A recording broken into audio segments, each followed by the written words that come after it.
Hello, good morning, and welcome to the second round game, Leewards versus Trinidad and Tobago. For news of the toss, let's take it now. Good morning and welcome to the second round of this CWI Women's Super 50 tournament here in beautiful St. Kitts. We are here in Connery Ground and it's the second round affair between Trinidad and Tobago and the Leeward Islands. Both teams coming off of a loss in the first round, so they will want to make amends here and try and get a win in this second round encounter.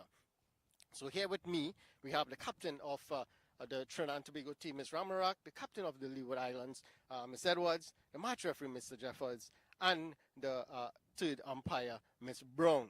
So, Ms. Ramarak has a toss. She's going to flick the coin. Heads is the call. And heads it is. So, Ms. Edwards won the toss. Ms. Edwards, you won the toss. What are you going to do? We're gonna have a bat because it's a pretty solid pitch, so we think we can get some balls on the bat, make some runs, and restrict the team later on. Okay, coming off a loss, what changes are you going to make in order to try and get a victory in this encounter? All right, we went back in the books. We're gonna take the positives from the last game, build on it, take the negative, and build bigger. Put some runs on the board, and be better this game. The batting didn't do too well, so yes, put the runs on the board. That's exactly what you want to do. Any changes to your team? No, the same team from the last. Right, so same team from last. So thank you very much. Go well in this match. Mr. Ramharak, what would you have done if you had won the toss? Yeah, we wanted to have a bat as well. Pitch looks really solid, but again, as I mentioned, we have to do both batting and bowling. So whatever happens, we're gonna have to do it at our best. Okay, excellent. And coming off that loss, what changes or what would change in order to get a victory here in this match? Yeah, I think the way we went about with the dot balls, we have to limit that. We're looking to get off strike as often as possible and try to keep the scoreboard ticking as often as possible. Yes, that's an excellent point. Keep the scoreboard ticking over and the bowling. What are you going to do with the bowling in order to try and restrict? With Jamaica, they scored 200 odd runs. So what are you going to do? Any changes to that bowling attack? Yeah, I think it's a different surface today. I think we'll get a lot more spin today, so our bowlers should come into a lot more play today. And yeah, I think we have one change to the team. Kanisha Isaac is out for Kabina Alexander, so she brings a lot of experience and energy into the team. So we're looking to have a good outing and restrict them for a low total today. Okay, thank you very much. Go well and wish you all the best. There you have it here from the middle. The Leeward Islands, they won the toss and they are going to bat first. Thank you, and we have four deliveries into the first over bowled by Amelia Khan from the far end. And Kiana Joseph is on 2 runs, and for this delivery, into the onside, drains the field at square and won't score. The Leewards are playing an unchanged side to that which lost the first game. And so and Moses, uh, Boyles, and Maynard are the players out. And Trinidad and Tobago, they have made one change to their side. Alexander comes in for Nisha Isaac. Here is the last delivery, which is wide of the off stump, and Joseph is playing and missing. 1 over gone.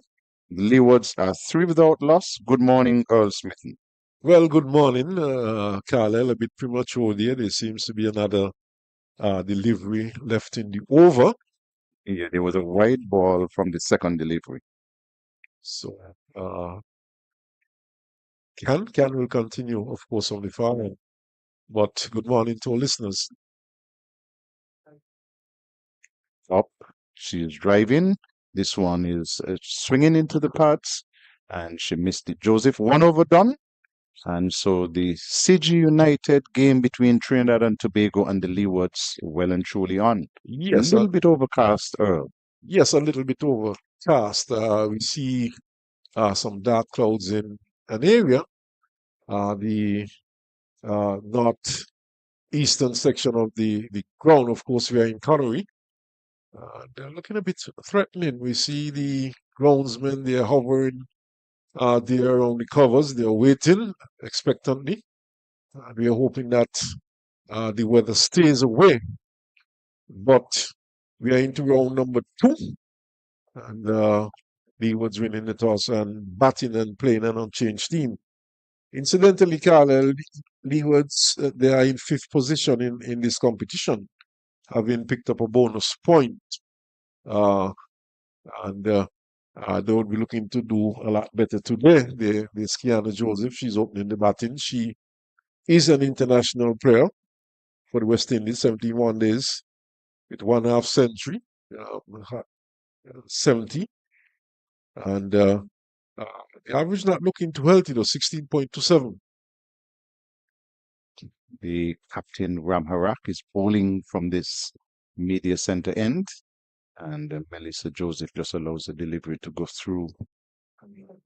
Melissa Clark goes through, and there is no run. So it's a tall figure, Melissa, settles over her bat and is driving in the air over the head of the fielder, extra cover, and the chasing back is the fielder mid-off. And there is some hesitation about the attempt of a second run. They won't go for it. And so it's a single to take Clark off the mark, and the score moves on to 4. Yes, airborne, but away from the fielder and being able to pick up 2 runs. And she, in fact, 3 runs. So she gets off the mark.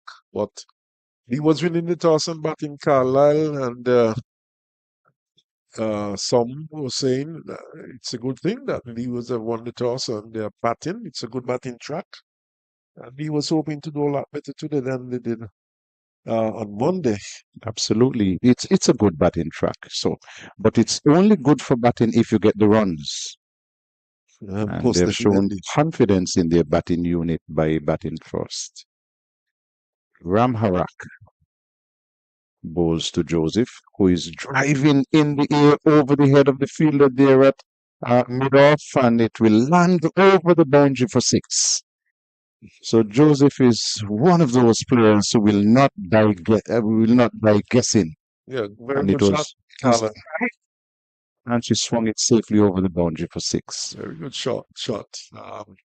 Mid-off is inside the circle, of course. And she timed it well, as I said, in her arc in the slot. And she was not wasting any time there. Ramnarak is getting a fall shot out of Joseph, who played at the delivery just wide of the off stump.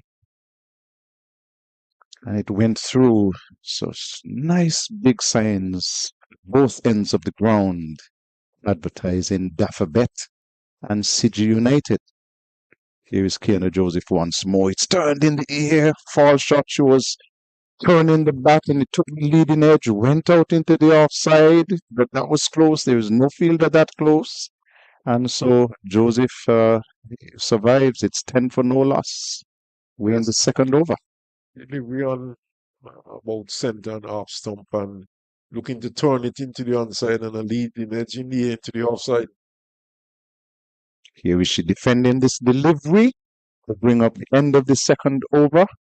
And the 7 coming from that. The Leewards winning the toss and batting. After 2 overs, they are 10 for no loss. Yes, Leeward's off to what could be considered to be a good start. 2 overs. They're going at 5 runs for over, exactly 5 runs for over. Good signs though, Carlisle. Cloud seems to be dissipating a bit. Of course, there's a fairly strong breeze, not as strong as it was on Monday, but fairly stiff. So perhaps helping to take the clouds away. And as you can see, seems to be breaking up a bit.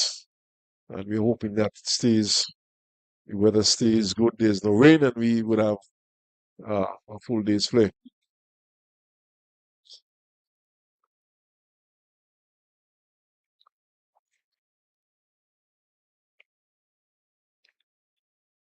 Han begins the second over and will bowl to Clark, who is defending away into the offside. No runs.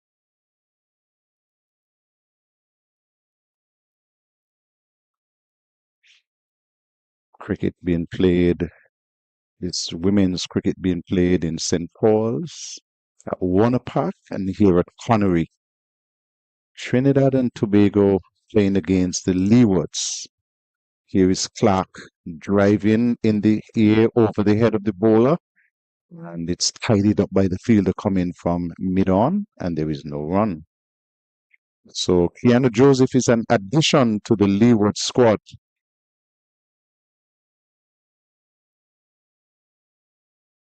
The welcome addition, I'm certain, Carlisle. So she would have played for the Windward Islands previously. Clark is dabbing this one down to past the fielder at gully and will come chasing back for a second run. That's good running. And she gets 2 runs, Clark, to take her on to 3. And the Leewards at 12 for no loss. Started well in the last game, the Leewards, and then lost a cluster of wickets at the end and were handsomely defeated by the Windwards. Here is Can once more, and Clark is playing at a wide delivery, and it's beating her. It goes through for the keeper to take.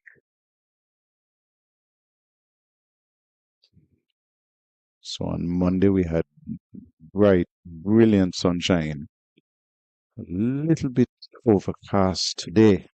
Much cooler weather. Here is Pan to bowl to Clark, and Clark is back and defending down to the fielder there at gully. No runs. Never understand, Smithson, when it's hot and very humid and tough on the players. The commentators in the air-conditioned booth say it's lovely for cricket. Just imagine. Well, I mean, cricket is really played in those sort of conditions. What about when you're in England? Here is a delivery which Clark is digging out. It's a Yorker. It goes away into the onside. They won't score. So we'll tell you that 3 overs are completed and the Leewards are 12 for no loss. Yes, 12 for no loss. And the Leeward starting well again. Of course, in that match over at St. Paul's against the Windwards, they would have started well, but then capitulated with Afif Fletcher picking up 5 wickets down there against the Leewards, and Leewards just getting to some 93 runs, which was quickly knocked off by the Windward Islands for the loss of 2 wickets. But certainly, off to another good start, and they're hoping to build. But a lot depends, though, on Kiana Joseph, if she gets going. And here is Ram Harak bringing Joseph forward, defending solidly, and they won't score. Joseph, of course, only got 15 runs in the first match, so she did not really get going. She's back, defending past the fielder at slip. They have chased for 1. The fielder is onto it now, so they won't chance a second run. And so Joseph will move on to 9, and the score 13 for no loss. Field changing over, of course. Clark is right-handed. And coming down to face the off-spin bowling of Captain Karishma Ramhara.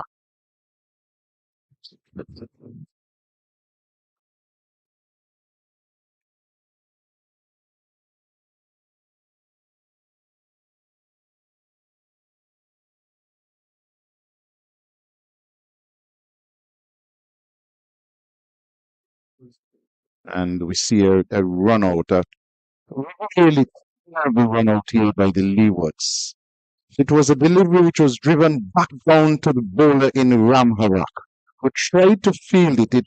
It came off her hands onto her feet away into the offside, where it was picked up. Melissa Clark wanted a single. She came charging down on Kiana Joseph, who belatedly took off for the single. The throw went to the end that Joseph was running to, and she found herself short. She has run out for 9, and the Leewards have lost their first wicket by way of the run-out route. Trinidad and Tobago are elated. Oh, yes, and of course they would be later because Joseph, of course, being the danger batter there for the Leeward Islands, and she could go big, and Trinidad and Tobago would be later to get her as early as this. So very unfortunate there for Joseph, perhaps a bit of misunderstanding between the two batters.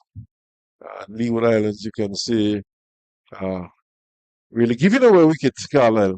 And it is gift of a wicket. I keep saying to batters, there are two of you running.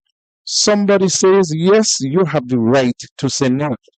And Joseph is not the most nimble of batters. And she went lumbering down towards the striker's end and was shot. You know, Carlisle, when I played cricket and I batted, especially in the later stages, uh, you know, 50 plus. I would have told my partner, even if it looks like 3 runs, and I said no, it's no. So you don't come charging down. I mean, you don't tell me that at least we could have gotten 3 when I refused the single. Saxena is turning this delivery just backward of square and goes off for a single. She's off the mark onto 1, and the Leewards are 14 for 1. And of course, cricket is played in partnerships. The batsmen, batters, of course, it's about partners and it's about understanding. And of course, the bowlers also would have to bowl in partnerships. But as you rightly said a while ago, someone should say yes, and if the other person says no, well, you don't take the run. I'll give you a good sign. The groundsmen seem to be making their way away from the covers, at least some of them. So it looks like we'll not have any interventions for rain. It's the end of the over, though. 14 for 1 after 4 overs. Leeward's won the toss and batting. Keanu Joseph was run out for 9. Yeah, so Leeward's gifting away wicket in that over due to some misunderstanding between the two batters.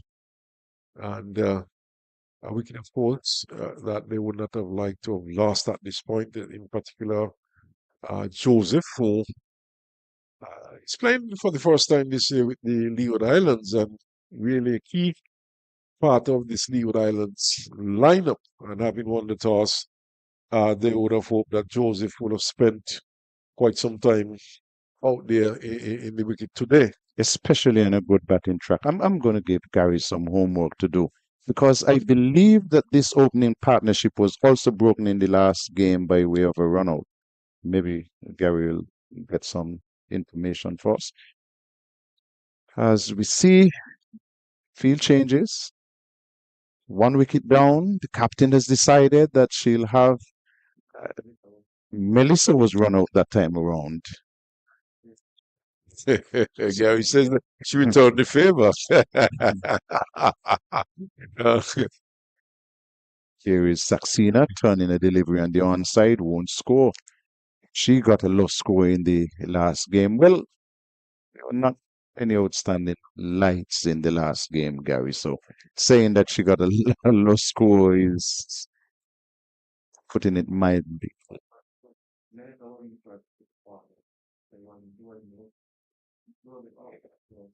Okay, but there was a run out in the last game. Okay. So here is Saxena. Behind this one, plays it firmly back down the track through the legs of the bowler. No chance of a run. But the key thing here is that Melissa Clark has been involved in 2 run-outs. That is beyond doubt. So that is something that she'll have to work on. Saxena out of Canada and playing for the Leewards. Carlisle, just to take a look at the score sheet, not the complete score sheet, of course. I'll get back to that in a while. Turned into the onside. Saxena chasing hard for 1 is coming back for the second run. She's a good runner between the wickets.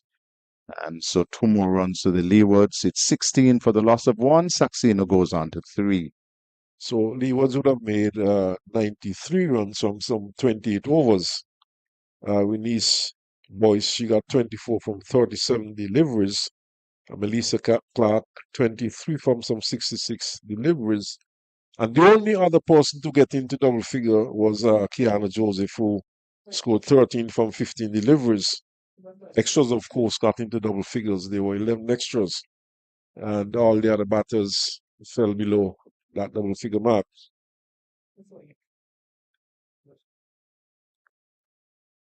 Of course, Afi Fletcher, she picked up 5 for 15 from 7 overs, with Gilbert getting 2 for 25 for the Windwards, and they were the chief destroyers.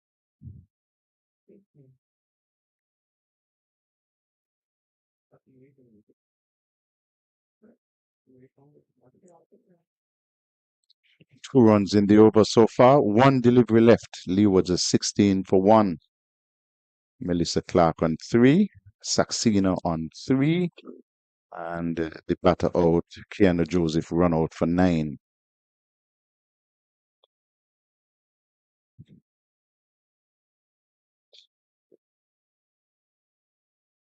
Delivery down the leg side. Called and signaled wide. And so moves on to 17 for 1. Saxena has this pronounced movement towards the offside when she triggers.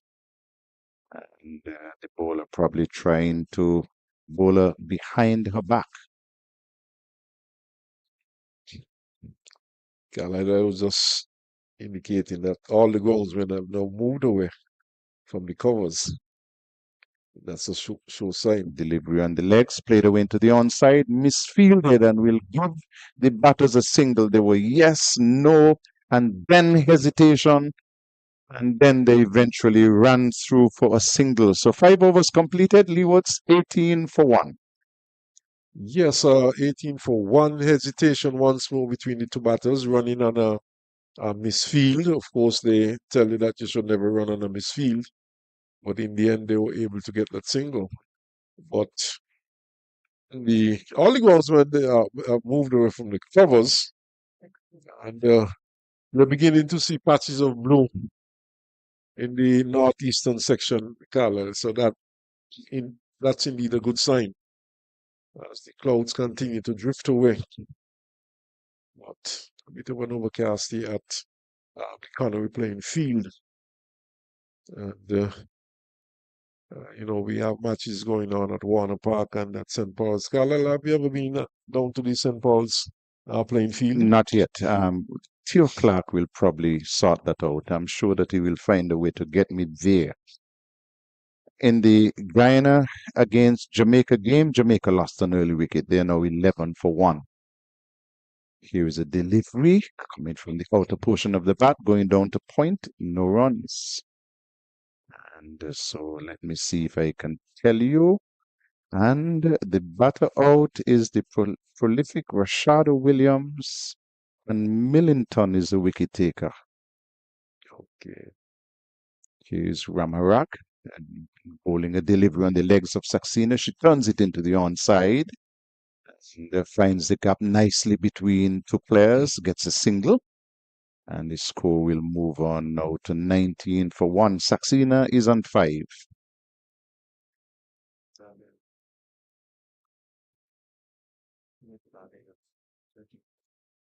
And the other game, Barbados are 13 for 2. So wickets falling early in all of the games. Here is a shout for LBW, and the umpire, Ayana Holder, says no. And so the score here remains a 19 for 1. Early wickets in all of the games in this round. Yes, and similar scores, of course. But Barbados losing 2 wickets. Here is a delivery which goes into the pad of Melissa Clark. And it's high. No chance of a run. So Clark is on 3 from her 12. Faces Ramharak. And this one is flatter, faster. She is pulling and missing. And again, it goes over the stumps. And I don't think it was short enough for that shot. Maybe it was purely premeditated. There's a fielder down at the deep mid-wicket boundary. As Ramharak, one run in the over so far. Bowls to Clark. And Clark is driving firmly. Good looking shot. Straight back to the bowler, who feels it, breaks the stumps, but there is no danger there. The Leewards playing against Trinidad and Tobago after 6 overs and 19 for 1. Yes, so the scoring rate really dropping for the Leewards. They're just going at over 3 runs for over. But having lost the early wicket, they would be looking to rebuild with here at the Connery playing field. On the other hand, Trinidad and Tobago, they sort of started well themselves. They've been able to pull things back and restrict the scoring for the Leeward Islands. Of course, we saw Anna Joseph earlier on clearing the boundary and beginning to look dangerous, but then she was tragically run out. So, Very wide delivery down the onside, and the umpire calls and signals a wide. So the Leewards will get run number 20. It's 20 for the loss of 1. Weighing over number 7. question to Carlisle is how well would the Leeward Islands handle bowlers like Anissa Mohammed. We saw them getting out to Afi Fletcher, who picked up 5 wickets down at St. Paul's. And that, of course, would be a testing period for them. And that is futuristic as well. It's Amelia Khan who is bowling a delivery just on the off stump and defended away. No runs. Following an interesting game early in the Champions Trophy, Afghanistan chalked up 325 for 7, with one of their batsmen getting 177. England in over number 15 are 86 for the loss of 4 wickets, with Ben Duckett and Joe Root at the crease. Here is a delivery which is playing into the offside, chases away for a quick single, and they'll get that quite easily. Saxena moves on to 6, and it's 21 for 1. When you're batting with Saxena, you have to be ready to run. Yeah, I sense there was some hesitation there by Saxena herself for that single, but the single was always on, and in the end, they were able to get it quite safely. Back to that match, 177. I think that would have eclipsed the highest score in the championship trophy was made last week by Ben Duckett. So a record there for Afghanistan. Here is Khan, and Clark is swinging and missing. Much too close for that shot into the offside, and she was looking square rather than looking down the ground. So the Leewards are 21 for 1, weighing over number 7 of 50. And of course, Carlisle, back to that championship trophy game. It's virtually a knockout game for both teams. With delivery was pitching and beating the batter who was probing at it.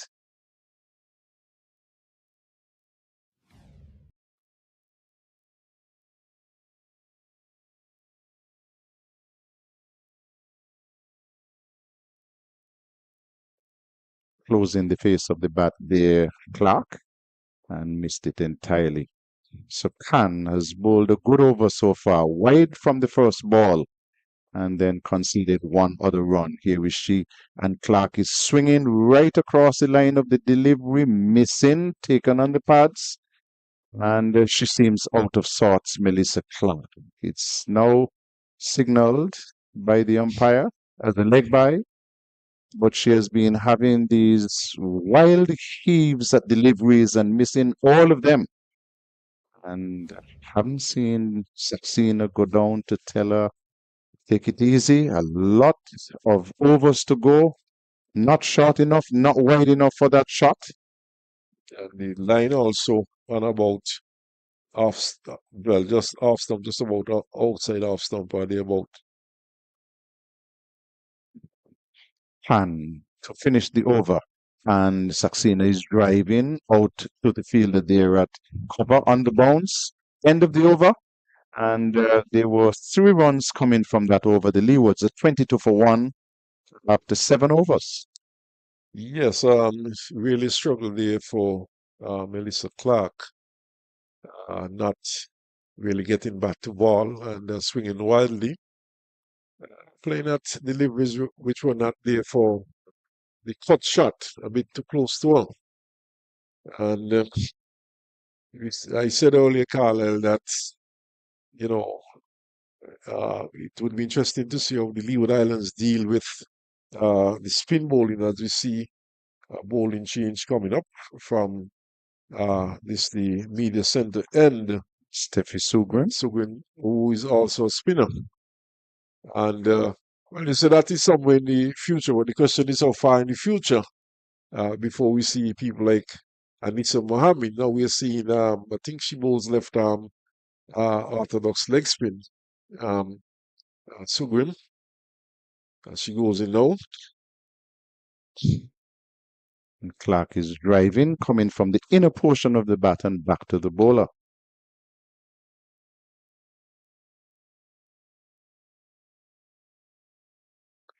Just look at little anxious Melissa Clark.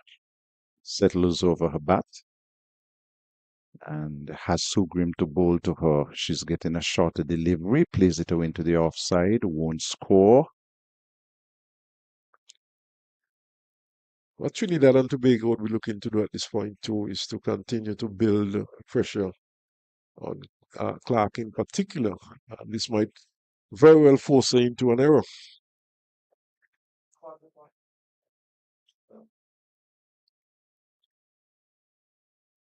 But Suguin has started well though.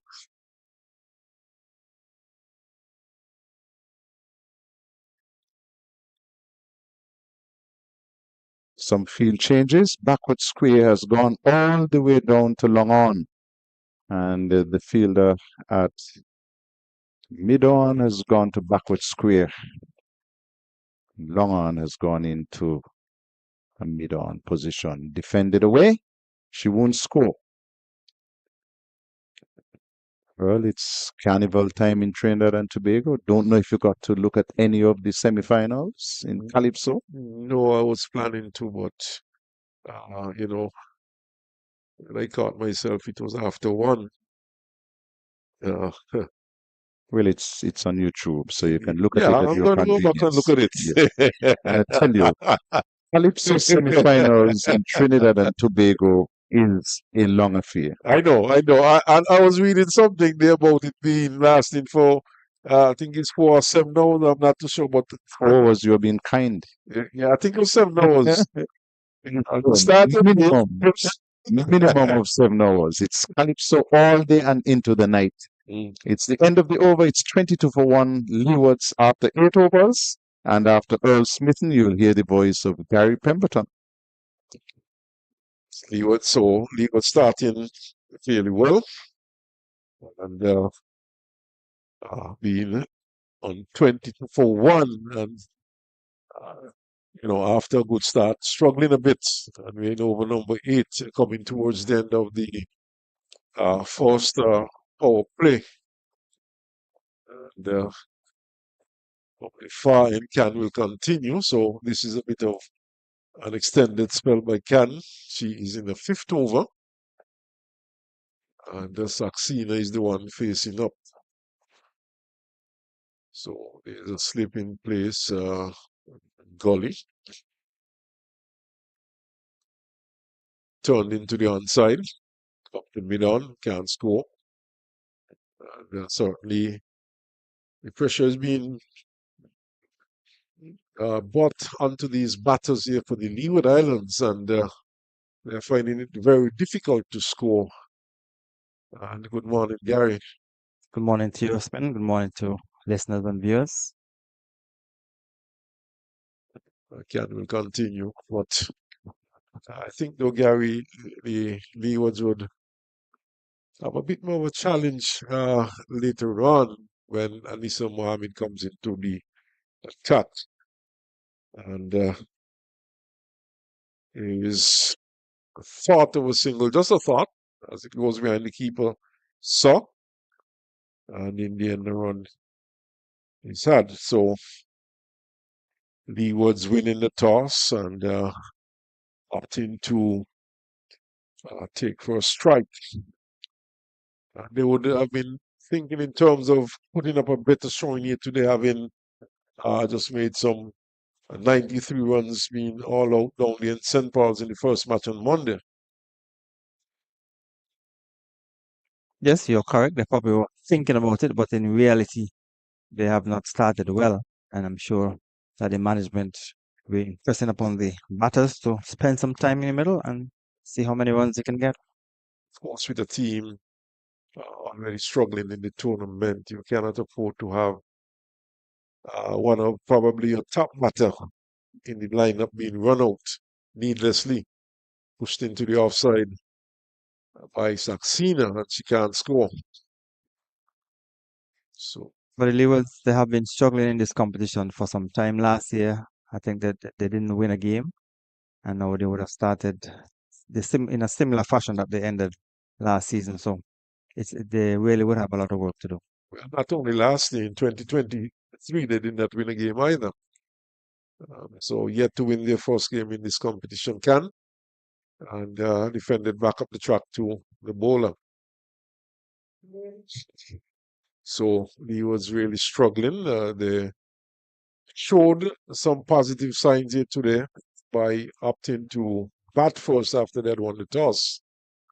But certainly they have not done as they would have expected up to this point. We are in over number 9, coming towards the end of the first power play outside the off stump. White signal, in fact, by the umpire. Of course, the umpires in this game. They are Yana Holder, who is at square leg, and Imran Mokan, who is the presiding umpire at the moment. Known quite a few guys, the former captain and politician of Pakistan, Imran Khan, but I've never known any ladies with that name. Gary turned into the onside, should get a single up the square leg, and one more to the score. So clouds really drifting away at the moment. Sun coming out fully as the over comes to an end. But at the end of that over, it's 24 for 1. Yes, so the Leewards would want to consolidate. The high clouds, the dark clouds have lifted up, gone down to the west, so it's clearing up here at Connery, and the sun has come back out nicely. And Trinidad and Tobago will want to keep pressure on the Leewards, who have not started well in this competition for 2025. You said that in 2024 they didn't win a game. In 2023 they did not win a game as well. But yes, still we're seeing the same setup in terms of the manager, coaches, and basically the same players showing up year after year. Is it that Well, we're not doing enough to? even prior to that, even before that, Gary, the preparation, lack of preparation. So, no cricket being played in the Leeward Islands, for example, no female cricket that is. But Sugwin will bowl. So we are not really seeing these ladies progressing.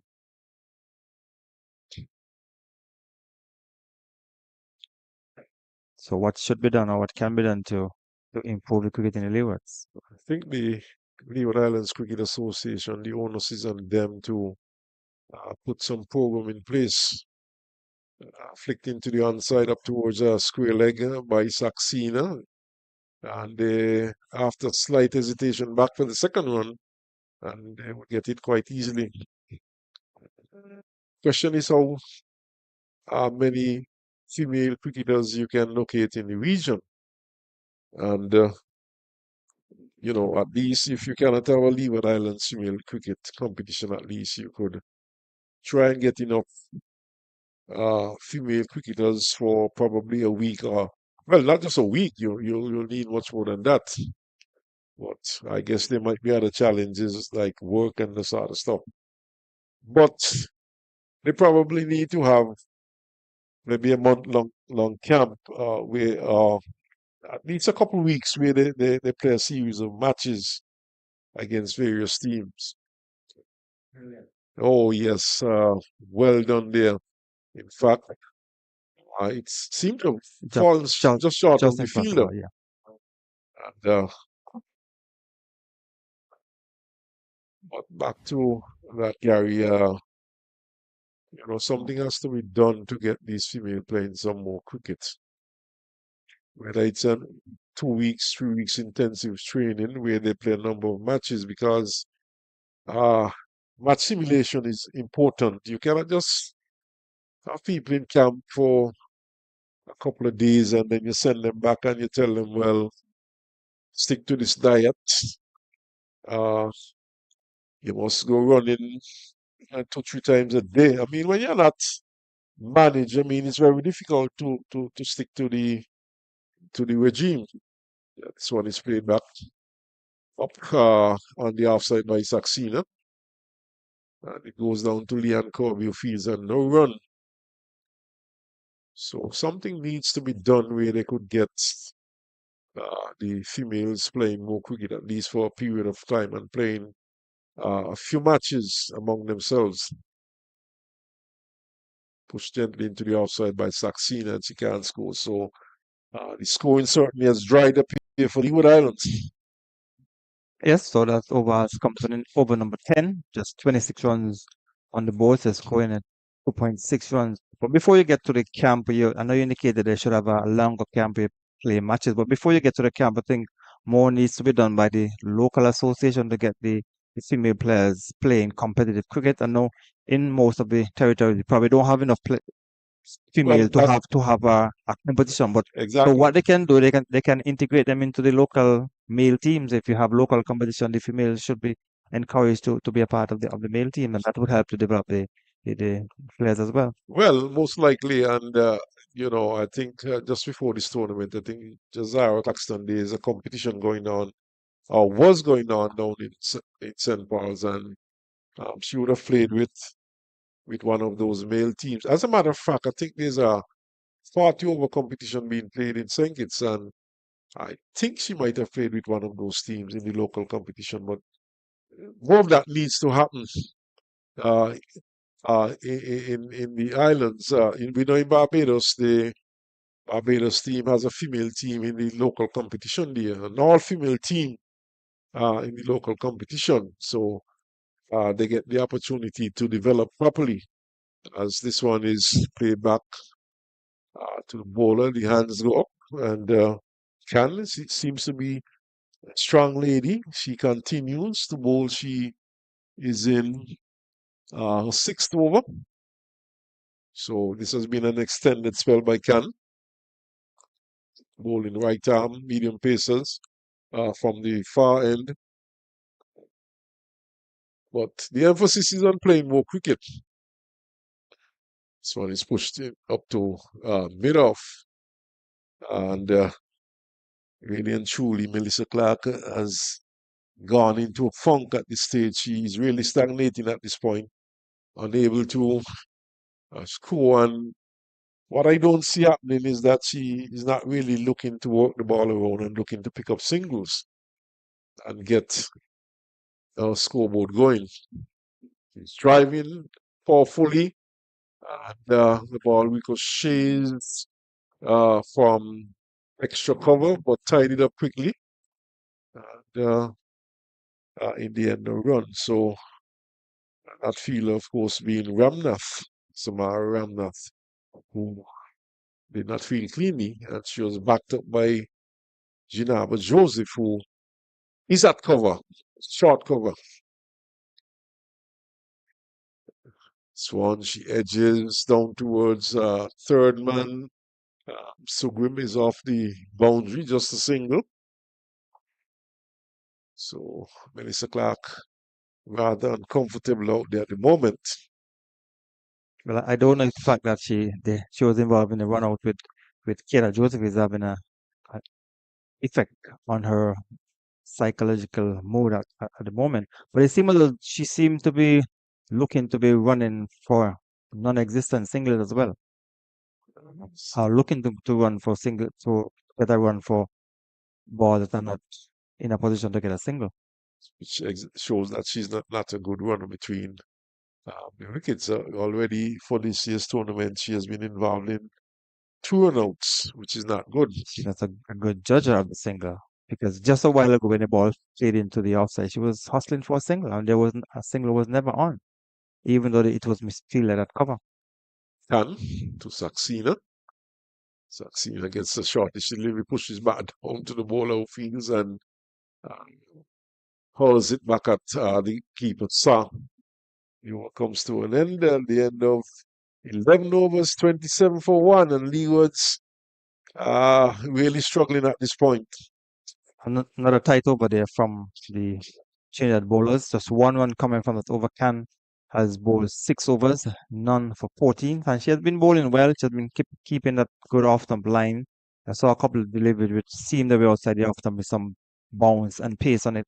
So she has been able to keep things tight, and the captain has given her the responsibility of bowling 6 overs on the trot. So it shows and it speaks to her fitness as well. For a medium pace bowler, and you can bowl 6 as a female and bowling 6 overs on a trot. It speaks to your fitness and strength. Yes, most definitely. Subin will continue, and she will continue to Melissa Clark, who continues this rather tortuous innings, looking to break free as Subin goes into her. She gets one full pitch delivery and flicks it away down towards square leg. Could get 4. Nice. In fact, it just slows up inside the boundary, and on that side of the field, I've noticed since Monday seems to be rather sluggish, Gary. But a good shot, and this probably would make her feel a lot happier. Well, she would want to stay there and play a long knock for the Leewards and get them up to a competitive total, but now presently they're scoring just over 2 runs per over. Punches up to extra cover. It's fielded there by the captain, Ramahak, for the captain for Trinidad and Tobago, Commissioner Ramahak, and no run. So, much better shot, but not finding the gap. Just pushes into the onside this time. So, perhaps feeling a bit more comfortable with those 2 runs in the onside. Sugrim, left arm, diminutive figure, shot and banged up to Ramarak, who's at short extra cover. No run. She really threw the bat at that one. So, Sugrim will continue. And of course, Melissa Clark, she in the first match against the Windies, she would have scored 23. This one, she's playing powerfully down to long on. Gets a single. It's long on Can, comes off the boundary to field. The 1 more to the score. So 30 for 1 in over number 12.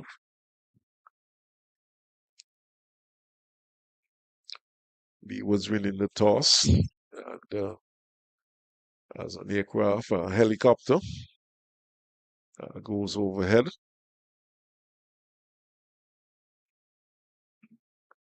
Just saw one aircraft moving into the Golden Rock. The Robert Llewellyn Battery Airport. Golden Rock is of the past. As the over comes to an end, so we've had another over completed. And Lee was a 30 for 1. Of course, if I was at Warner Park witnessing that match, in fact, I'm seeing a horse grazing in the distance. So cameramen seems to be animal lovers. Uh, Gary, I was just saying, if you were in Warner Park looking at that match, as you look out towards the harbor, you would have seen some five cruise ships, one a yacht in the Basti Harbor this morning. Of course, we can only see aircrafts leaving the Robert Llewellyn Ratchers Airport from our vantage point.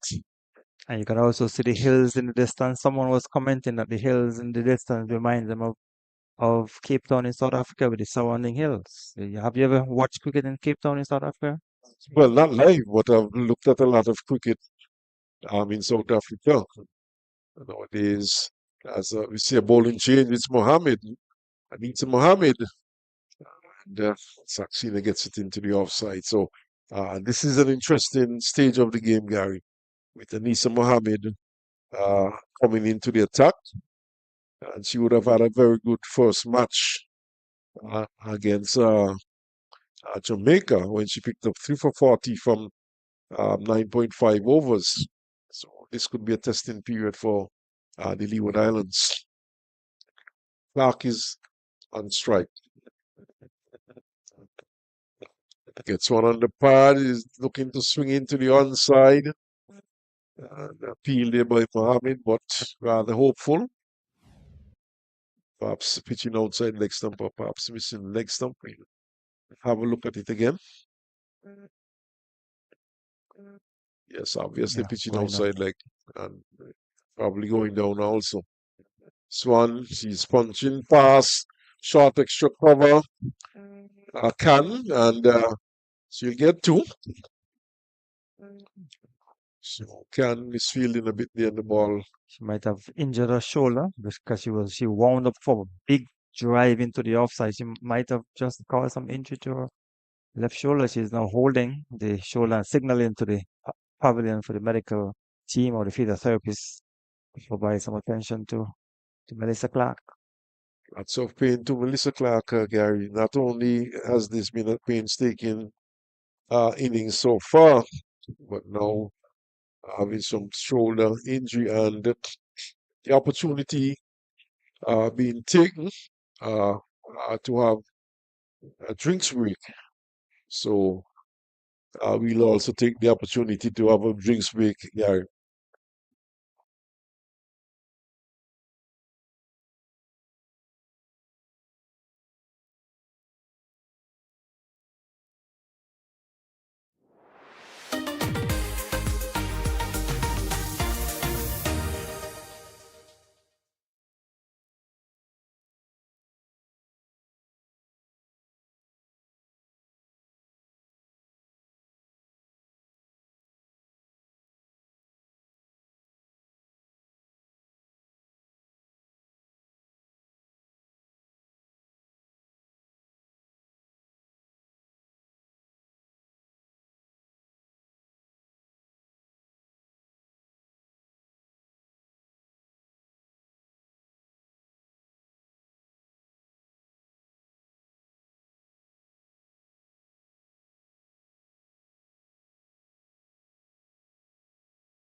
So we about to resume play here after that drinks break.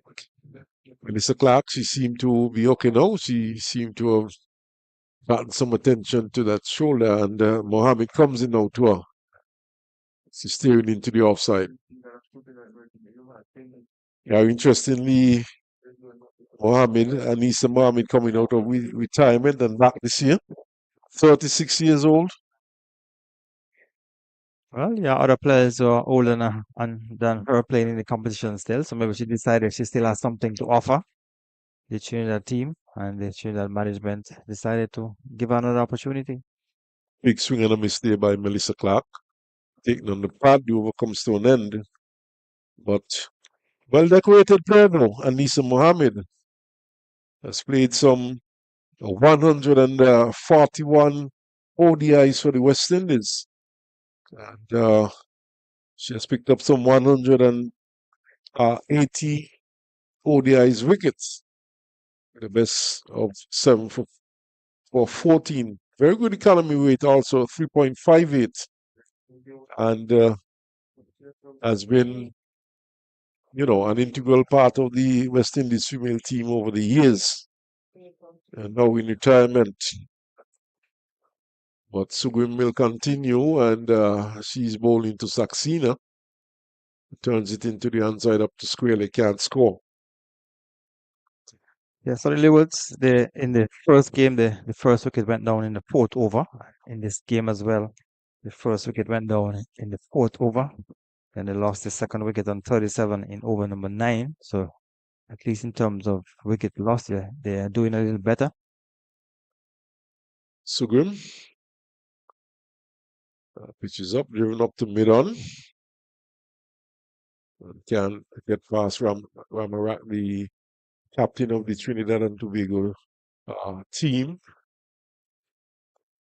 Leeward Islands a bit bogged down at the moment. Driven, but straight to Harak once more. See, we've been joined in the booth by the Leeward Islands coach, who himself was a rather obdurate batsman. First Sly Daniel.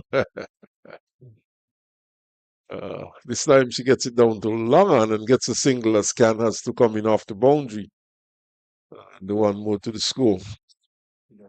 Hard working man though, Percy Daniel.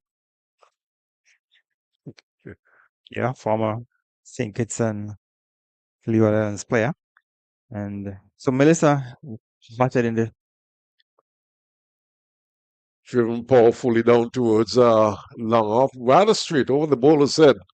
And Can has a bit more work to do. Can seems to be a strong lady. Good strong return to the bowler's end. And one more though to the score. So Melissa faced some 66 balls in first game. She made 23. And Oh my goodness. She's pushing forward, setting off for the single, and it's all legs. That's Saxena. Finds herself down on the ground. yes, she fell. I guess maybe she slipped on this side of the boot and she fell. She was looking for the single. But the over has been completed. Over number 14, 34 for 1. Slow going for the Leewards. They've only lost 1 wicket, but in the first game, after the third wicket, I think they lost wickets quite quickly. So they're hoping that Saxena, who has been a player who over the years has been making runs for the Leewards, she would want to spend some time in the middle. Melissa Clark, I think, needs to settle. She still look a bit anxious. She want to settle and play a long knock for the Leewards. Projected score, of course, being 122 runs. Tossed up, driven, and gets a single as Kirby is moving around to right of field. Kirby herself has been around for quite some time to Gary. She would have had some four one-day international matches for the West Indies. They're just averaging just about 10 runs, having a high score of 21. Driven to the right of Kirby, who moves around, can't prevent the single. Problem though, when you look at a lot of the West Indian batters, the female batters, they're averaging their average are very low. If you look at the captain of Guyana, Campbell, who has played some 120 or so international for the West Indies, she's just averaging just about 20.26 in international cricket, which is not very good, especially when you compare it with, you know, some of the international batters these days from other countries, quietly played back up on the outside. Maybe that speaks to the standard of play in the West Indies or the amount of cricket that the female players have been playing in the Caribbean. But even though Well, the both. right and the averages of the female is low, also some of the male players as well, the average is not too good as well. Yes, but as a batter in international cricket, a frontline batter, I mean, 20 is more acceptable for a bowler. Not even all around a loud appeal and the finger goes up and she's run away. So this long, painstaking innings of Melissa Clark comes to an end. 11 from some 42 deliveries, and she goes leg before to Anissa Mohammed. And in fact, this is now the official water break, it seems. I see the groundsman going on. And that previously seemed to have been an injury break, but it's also a good time for us to take a break. At the end of the break, I will be replaced by Carlisle Powell.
Welcome back. After a water break, the Leewards would have lost their second wicket with the score on 36. We have one delivery remaining in the 15th over.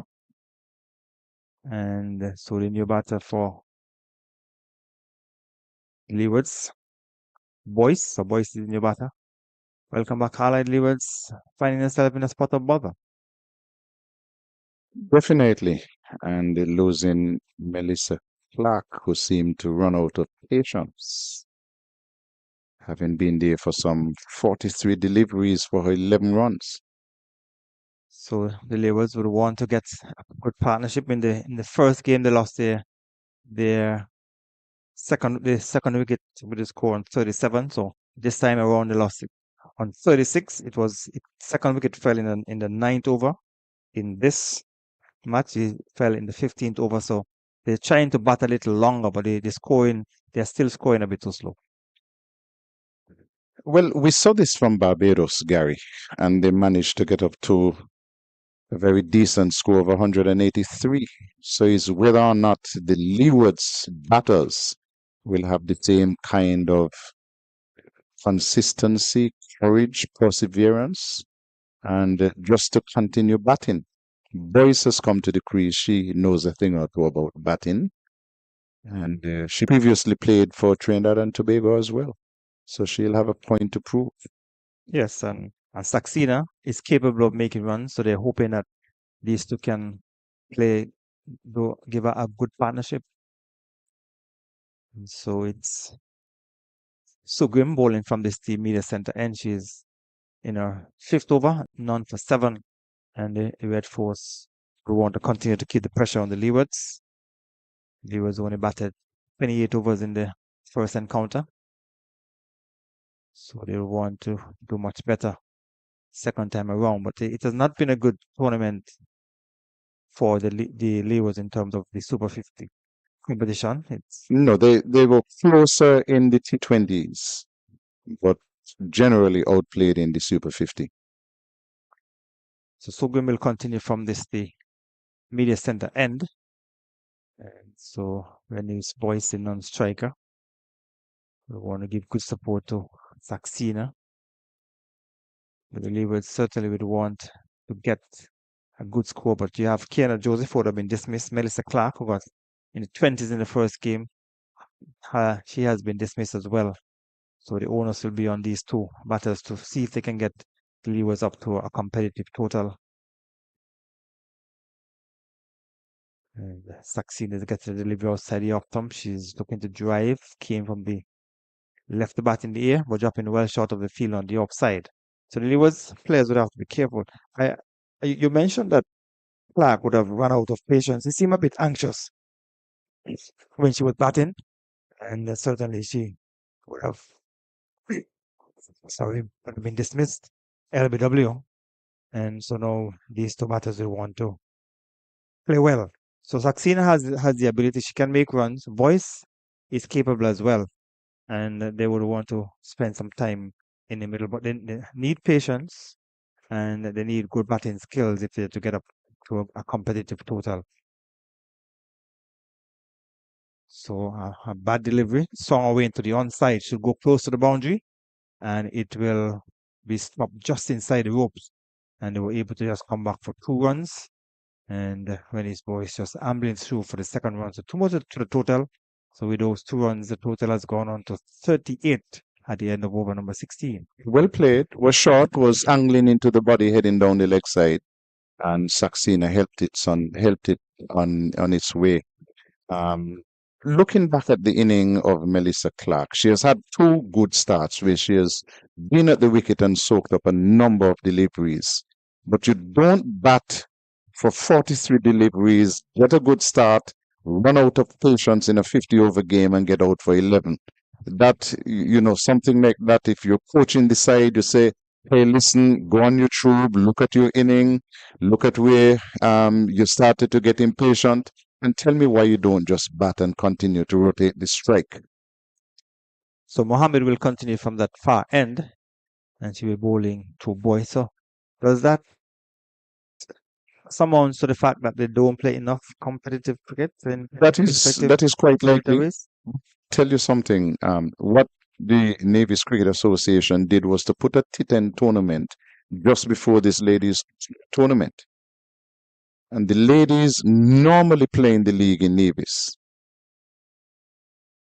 For whatever reason, none of the ladies who were selected to trials by the Leewards participated in the T10 competition.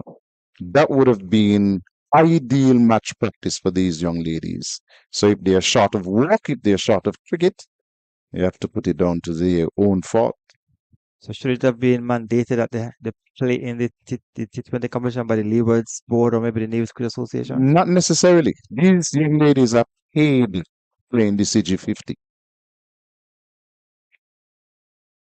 If you're making money, Gary, it is incumbent on you to get yourself in as good a shape as possible to come to the tournament. Nobody should have had to say to them, go and play as much cricket as possible. And maybe they see it as a walk in the park to just walk into the Leeward's team without doing much because it's the same. I was saying to Smith, is basically the same players for the past 3 or 4 years, same management structure. We just recycling the same players. Nothing has changed. So maybe I think it's an easy walk in the park. Well, then you still don't blame the players. You blame the cricket committee for the Leewards. You blame the administration for the Leewards for not shaking up the box and getting new players, getting the players to give more. So one delivery remaining in over number 17. Anita Mohammed is bowling. Her third over from the far end has been completed, and she has picked up 1 for 4. So the experienced Mohammed has come back into the TNT team, and she's bowling well. Continue to put pressure on the Leewards. 17 overs and 38. So they're scoring just over 2 runs per over. So in the first game, they batted 28 overs. They're now up to 17. So in terms of the overs, they're probably thinking that they're doing better. So they would want to bat as many overs as possible. And it has to do with the fitness level. I mean, I looked at the team prepare in Navis, and I'm not sure that a tremendous amount of work was done by the players between the camp in December and when they came back for the finishing camp in February. And I'm sure that the players would have been given their own assignments. Whether or not they followed the assignments, I'm not certain, because they didn't seem to have shown great improvements in terms of the fitness between December and February. So it's Samara Ramnath has been brought into the attack from this immediate center end. And she will be bowling to the Saxena. So yes, it is important. Fitness is very important, and as a player, you have to take on the responsibility of being fit and do your own training and stick to the whatever regime that you're given. If you're playing a regional competition, you're expected to perform at a certain standard. So we're in over number 18, 38 for two. The Leewards won the toss and decided to bat. So the projected score 110. They would have made it 93 in the first match. So it's Ramnath bowling from this the media center end in the first over. And so we'll see a lots of spin as we saw in the first game between Guyana and Barbados. So Ramnath will continue from this the media center end. Saxena has been there for some time. She's on 13. She has faced some 44 deliveries. And we get the impression that some of these batters are looking for the big shots rather than working the ball, trying to get in proper position to work the ball around to pick up singles. And when they do get the ball in the bat, they play straight to the fielder. And so they are unable to score freely and to score quickly. So she has faced some 45 deliveries for 13. So one delivery remaining in the first over of Ramnath from this immediate center end. And she will end with a dot ball. So maiden first up from Ramnath, and things continue to go slow for the Leewards. Very good over, and I'm sure that the coaching staff at the Leewards wouldn't be thinking too much about the scoring rate at this point in time, because losing wickets would be very detrimental to their cause. So they wouldn't mind going through a rebuilding phase And Gary, as I said earlier, we saw this in the game that Barbados played here, where Keshona Knight was able to hold the inning together. And then later, Aline was able to pick it up nicely. So you wouldn't want to lose more wickets here, the Leewards. So Mohammed will continue from that far end. She bowled to Boyce. And so does the Leewards have Kishona Knight or Aline in the team who can take the attack to the bowlers later on? Saxena is capable of playing long innings, and Boyce can bat as well. So she would want to spend some time in the middle. So 2 dot balls in over number 19, being bowled from that far end by Mohammed. So the Leewards will want a good partnership, and partnership is what would be important to get you up to a good total. Barbados had 3 partnerships of over 40, and that took them up to 183 runs. So Leewards would expect the batters to give good partnership. And Boyce has been there now for some 10 deliveries, and she's yet to score. 38 for 2 in over number 19. The Leewards would have won the toss and decided to bat here at Connery. Still a good batting strip. And Boyce is intent on going onto the back foot. So I think she should be looking to come onto the front foot. But she has been going onto the back foot for all of the deliveries. And she has been unable to pick up a single thus far. So 4 deliveries have gone in over number 19. 4 deliveries, swinging it in the air over mid-wicket. And it seems as though it has just cleared the fence for 6. So she has gotten a full toss. So she made full use of it and swung it over mid-wicket for 6. She's off the mark. Very good shot. She has been patient. I think that she understands that this Leeward's batting lineup can be brittle. And so she has been very patient, very watchful, got a full toss and made maximum use of it. That's what is important when you get the bad deliveries. You must make good use of them. And now she'll get an easy single as she just pushed it down to long on. So a 6 and then a single to end the over. 7 runs coming from that over. Good over for the Leewards. They progress to 45 for 2 after 19. And so it's a good result from that over for the Leewards. And Boyce seems very intent on staying at the crease and getting a good score. At 1 apart, the Barbados team, they're 62 for the loss of 2. The Knight sisters are batting, and they have so far added a partnership of 53. So as indicated, partnerships are important, and Barbados, so they lost the second wicket, I think, when the score was in the teens. They were 13 for 2, so good partnership. And so it's Ramnath will continue from its media center end. And the Venus Boyce is facing up to Ramnath for the first time. She faced all of her deliveries from this media center end. Now she's at the far end. She's on 7 from 15.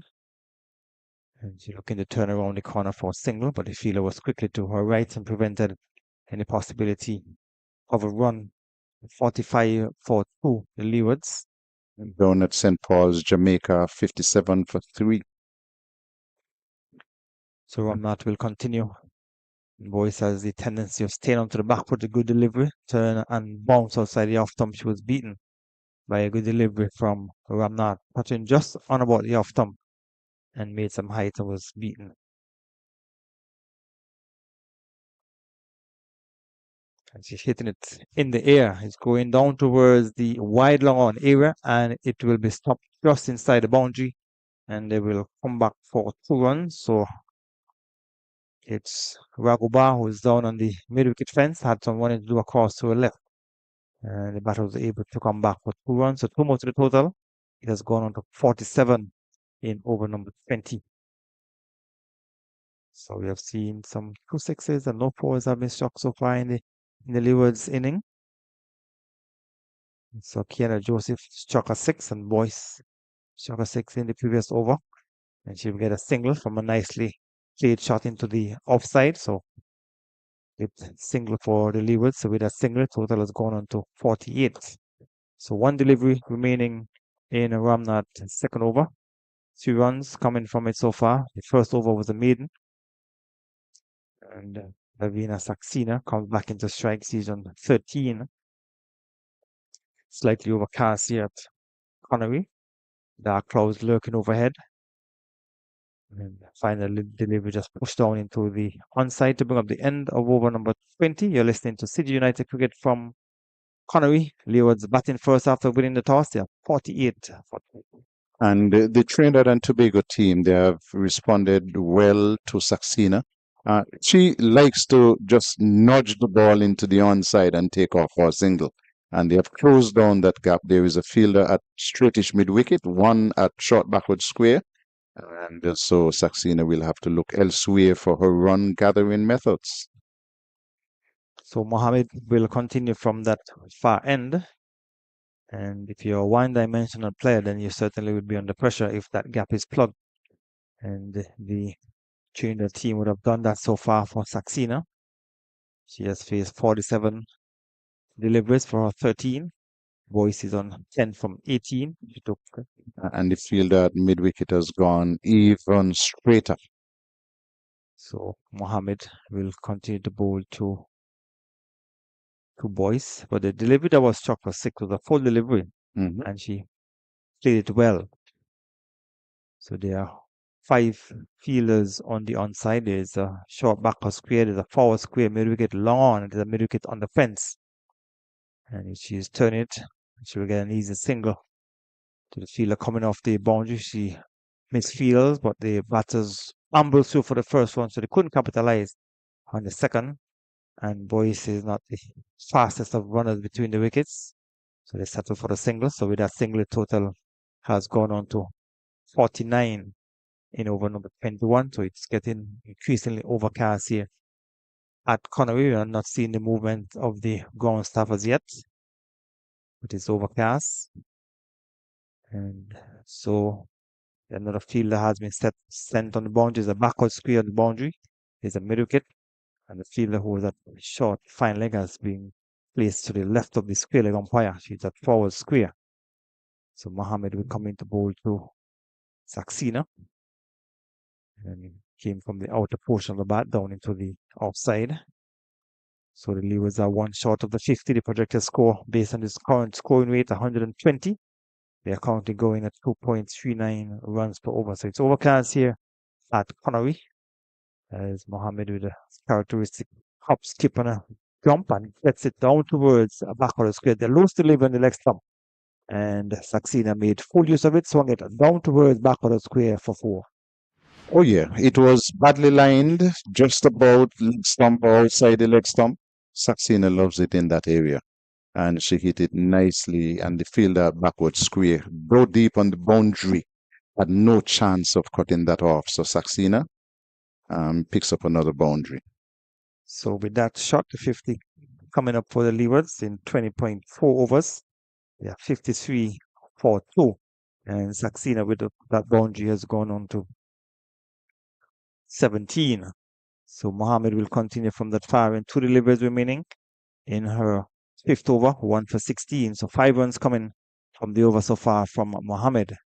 And Saxena will want to continue to bat for the Leewards. And the Leewards would want to. And now we see the groundsmen running towards the cover. I thought they should have made their way around earlier because it was overcast and getting increasingly overcast.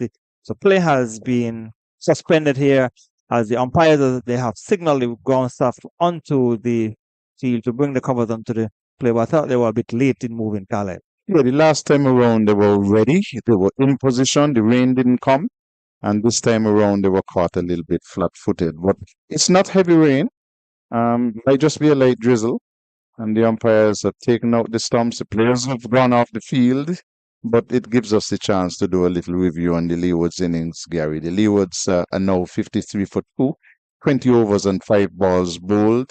I think the important thing here is that from 36, these two have managed to add a slight, small partnership of 17. But it's 17 important runs in the circumstances. And they'll be looking to add some more to that. It's definitely drizzling out there, Gary. You can see the high wind of the covers. You see the rain blowing off of the covers. but the covers are virtually in place now, and so they will they will not be damaged to the pitch by way of rain as it is. And it's one piece that they have to fight with, and it's a quite a large number of groundspeople here as well.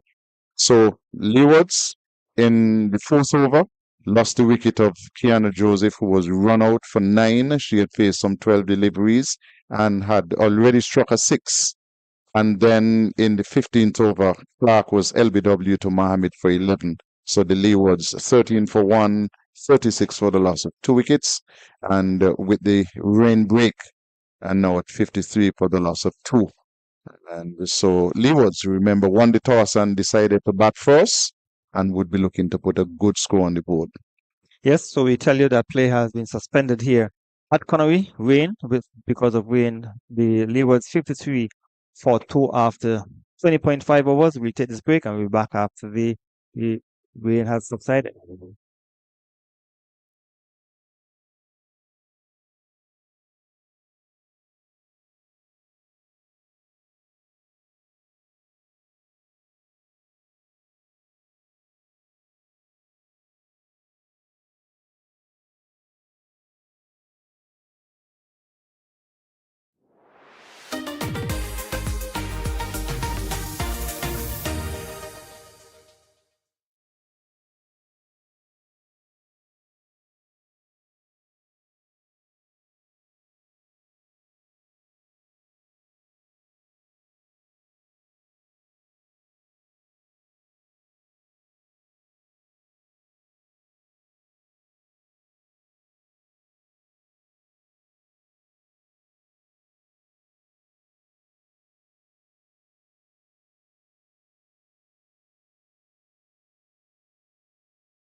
we have resumed play after a rain break which occurred at about 11:25. Anissa Mohammed had one ball left in the over which was completed, no runs. And we haven't heard anything from the match referee or third umpire. And so we'll update you as to whether or not we have lost any playing overs. 53 for 2 are the Leewards, 21 overs completed. And we're showing a projected score on the computer of 119 runs. 126 runs, in fact.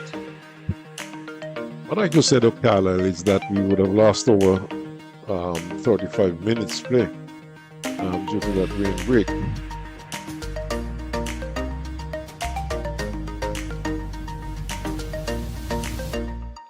Play continues, and it's Ramnath who is bowling from the media center end, and Boyce is coming forward and defending away, straight back down the pitch, and no run scored.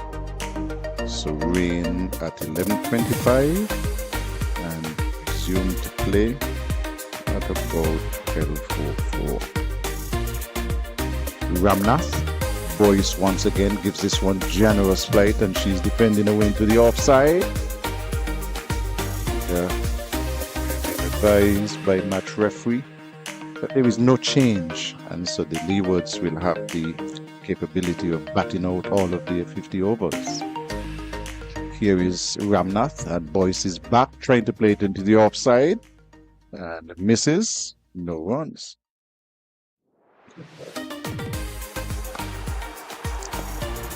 So Ramnath is bowling over number 22.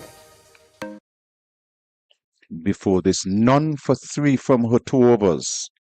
All nice and cleared up over the Connery Hills now, as Boyce is going back and defending again and doesn't score. So those darker clouds which were with us, they have shifted away, and the clouds are now a lot higher. Some more blue skies appearing. Here is Ramnath, and Boyce is driving firmly over the head of the bowler. There is a long on in place, and she's around nicely. They'll have a single, and so that will take Boyce on to 12 now, and the score will move on to 54 for the loss of 2.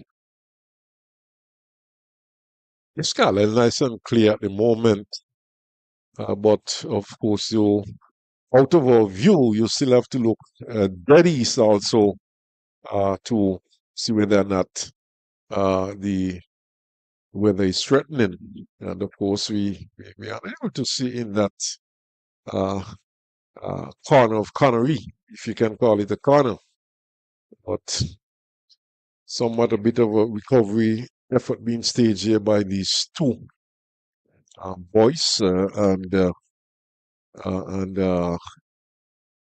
other batsman there at the crease, Saxena has been there for some time, and they came together when the second wicket fell with the score on 36. So somewhat bit of a recovery, and they'll be looking to take the Leeward Islands innings a bit deeper. Han is starting his 7th over and bowling to Boyce, and she's getting the delivery on the pads, plays all around it, and it thuds into the pads and then goes away on the offside to be recovered.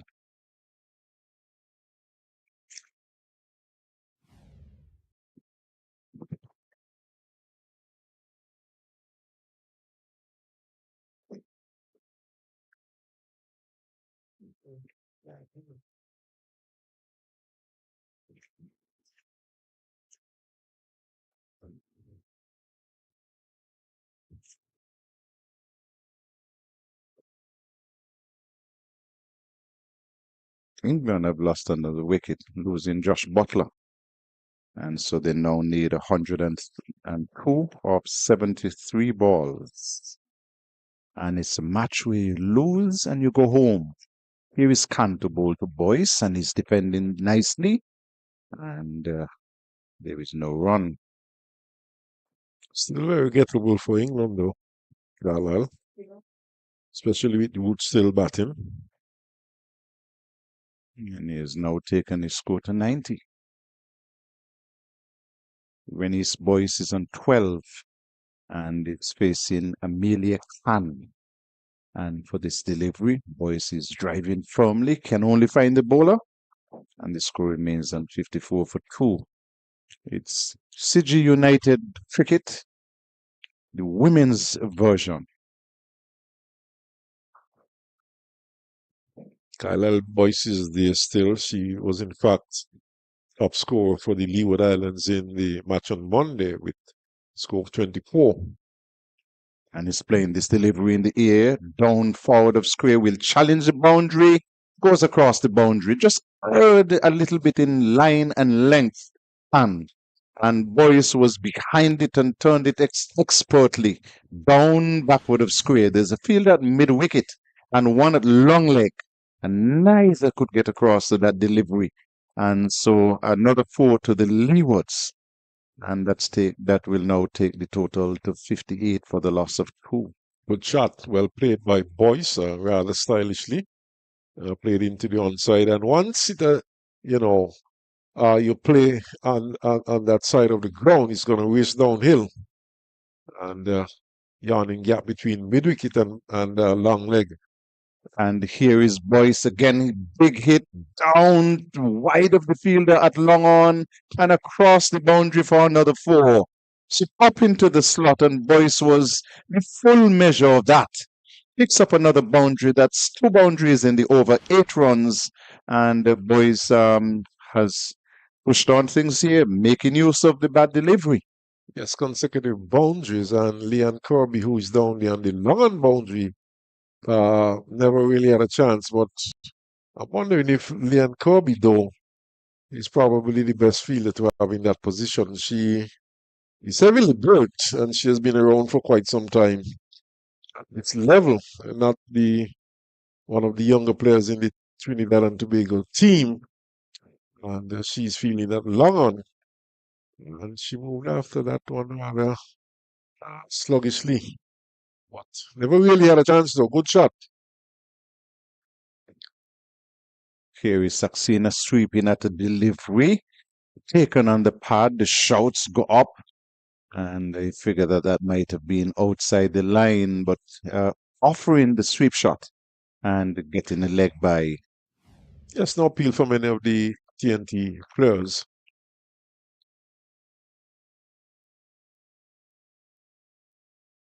In fact, the bowler stuck a hand in the air, but half-heartedly. But obviously missing the stumps, missing off stump. Ramnath is the bowler from the media center end, and will be bowling to Rennie's Boyce. And she's getting a shorter delivery, which is turned away into the onside. They won't score.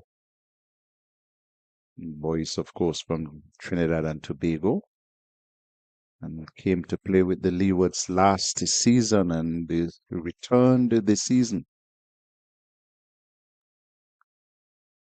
Ramnath goes wide of the crease, and Boyce is defending stoutly. She remains on 20 from 34. I know last week you mentioned the player from the Windwards who is 42. I'm wondering if you're speaking of Etienne. Can't remember the name. This one is played down past the fielder there at backward point, who had to chase away to her left. And Boyce gets a single to take on to 21, and the Leewards are 64 for the loss of 2. I know she's went off and we lost some time to rain, but the match referee has said that we are not going to lose any overs. Which is very good indeed. So full day's play still available, full complement. Here is Devier turning it into the onside. And there is a fielder at mid-wicket very alertly moving across to her right and picking up to end the over. So at the end of the over, 24 have been completed, and the Leewards are 64 for the loss of 2. Yeah, 64 for 2. And these two so far putting on a fairly decent partnership of some 38 runs, 28 runs, sorry, came together when the score was on 36. So a good bit of rebuilding here by these two, Saxena, the experienced Saxena, and Denise Boyce, who is also the wicketkeeper for the Leeward Islands team. Change of bowling at the far end.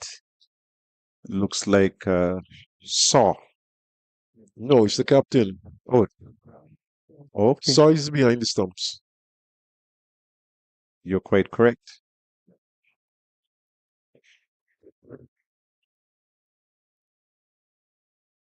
$77. That's the number on her back. As Ramharat comes up to bowl Boyce. And Boyce is swinging in the air over mid-wicket, 6 runs. Wonderful shot there by Boyce. Finding the gap well, placing it well, and perhaps to one of the longer boundaries. That's a good hit, Carlisle. Definitely. She was to the pitch of the delivery. There was a fielder down at deep mid-wicket, and she said no problems. Took it on and brought up another 6. I'm looking at the boundaries to Carlisle. It seems to be the regulation boundary size, boundary size that they use for the male games also. Full toss, played in the air, down, bringing the fielder off the cover sweeper position, and they'll get a single. And so the score will move on to 71 for 2. 7 runs in the over so far. Which Carlisle, makes the shot from Boyce even a better one. I thought, though, that they would have reduced the size of the boundaries for the female games, but this seems to be more or less regulation size boundaries.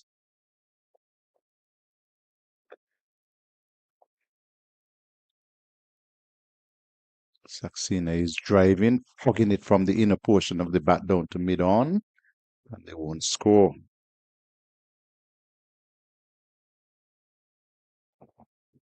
So Ramharat is in her 4th over.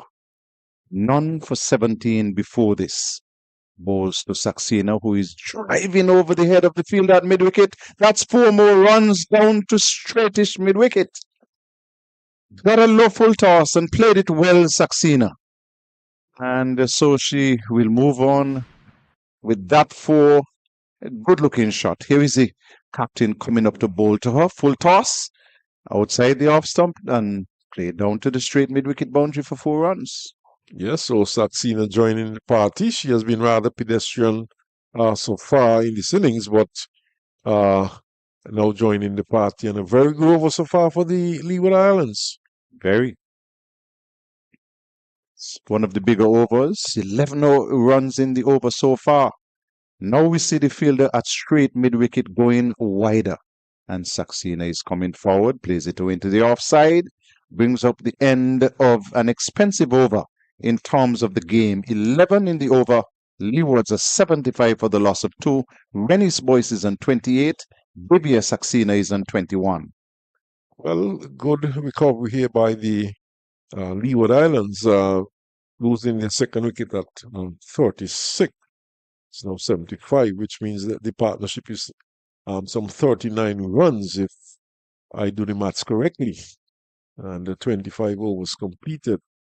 But they always tell you, though, that, you cannot make runs in the pavilion. And I would have said that Saxena has been a bit pedestrian, but she's still there. She's on 21, and perhaps that was what was required at the time when he was having lost all the wickets. But this is somewhat a bit of a recovery here by the Leeward Islands.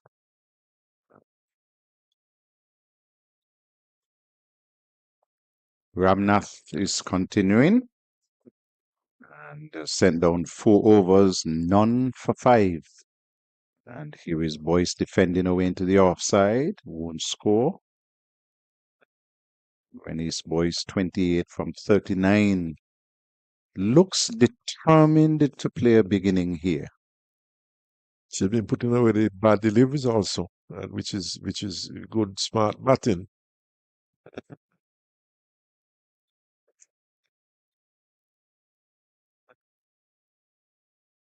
Here is she opening the face, dabbing. Saxena is on the way quickly and scoots home. So that's a good single. Not even close. Home in good time. Quickly off, she called and was quickly, she was going to the danger end. She called and she set off quickly and got home there with lots of time to spare.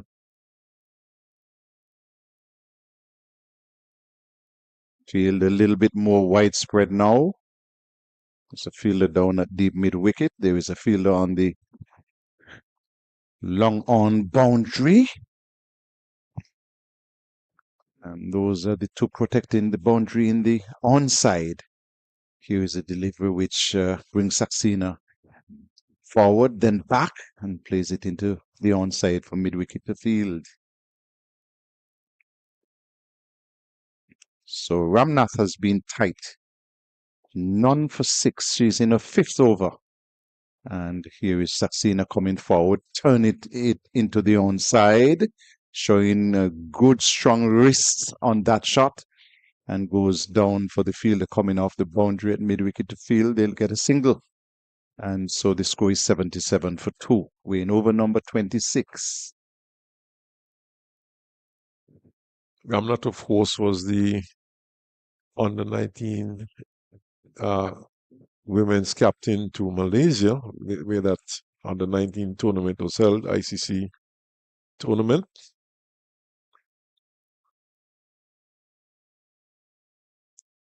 For Boyce, there is a long on, a long off, deep mid wicket, and deep backward square. Here's Ramnath, given this one some flight, and it's defended nicely back to the bowler. And so the end of that over, then it's 77 for 2. 26 overs have been completed. Rennie's Boyce is on 29. Divya Saxena is on 22. And so these two have managed to put a bit of a partnership together for the Leewards. Yes, a bit of a partnership, but the job far from over for these two. They would have to bat long and deep, because we have seen that the Leeward Islands team, they could be prone to some major collapses. So we know in St. Paul's they would have started well and then collapsed to 93 all out in the end. So they, of course, would be hoping that these two would stay out there as long as possible. And Carlisle, the weather has really cleared up nicely. It's excellent weather now. Just some clouds overhead. Sun is out in all its brilliance at the moment. So we would expect that perhaps we should get play uninterrupted up to lunch, as we see Sugrim being brought back from the far end, left arm orthodox leg spin. None for 9 from 5. And so Trinidad and Tobago bringing back their bowlers who have been most effective in terms of being tight. Here is one which is played from the inner portion of the bat down to the vacant 45 position on the onside. And they'll get a single. So the score moves on to 78 for 2. And I said a bit of a partnership, Earl. And these two have been going for 42 runs. Yes, quite a very good partnership indeed by these two. But like I said, they need to do a bit more. Here is Sugrim to bowl to Boyce, so he's playing defensively, and they won't score. So the rains have gone, and there is an even greater percentage of blue skies over us now. We seem to have picked up a bit too. So that's those are good signs, of course, for the rest of the day.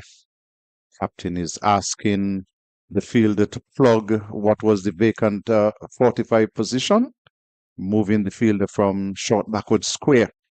Here's Boyce driving into the onside. The fielder from mid-wicket backward square has to chase across to her left, does excellent work, and they'll get a single to take the score now to 79 for the loss of 2. The Leewards were in over number 27.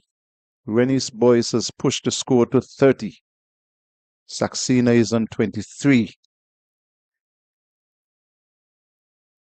And here is Sugram, and Saxena is driving, held the body a little bit upright, and that shot didn't quite bend the front leg. But she gets a single as long on as to come off the boundary, and the score will move on to 80 for the loss of 2. 3 runs in the over so far. And here is Boyce playing this one into the offside, is exploring the possibility of a single, and then gives up the idea because the fielder was closing in nicely from backward point.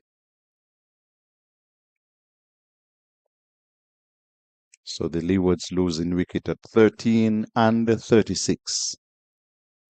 Here is Sugrim to bowl to Boyce. So he's swinging in the air, and it will go over the boundary for 6 more. It was in her arc, and Boyce went at it and struck it firmly clear of the fielder down at long on and took a 6. And so she has been seeing it very well, Boyce. Once it's in the arc, she has gone for the shots, and she hasn't mistimed any.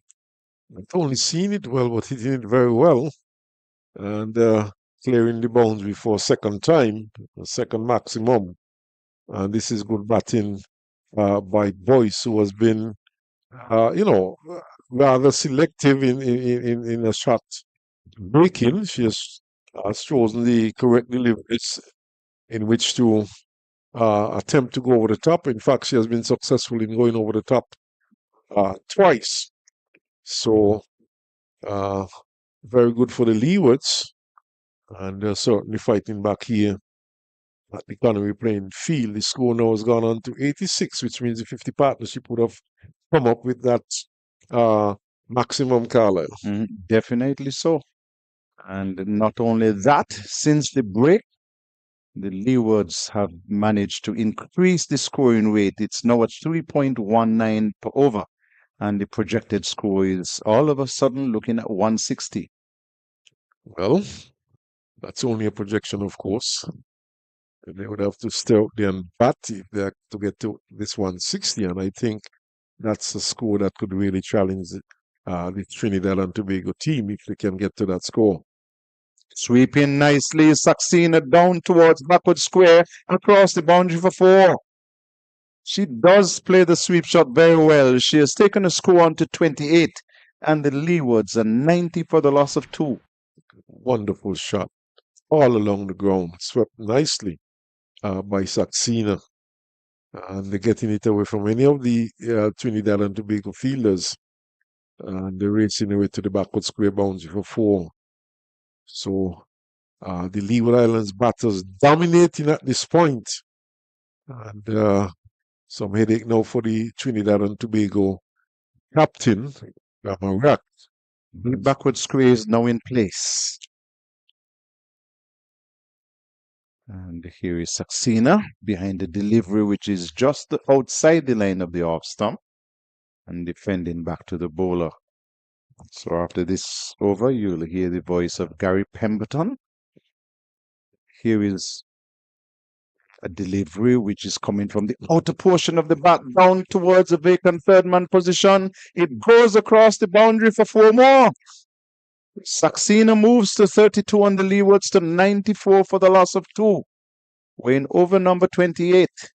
Saxena would tell you that's a good edge, because the result was what she would have enjoyed. 4 runs going down to the vacant third man position for 4, and Leewards, these 2 batters really dominating at the moment, and probably the rain break might have done them some good, Carlisle, since they've come out there they have been scoring a lot more freely.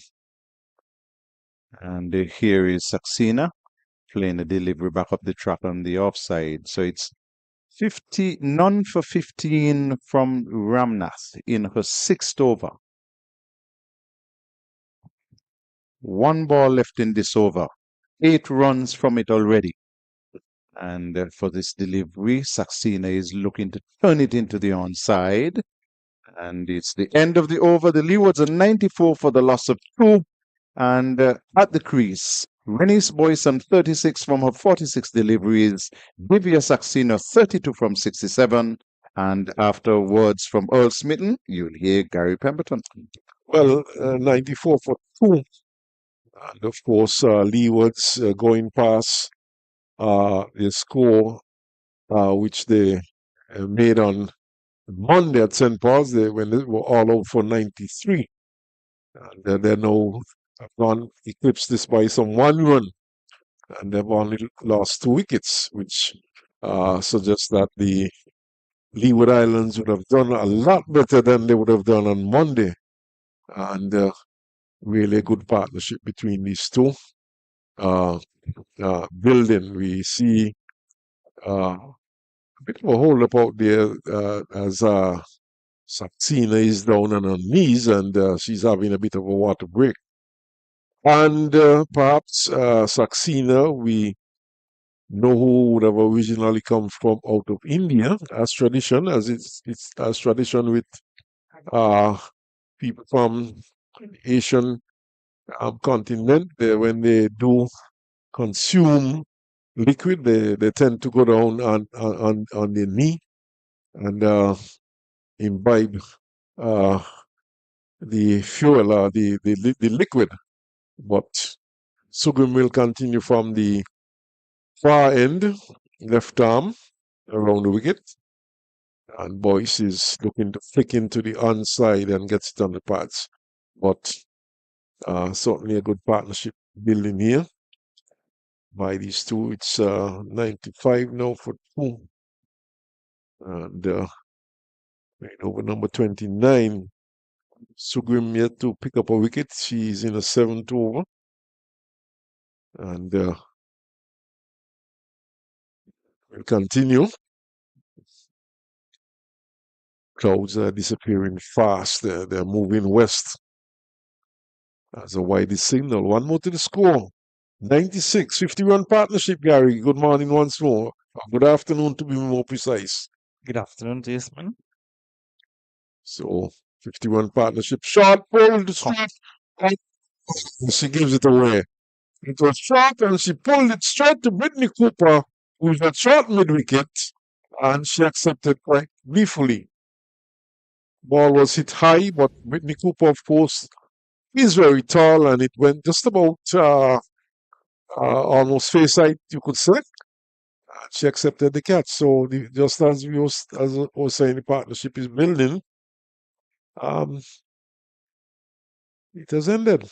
Yes, so 60-run partnership has come to an end between Saxena and Boyce.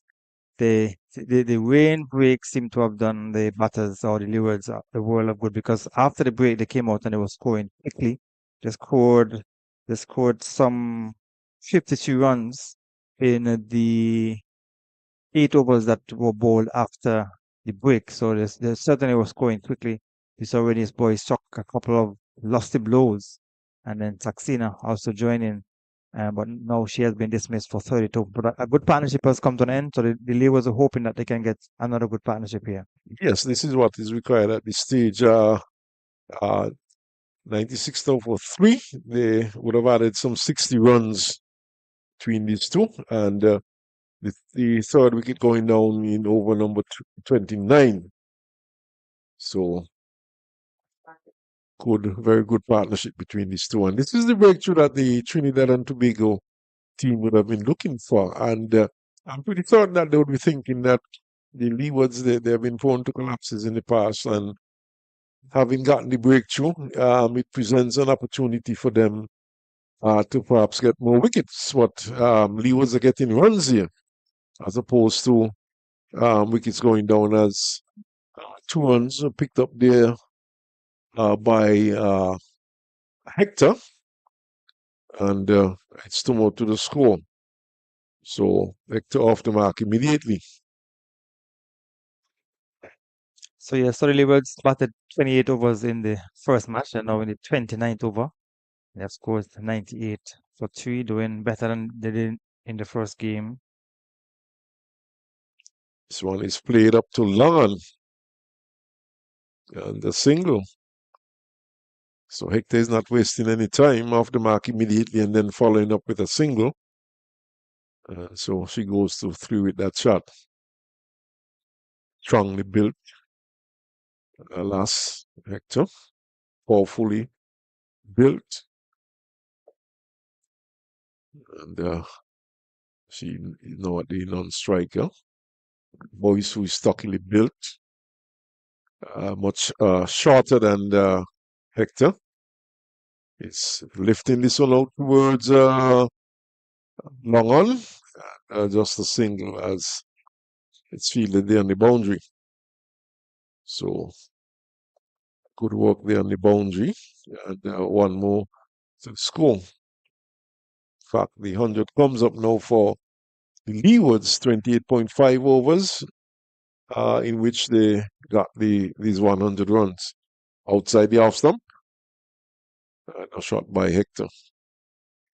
So Leeward's doing much better in this outing, Gary. And I'm sure the management would be happy with what they've seen so far. What they would need, though, is to carry on. So yes, they have done much better. The second 50 coming up quicker, because the first 50 came up in 20.4 overs, and the 100 coming up in 28.5 overs. So they have 8.1 overs, and they would have scored some 50 runs. So good scoring rates, good healthy scoring rates after the water break, or when the rain came after the rain. So they want this to continue. Shanicia Hector has come to the middle, and she has looked confident. She has looked positive. So she want to give good support to Boyce, who is there on 37. Changing bowling from the media center end, the Heroes Park end. Anita Mohammed comes back. Stay down to short third man, quick single. Stumps broken, the appeal goes up, but she's home. Yes, so that's what you want to see in between the big hits, because I was getting the impression that Boyce was just waiting for those bad deliveries to hit for a 4 or 6. But you're still in between those big shots. You still want to pick up the singles. That would put pressure on the bowlers as well. Yes, and already you can see, especially prior to that third wicket, you would have seen that the Trinidad and Tobago, the shoulders were dropping a bit, and the batters were putting some pressure on them. So Leeward's, surprisingly, Gary, well, not surprisingly, it's based on the point system. They came into this round in 5th position ahead of Guyana. They would have picked up a bonus point, pushed into the offside, up to Ramna to Fields, and no one is scored.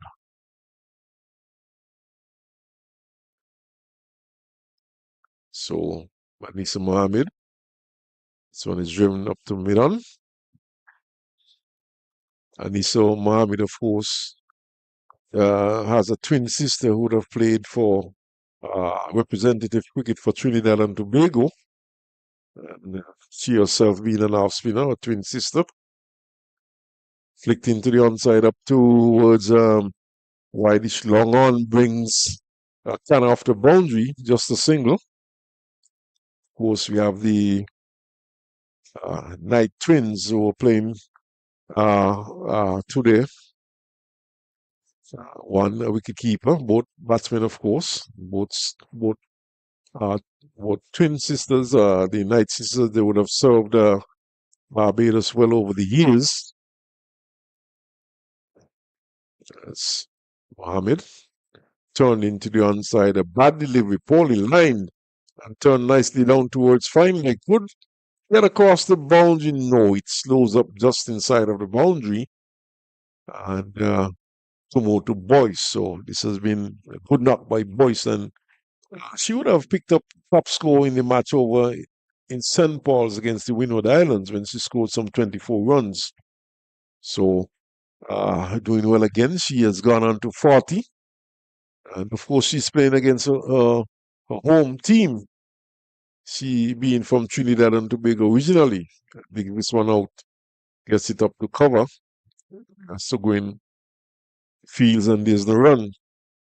So it must give her some pleasure to play against her home team and get some runs against them.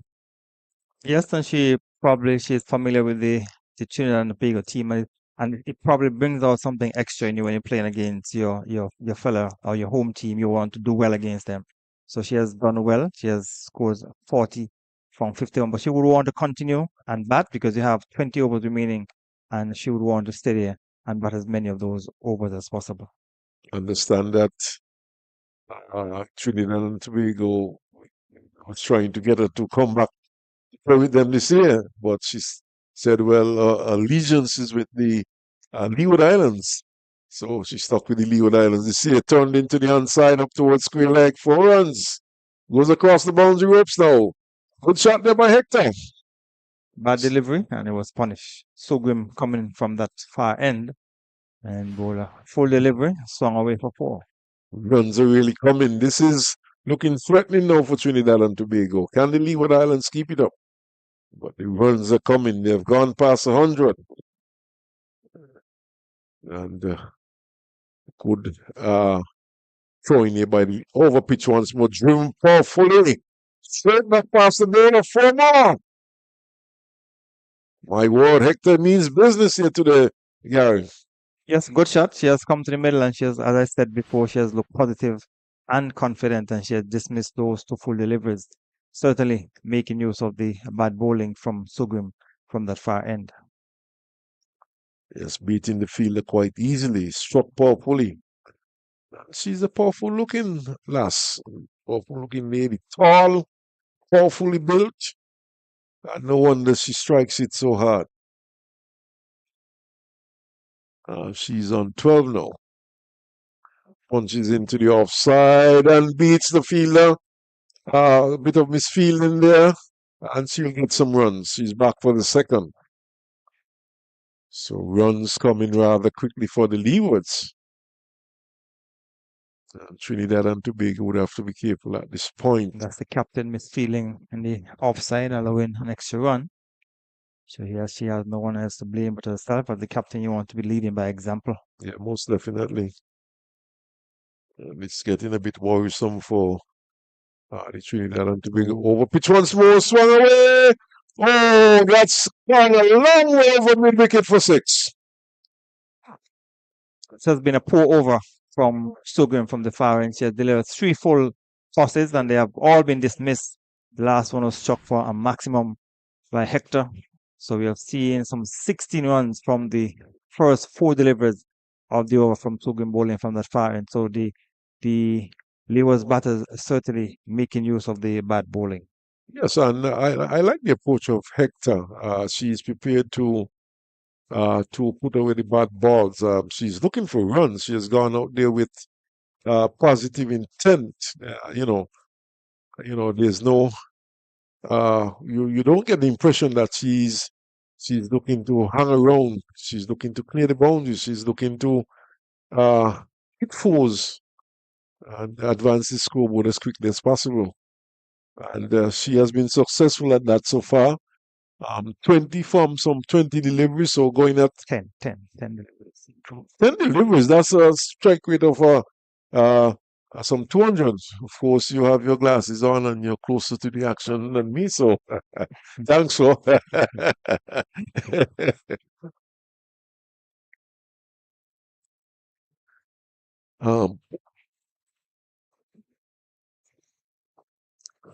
So there you have it. As the over comes to an end, 120 it is for 3. Chicken. Yeah, so Hector really playing a blinder here for the Leewards. Yes, a good aggressive knock. She's playing a role similar to what the captain of the Barbados team did when she got to the Alien. She played against the guy in the team. We had Knight at the other end who was playing a more steady inning, but she came as the captain of Barbados team had an attacking role, and exactly what Hector is doing now for the Leewards. Well, I know when I spoke to Carlisle earlier this morning, and I told him, well, uh, it's a good thing that the Leewards are batting first. He asked me why I said that. I said it's a good batting track. Well, then he thought I meant otherwise, and he went on to say that Leewards are going to make a big score today. So far, so good. They're 120 for 3, and I think they've done very well. Whether or not they're going to get up to a big score is left to be seen, but I think that they are on the right track to get a very good score. And this has been a good, solid knock by Boyson. She has been joined by Hector, who is playing a blind at the moment and really advancing the score at the moment. The rate at this point is 3.87. So going in the right direction, the Leeward Islands, as it's Ramnat who was a good one, beats Hector outside the off some to the keeper. So the projected score based on the scoring rate 194. So they're scoring pretty quickly. So Hector just now, in fact, it's Boyce. How could I mistake Boyce for Hector? Totally different physiques. Boyce, a short, stocky, Hector, tall, powerfully built. Very tall, well over 6 feet. It's Hector as Boyce is defending. Boyce, of course, would be just over 5 feet. Gary, about 5'2". Are you very good with heights? You're better at me, so you're better than me at height, so you can determine that. Just about. Even our score might be able to give me a better idea. This one is played into the offside. Boyce picks up another run. So Boyce looking to get at least a half century today. Whitney Cooper shouting some advice from a position here at long off. Right look on the boundary, just we lost. I'm not tosses, over tosses as a matter of fact, but Hector is unable to capitalize, gets it as far as mid off, and the ball is quickly around to field to her own bowling.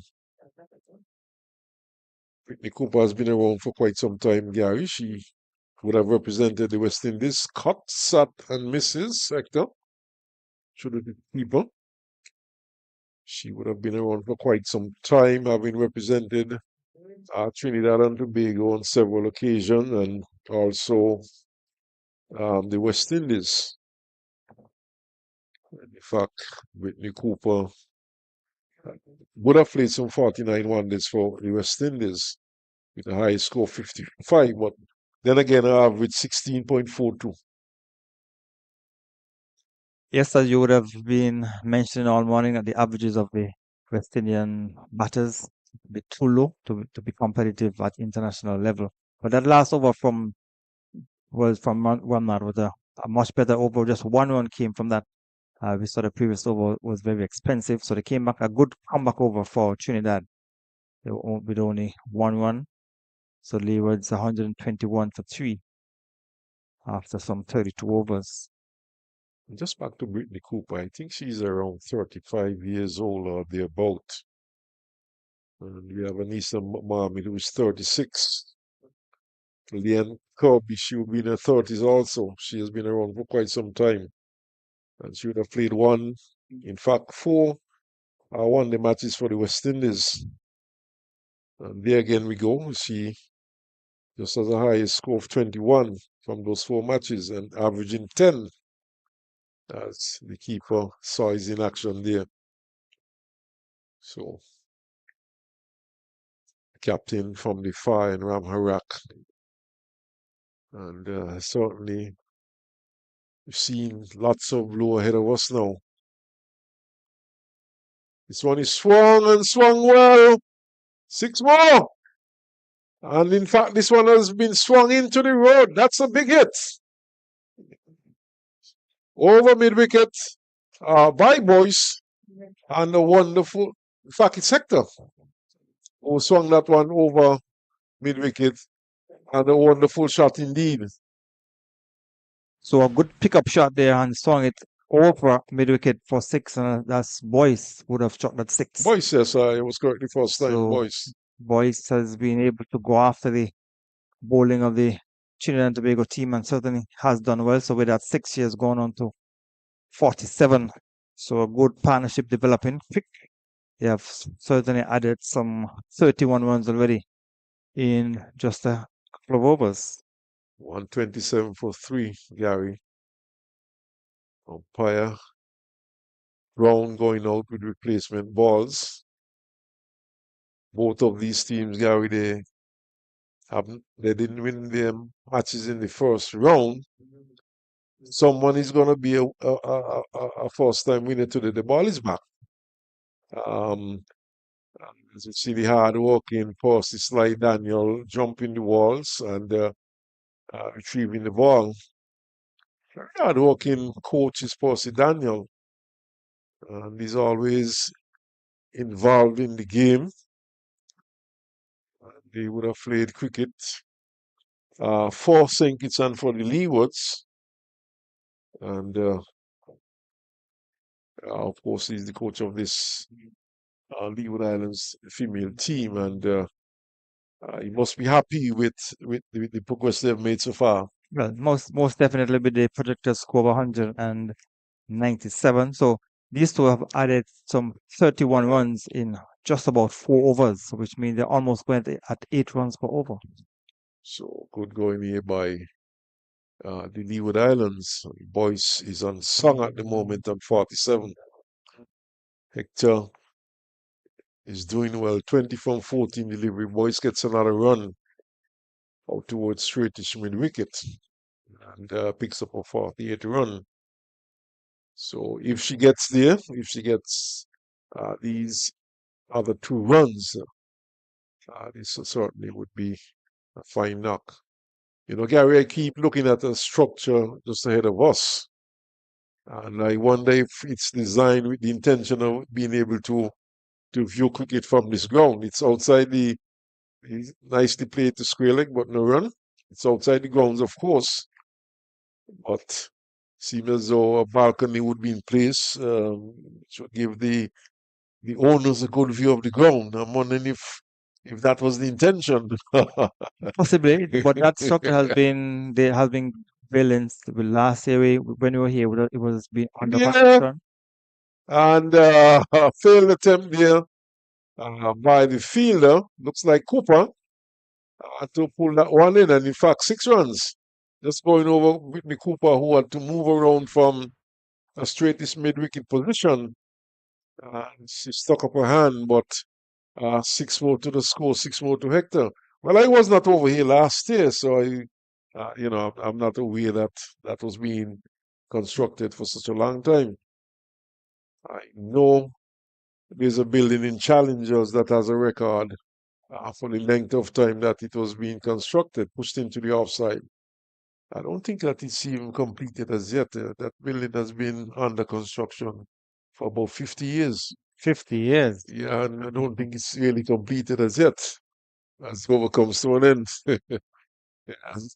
I've been in St. Kitts for over that time, and if I can recall, since I've been here, that building has been. So they have been working it for the last 50 years? Well, I don't think in recent times I've done any work on it, but it's been occupied. But in terms of being complete, I don't think it's really complete, but it's been occupied over the years. But certainly a very long time. I think that building will hold the record. But let's hope this one gets completed before the end of this year, as this one is played nicely into the offside for a single. And Boyce would go to 49 with that single. So Lee was looking good at this point, 135 for 3. And I'm sure Mr. President of the Navy's Cricket Association, and one who is very much involved, would be pleased with the performance. Turned into the onside. This is nicely played also. Finding the gap and picking up a single by Hector. So she shows that it's not all about the big hitting. She's looking to rotate the strike also. So the scoring rate has gone above 4, scoring up 4.08. Which could take them just over 200 at that rate if they continue. So the Very good showing by the Leewards here today. projectors scored 204. So they would be hoping that they can continue to bat well and bat the remaining 16.4 overs. So Ramnat will continue. Tosses up, an attempted drive by Boyce. That one was a bit wide outside the off stump. Umpire probably thought about it and then changed her mind. This one, it's a bit uncertain, but in the end, keeps it out. Gets it down to short third man. Kirby's in the way, so there's no chance of a run.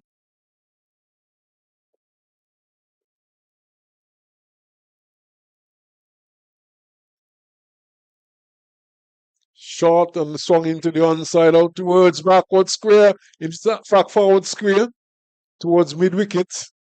And she's back for the second. Brings up a 50 and a well played 50 by Boyce. Good knock. Excellent knock by Boyce. She came out from the onset and she was looking positive. And now she has brought up 50 with 2 4s and 4 6s. So well played by the young lady. 2 4s, 4 6s. And that's excellent indeed. Ramnat goes to her. She takes it on the full and gets it down to wideish long on. Brings Can off the boundary. And one more to the score. It's now 139 for 3. So over number 34 has been completed and Boyce continues to bat well. She's on 52 from 63. And Shawnesia Hector, she's on 27. She has faced some 18 balls, so she has been going in excess of a run per ball and certainly has put the pressure on the Trinidad and Tobago team. Captain will be coming in from the far end, or she's just having a word with the bowler from that far end. So they're hoping that they can break this partnership that has been going excellently. They have scored some 43 runs already for the 5th wicket. Yes, so she's at the far end. And so far, though, Gary, the Trinidad and Tobago spinners, they've been rather ineffective. I thought that, it would have been a key moment in the game when perhaps someone like Anisa Mohammed would have been brought into the attack. But the Leeward certainly, they have done well. Wide delivery there, down the onside. And of course, this is a new bowler which has been brought into the attack. It's Ramtahal.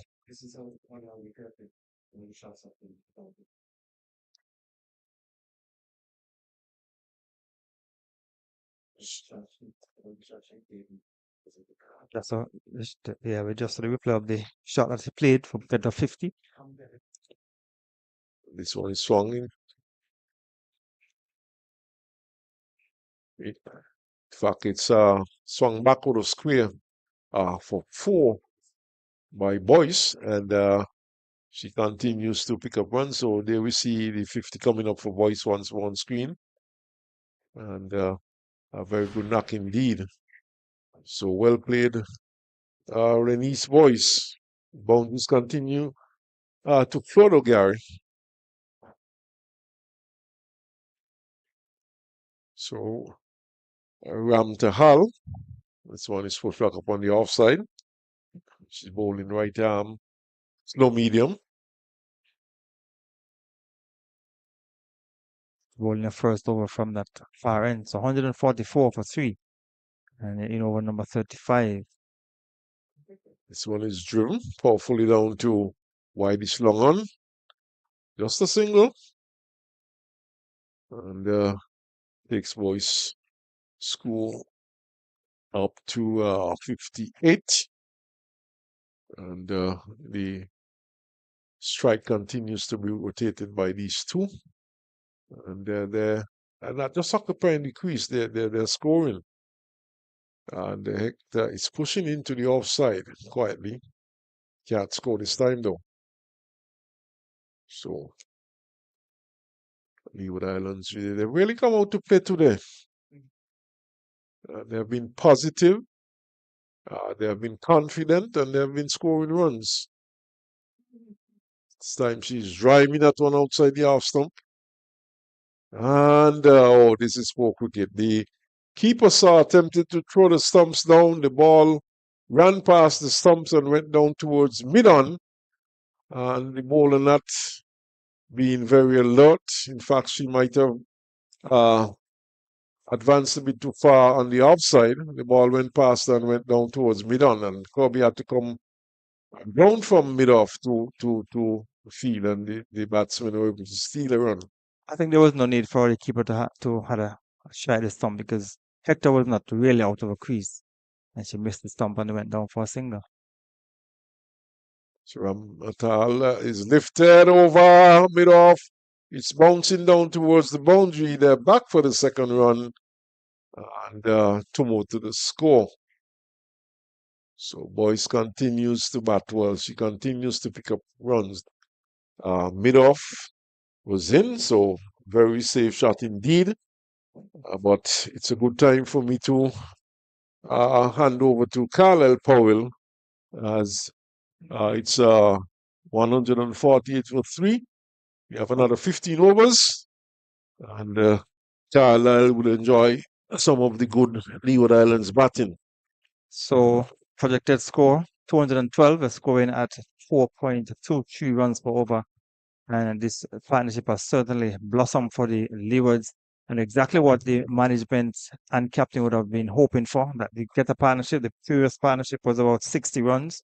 And now this the fourth wicket partnership has yielded, as a matter of fact, 52 runs. So the 50th partnership between these two batters has come up, and a very good fourth wicket stand for the Leewards has certainly put them in a good position to get up in excess of 200 runs as I welcome back Carlisle. Thank you very much, Gary. And this morning, you were wondering if they were going too slowly. And remember, you remarked that you needed somebody there to be able to build a foundation around. And a good partnership between Saxena and Boyce laid that foundation for this partnership as well. So Ramnath will continue from the media center end, and they will be looking to break this partnership. So good 2 consecutive partnership for the Leewards. One of 60, and now this one has yielded some 52 runs. Ramnath is in her 9th over, none for 21.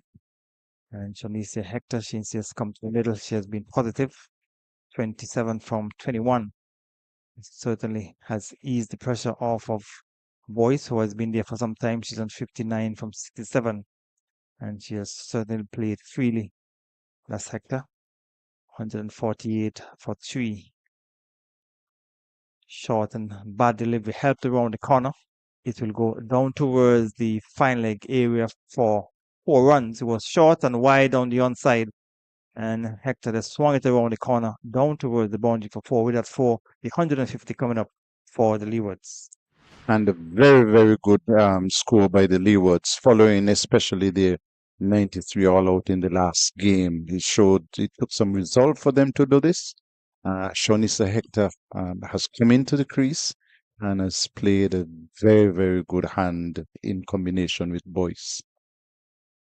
So a very good partnership for the Leewards, and they're certainly doing a lot better than they did in the first encounter.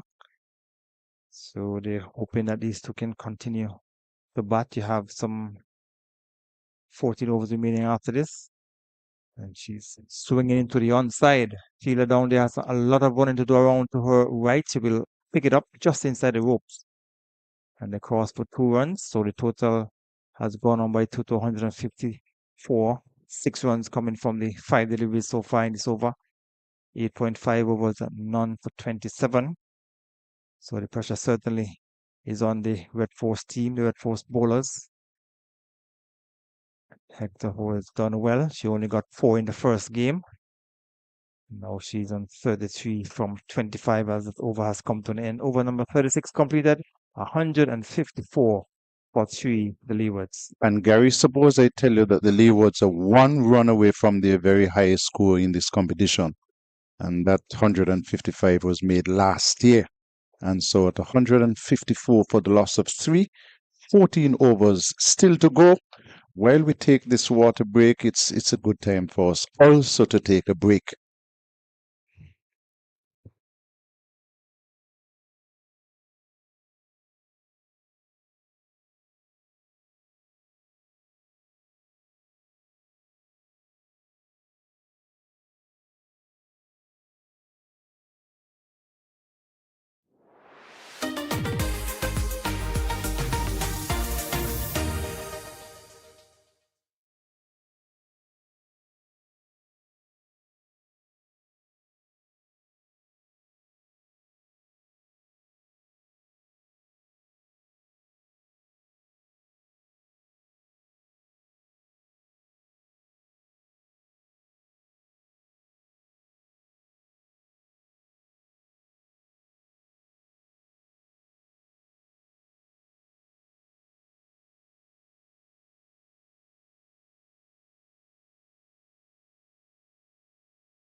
Still be in there. PCM made 63.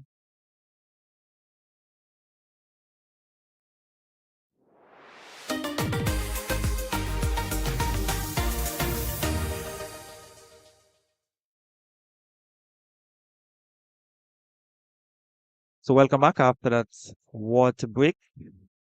The score is 154 for 3 off of the Leewards after 36 overs. And they will continue to bat. Saxena made 32 from 68. And Melissa Clark made 11 from 43. Joseph made 9 from 12. So Boyce is facing up from the She's facing up to the bowler from the far end. And she's continuing. That's Ramtha Hall bowling her second over from the far end. And the Leewards have gotten a single. So Hector has come back into strike. And she is striking the ball very well. 155 for 3 in 36.1 overs. So Hector is on 33 from 26. As Ram Sahal comes up and hitting it, goes down towards the long on area, will drop in front of the fielder. Spinning away to her right. She stopped it and they were able to get a single. One more to the total, 156 for 3. Good score. The projected score 215. So the Leeward certainly having a very good partnership. And currently going at 4.29 runs per over. And Boyce continues to bat well. She is now going to 61 with that single. And the total has gone on to 157 for 3. So they have gotten 3 singles in the first 3 deliveries of Ramtha Hall second over. Her first over cost 8 runs. Hector, who has been batting well, has been striking the ball well. She's gotten another single. So certainly doing well this time around. In the first game, she made 4. Now she's on 35. And Hector is someone with some ability. And she just wants to become more consistent with her performances. So Ramtahal will go into bowl to Boyce who's on 61. So they have been doing well so far in this over. Have been able to pick up a single off of every delivery. So 5 runs have been scored off this over. So with that single, total has gone on to 159. So 1 delivery remaining in over number 37. And Hector, who is on 35, she has come back into strike. So certainly putting the pressure on the Red Force bowlers. This partnership certainly blossoming for the Leeward. So over number 37 has come to an end, 159 for 3 Leewards batting first. And let me make a correction. The Leewards did get up to 255 against Barbados last year. And so that is their highest score. They're doing well in this game, 159 for the loss of 3. Still 13 overs to go. And it has been built around a solid knock of 62 from 70 from Renice Boyce. And based on how they are scoring, they can get up to 215 if they continue to score as quickly as they are scoring now. So Ramnath will continue from this the media center end. She will bowl into Boyce. Boyce is in 62. With 13 overs remaining, she's driving down the ground for a single. With 13 overs remaining, I'm sure Boyce probably could be thinking about a century. Well, lots of overs left in the game. And so she has been batting well. And is still nimble. Good use of her feet on that occasion to pick up a single. Yes, she's using her feet more now. When she first came to the middle, she was looking more for the big shots, but she's set and she's now moving her feet and playing better. Oh, Chance for her to be out. Yes, she is out. Hot. That's Hector. Short delivery. She was looking to swing it into the onside. Maybe the ball came to a little slower than she anticipated. It came from the outer portion of the bat, went in the air, and the keeper saw this moving around to her left ins and took the catch. So Hector has been dismissed, and the partnership has been broken, and the Leewards losing their 4th wicket. and not the best delivery that Hector has faced, but she saw the short delivery, her eyes lit up, and she got herself into a very awkward position and tried to pull it away into the onside. Just edged it to the keeper, and the keeper just had to make a couple of steps across to her left and took an easy catch. So the post wicket goes is 160 for the loss of 4, and the Trinidad and Tobago team have had a very important breakthrough. So to give you an idea of how quickly they would have scored, this partnership lasted just some 9 overs, Carlisle, and they scored some 64 runs. So certainly they were scoring very quickly, and so that would put the Leewards in a very good position. And the current rate will take them up to 215, and they would hope that Amanda Edwards can stick around with Boyce and continue to score and score quickly for the Leewards. So Edwards will be facing up to Ramnath from this team. Media center end. And I'm sure that Boyce will be hoping to get good support from Edwards in the air, but went between the backward point and cover down towards the boundary before it was short, it was wide. It went in the air, but it was out of the reach of the fielder, Joseph, at backward point.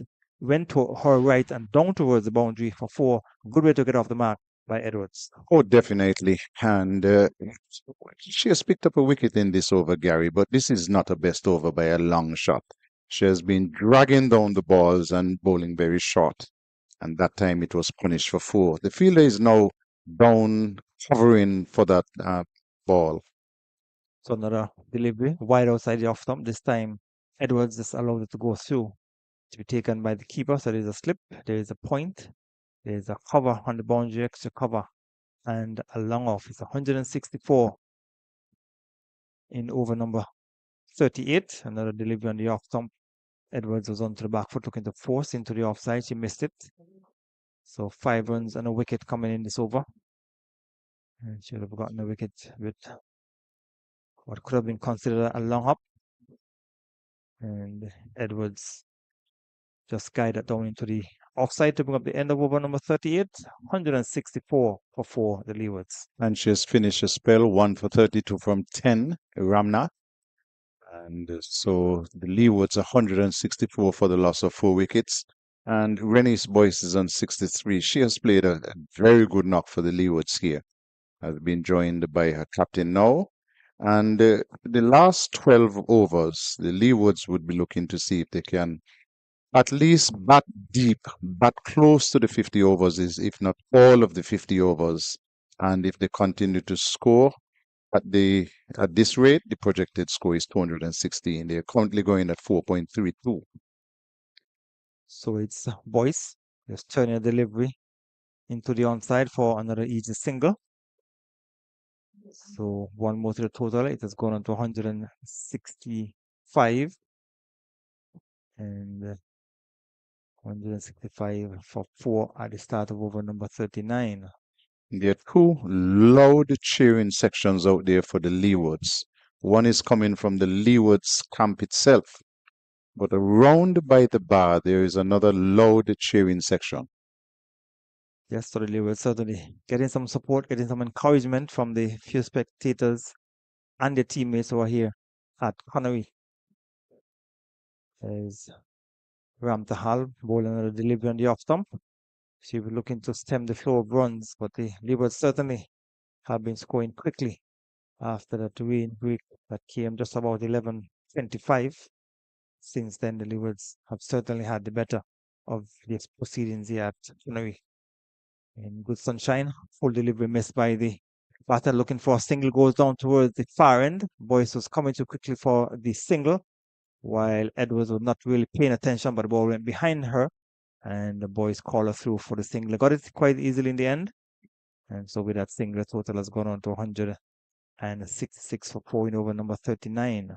Boyce was coming to the danger end, and she clearly had sight of the ball. Edwards, having missed it, dozed off a little bit.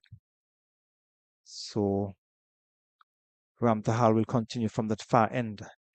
So it's nice sunny conditions here at Connery. And he's going to the big drive over mid-off, over the head of Curry and down towards the boundary. It will cross the ropes now, just about now for 4. So another boundary to Boyce, as she has gone on to 68, 170 in over number 39. Yeah, it was pitched up to her in the arc, and Rennie's Boyce was not holding back. The fielder was in at mid-off, and she struck it cleanly over her head and picked up yet another boundary. She has gone on to 68. So when she scored a 50, she had 2 4s and 6 6s. So she will be facing up to Ramtahal. She's swinging. She will get a single at least as the fielder Cooper has some running to do across to her right from mid straight mid wicket, a single to the total. It has gone on to 174, 171 for 4. One delivery remaining in over number 39. So they have gotten some 7 runs of this over so far. So Ramtahal is in a third over, none for 19. And then there is Edwards playing a lazy looking shot. Goes into, she missed it, taken behind by the keeper on the bounce. Over has been completed. 171 for 4 after 39. Another good over for the Leewards, picking up some 7 runs in that over. And so they have continued to score at a fairly fast clip. Seemed a little bit slow this morning when they started, but they had lost the wickets on 13 and 36 and had to recover from the run out of Keanu Joseph, who is perhaps their top batter. And they have recovered quite nicely. So 171 for 4, 11 overs to go, Gary. Leewards would be looking to get past 200 runs here. Yes, they're scoring at a rate that they can get up past the 200 mark. As a matter of fact, they can get up to 219 if they continue to score at this rate. Captain Ramarat has brought herself into the attack from the media center end. She has bowled 5 overs, none for 34. And so now she has come back into the attack with 11 overs remaining. Maybe she's hoping to complete a spell from the media center end. So she has come back to see if she can get the wicket of Boyce, who has been batting well. She's on 69 from 74. Amanda Edwards, she's on 4 from 7. Her last over was an expensive one, Gary.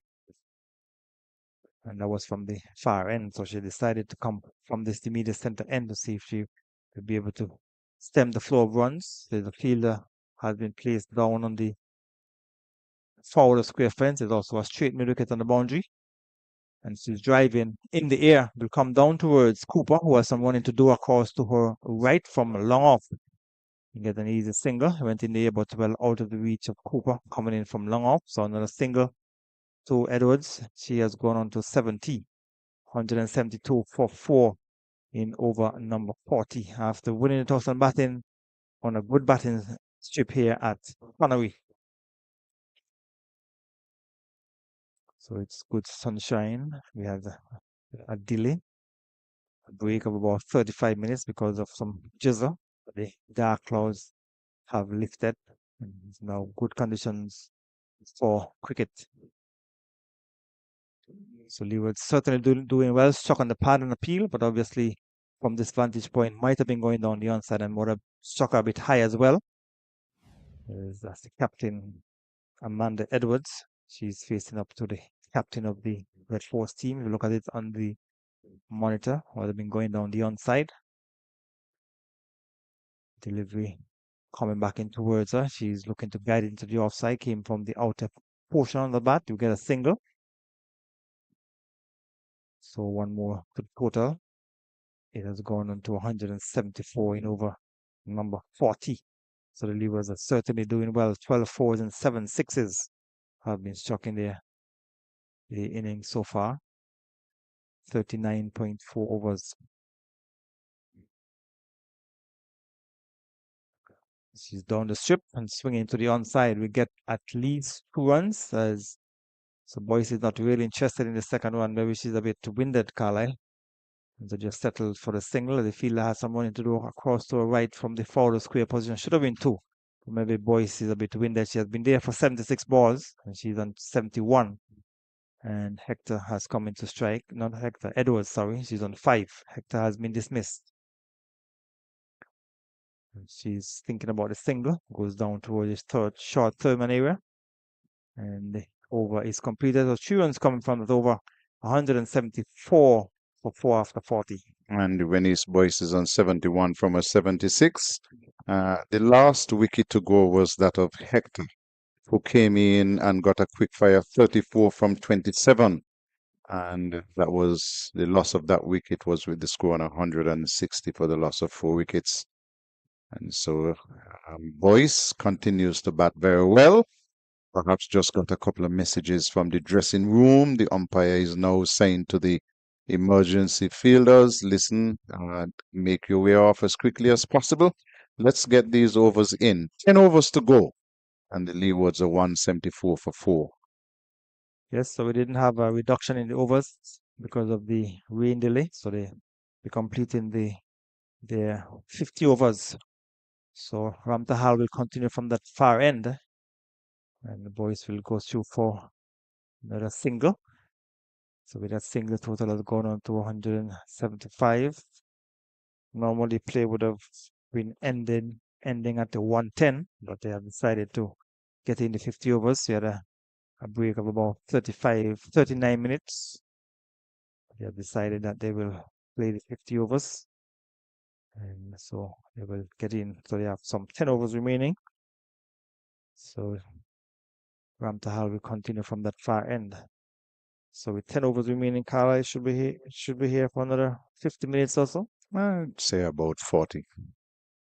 So Ramtahal bowling from that far end. And with the spinners on, it should get a spinner bowling from this immediate center end. Should get you the overs quicker. Captain is bowled, swinging across the line of delivery on the center stump. A bad shot and looking to swing into the onside. So the fifth wicket has been dismissed. Hector bowl for 5. Yeah, Hector didn't suggest any stability at all, any prominence at the crease. It was very, very casual. And that one, she should really have gone back down the ground, but instead was swinging casually across the line and was out off stump. But this brings Jazeera Claxton to the crease. And of course, people have seen her play all around the world, and they want to see her play at home. And I'm sure that a good number of the persons who have come out here have come in support of not just the Leewards, but in support of Jazeera Claxton. Yes, so Zara is a hometown girl. She has some ability, but she has to understand that she has the ability, but you cannot have ability without performances. So she will want to spend some time in the middle. She's a good prospect as an all-rounder. You want to make runs and also take wickets when you're bowled. So you need to understand that you have some 9.3 overs to face, and you want to stick around with boys and give us some good support. Think, if you're sitting in the dressing room, the last message you would have wanted to give her is that there are lots of balls left. And so you have the chance to get a sighter and get yourself in. So I'm sure Ramtahal will be hoping to get another wicket in this over. 3.3 overs, 1 for 20. She will go around the wicket to the left-handed Paxton. She will eventually get a single. The fielder looks like Cooper was trying to stop the delivery of shot which was played into the offside. Went past her. So Jackson is off the mark. And with a single, total has gone on to 176 for 5 in over number 41. So some 12 fours and 7 sixes. And struck by the Leewards as Ramtahal will continue from that far end. And boys will get another single. Goes down to short, third man. Here the fielder is Ramnath, had to do some running down to a short third man to get another single. And so with a single, total has gone on to 177 for 5. 1 delivery remaining over number 41. And so the left-handed hometown girl Jazeera Claxton has come back into strike. Just faced the 1 delivery. And she's on 1. So 1 wicket and 2 runs coming in over number 41. Claxton will get another easy single. Just coming onto the front foot and playing it easily down to long off for a single as the return comes down towards the keeper's end. As Boyce was a bit slow in getting in, but the over is completed. Over number 41, 178 for 5. 178 for 5. And so we have had some 2 quick wickets by Trinidad and Tobago. And you get the sense, though, that they perhaps were not expecting such a big fight from the Leewards. And that is especially after the Leewards only made 93 in their first game. But cricket is a game that is played on the day and is played on the field. And so you have to make sure that you are bowling, you're fielding very well at all times. And Trinidad and Tobago It's not really that they bowled poorly in stretches, but that the Leewards batted particularly well, Gary. Yes, most definitely. And that was led by, has been led by Boyce. She's on 73 from 78. Captain Ramarak has taken herself out of the attack. She has brought back the experienced Anisa Mohammed from the media center end. And the left-handed Zara Claxton, who is on 2, will be facing up. The 177 for 5. Projected score 217. Claxton is looking to swing into the onside. She's bold. She went back onto casual. the back foot and just looking to play it into the onside. Missed it. Too And casual. she has been dismissed. Bold for Was a shortish delivery, and she really should have been standing up and looking to punch that back down the ground for a single, because the fielder is all the way on the long off boundary. Instead of that, she was casually on the back foot, looking to turn it into the offside, and her stump went knocked out of the ground. And so that's another wicket for Trinidad and Tobago. 6 wickets down now, and the Leewards might very well be bowled out, Gary. Yes, they'll have to be careful. You saw the 2 last batters to be dismissed. They came and they looked very, very fragile, very, very relaxed, maybe not interested in what is going on. And they have lost 2 wickets. The captain and now the Zara, who we were hoping that could have stayed in the middle and try and make some runs, has been dismissed from a very fragile looking shot. And so the Leeward's 178 for 6 after that. A very good partnership. You have seen now some 2 wickets falling after the wicket after Hector was out from a long hop looking to swing into the onside. And the keeper took a catch. And since then, you have seen 4 other wickets that have fallen. So the TNT team pulling himself back into this game, trying to prevent the Leewards from getting past the 200 mark. And the Leeward will be hoping that Windies boys can continue. But you need the support if they have to get up to the 200 mark. So the first delivery of the over has gotten a wicket. Experienced Mohammed. And the new batsman is Kimberly Anthony. The new batter, Kimberly Anthony, facing up to the experienced Anisa Mohammed, who was brought back by her captain. And she has been rewarded with the wicket. So in over number 42, into the big drive, we'll get it down to long on for a single. So a single to Anthony, with that single total has gone on to 179. So at the end of this over, you'll be hearing the voice of Earl Smitten. So Leeward still can get up to 215, but they have lost some 2 quick wickets, 160 and 170. 175, sorry, and 177 as Mohammed over the wicket. And Boyce is thinking about a single, went down to short third man. The fielder Ramnath moves quickly to her left, prevented any possibility of a run. 2 deliveries remaining in over number 42, and the lead was 179 for 6 wickets. Boyce is still there. She's on 73. And she will get an easy single eventually as the fielder at the cover, moving to her right, couldn't stop it. So 1 more to Windies boys. She has gone on to 74, and total has gone on to 180 for 6 wickets. Leeward's winning the toss this morning and batting here at Connery, doing a lot better than they did in the first encounter, where they got up to 93 all out in 28 overs. So the final delivery of over number 42 has been played down to its cover. Over is completed. 42 overs gone. Leeward's 180 for 6. On a day when Afghanistan knocked England out of the Champions Trophy, and also a day when we celebrate the 100th anniversary of the birth of Sir Everton Weekes. It's also a day, Earl Smitten, when Anguillians are going to the polls to elect a new government. And so lots of things happening here and around the world. And you yourself being a politician, I would have very much interest in what's happening in Anguilla. Well, I pay attention to politics from all around the region, all around the world. I've singled to Boyce, and that will take her on to 75. and the Leewards to 181 for 6. Still a lot of overs left in the game. We're in over number 43, and the Leewards are 6 wickets down. And of course, they would like to get past that 200, just psychologically, of course, to get past that 200 run mark. They are some 19 runs away. And another 4 wickets to go. And heck, that's Anthony. He's getting the delivery down the leg side. It's called and signaled wide. Ramthahal, 1 for 25 in a 5th over.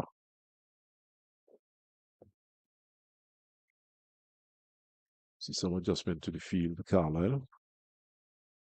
Joseph going back to deep mid-wicket. And you see the captain coming to short backward square. Delivery, which is again leg side. And the fielder, who is at short fine leg, goes tumbling across to her left and effects a save. So Leeward's losing wickets at 13, 36, 96, 160, 175, and 178. Here is Anthony driving in the air out to the fielder at point. And she has been going hard at every single delivery, Anthony. And somebody needs to tell her, listen, there are a lot of balls left in the inning. And Leeward's are 6 wickets down. Boyce is on 75. Perhaps she should try to get a single and get on strike. But none of that. Again, she's going hard at this delivery and goes out to extra cover, and there is no chance of a run. Yes, perhaps he should just try and pick up singles here and there. Lots of time left still in this game. And this brings out a defensive shot. Umpire says not out to a polite inquiry. And 1 delivery left in the over. Just 2 runs off it so far. 1 run from the bat and a wide. So a very good over for Trinidad and Tobago up to this point, and she would like to finish this over well. Full toss, swung down the ground. There's a fielder coming off the long on boundary. And so it will be a single, but not a bad result in that it keeps Rennie's Boyce off strike. And so at the end of that over, 43 gone, 183 for 6. Rennie's Boyce is on 75. She's the non-striker. And with her is Anthony. Yes, I'm pretty certain that the Trinidad and Tobago team would prefer to be bowling to Anthony at this point, because she's been going hard at the deliveries, but she has been hitting them straight to fielders, and she's not suggesting that she's going to clear the infield or get past the infield anytime soon. What she has been doing wrong, there are gaps in the field, there are opportunities for single, and I think, as you rightly alluded to, she should be trying to get Boyce back on strike. Mohammed bowls a delivery which she is defending into the offside. And she won't score. So 183 for 6, the Leewards. They won the toss and decided to bat. Anisa Mohammed from wide of the crease. And Anthony's driving. Seems as if she's putting out maximum effort for minimum results. Timing a bit off too. At times, that is.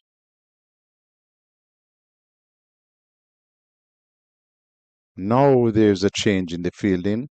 The deep backward square comes into the circle, and the fielder from cover goes all the way down to the cover boundary. And more changes. Mid-on goes into hover, and fine leg comes around to square leg, and square leg comes to mid-wicket. Anthony is facing up to Anisa Mohammed.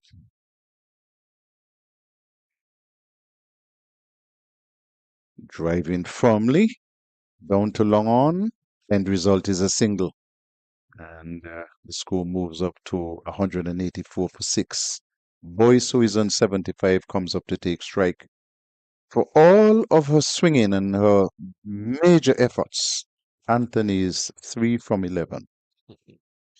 And if I was Trinidad and Tobago, I would have been looking to block off the singles, keep Anthony on strike.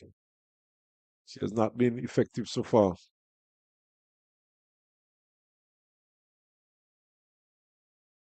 Boy's looking a bit tired at this point, though.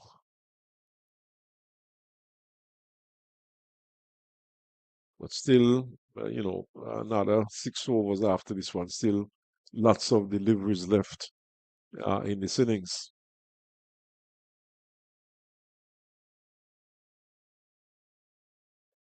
Swinging this one into the onside. Long on comes off the boundary. They'll get a single.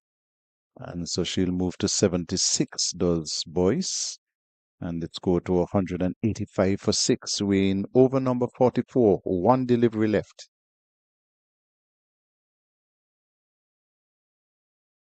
See the bat going out, but I suspect that it's more than just a bat going out. I think it's a message going out. Carlisle.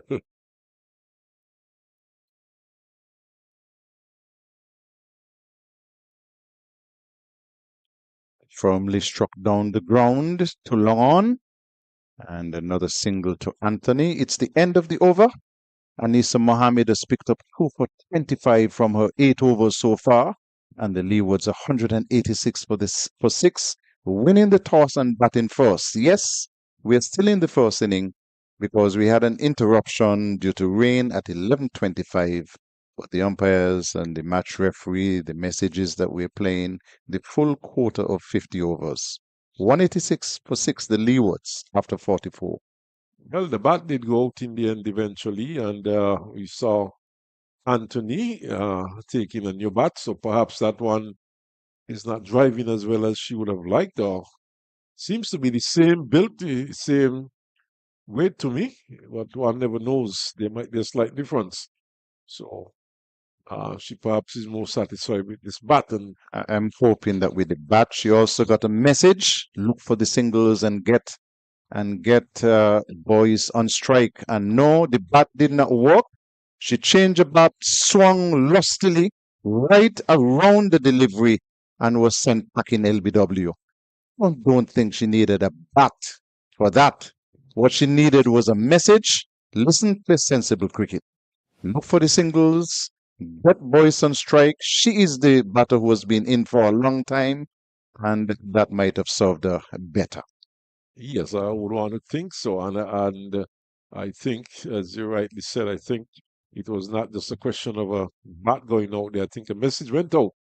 But as to what the message was, we will never know. But Leeward Islands losing another wicket. 186 for 7. And we have had some 44.1 overs completed. And Ramtahal has picked up a second wicket, 2 for 26. So she has done fairly well, Ramtahal. This young lady has been batting too low for the Leewards. She can bat a bit, and she finds herself batting so low down in the order. She's coming in at number 9.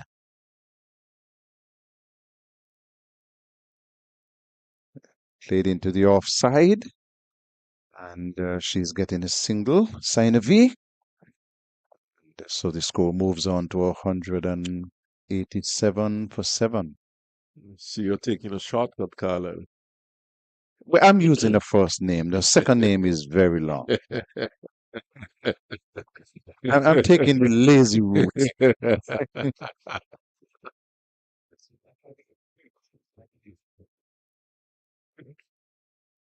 Ramthahal, I can say that. That's a little bit shorter.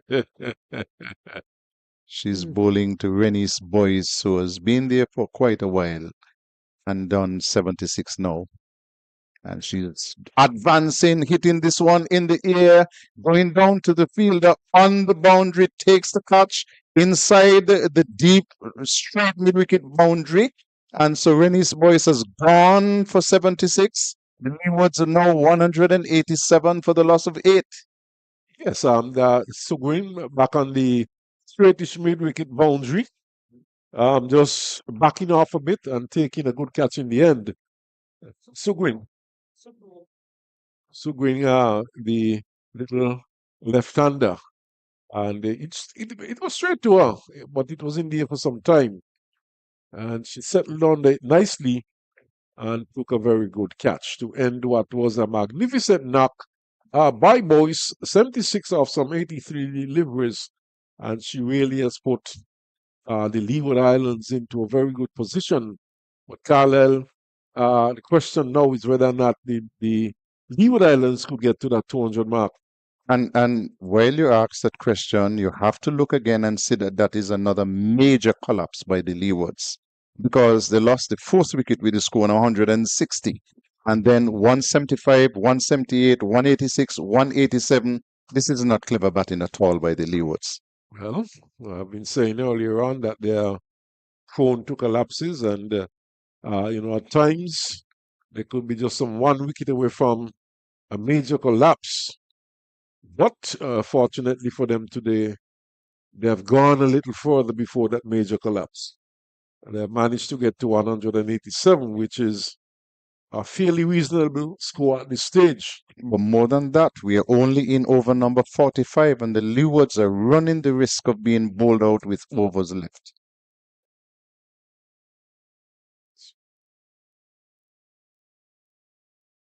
So they would be hoping that the rest batters could bat out the innings. Tony Martin is the new batter.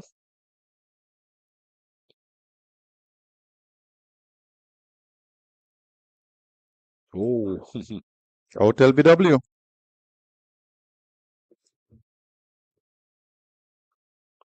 yes, no hesitation from the umpire. The appeal went up and she was immediately given out. Leg before, so Ramtahal is really creating havoc among the Leeward Islands batsmen at this juncture. And picking up 2 wickets in this over. So, not a collapse, Carlisle. Heading quite nicely towards the 200 mark. Seemed very much on the cart. And now collapsing to 187 for 9. Just the last batter going out.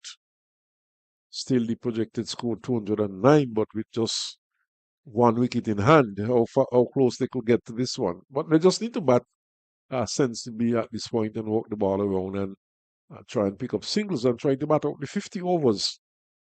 So Ramtal has now picked up 4 for 27, and she has 1 delivery left in this over. 3 wickets in the over. So a hat-trick of wickets, not consecutively, of course, in this particular over.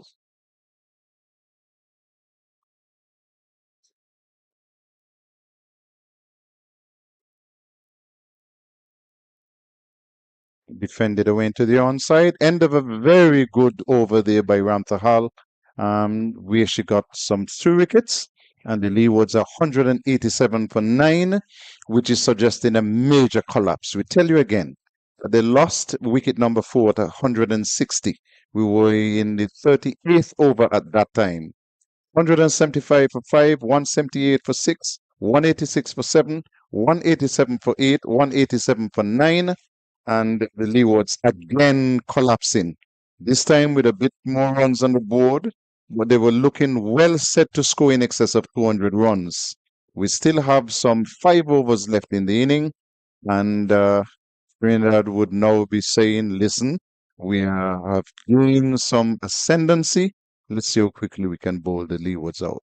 Question is, how well can the Leewards defend the score? We know whatever they would have made over 200 before. I think it was 255, and they lost that match.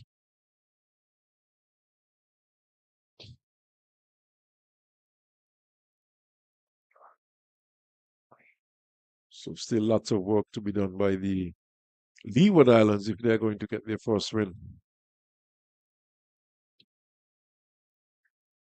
You're looking deep. I'm looking in terms of them being able to bat out the overs. There's a single, and Sina V has moved the score on to 2, and the score to 188 for 9.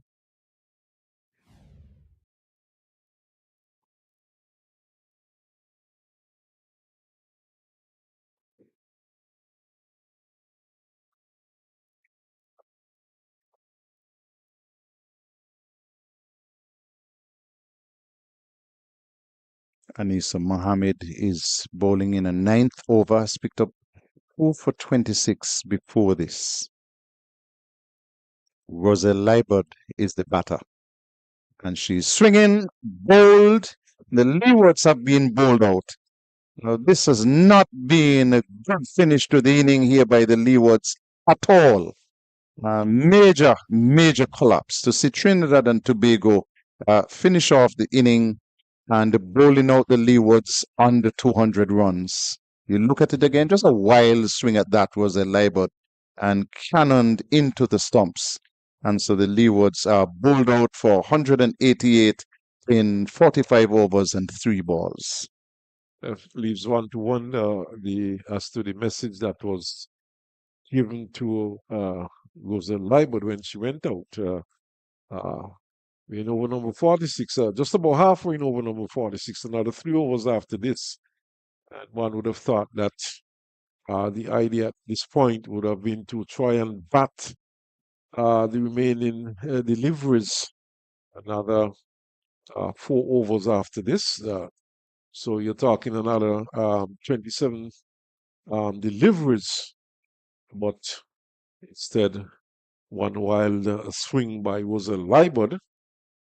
And I've seen her get a couple runs before, so she has the ability to walk the ball around and pick up a few runs, and this is what was necessary at this point. There was no need for that wild swing, but she opted to go for that wild swing, which, as I said, leaves me to wonder what message she would have gone out there with. And so we can tell you that the Trinidad and Tobago team will need 189 runs to win, and they will have all of the overs to do so. Congratulations to Rantahal. She picked up 4 wickets in her bowling efforts, and the Trinidad and Tobago team came back really, really well to restrict the Leewards, who looked at one point to be set to get over 200 runs. And so we'll be back with you for play after lunch, knowing that Trinidad and Tobago will need 189 runs to win.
Well, good afternoon from the Connery playing ground.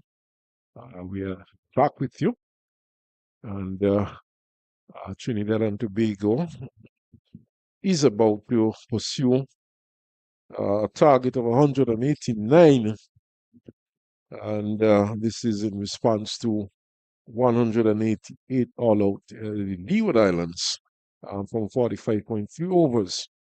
So the key target there 189 to win Trinidad and Tobago, and of course, both of these teams having lost their first match, the first match on the Monday of this week. Leeward's losing to the Winwards, and of course, Trinidad and Tobago going down to it was Jamaica at Warner Park. So both teams looking for the first win. Just now, Claxton is going to pick up the attack from the media center, and he would be going uphill, and being joined by Gary Pemberton. Gary, this could be an interesting afternoon. 189 the target. Your prospects on what you think might happen. Good afternoon to listeners. So the Leewards made 188, and we saw in the first game when they made 93 runs, the Winwoods were able to win or get to 94 in 13.4 overs. So if they're going to be bowling as badly as they did in the first game, then this game could be very close. But I'm sure that the management and the captain of the Leewards team are hoping that the bowling can be much tighter this time around, because 188 is a good score. It is a good score, and of course, we would have seen a major collapse though by the Leewards. Claxton starts well. This one peels off the outer portion. Quick single. The return strikes Boyce, the keeper, and just one run to the score. So Trinidad and Tobago off the mark, and quickly set off for that run. So who knows, we might see an aggressive approach here by the Trinidad and Tobago team.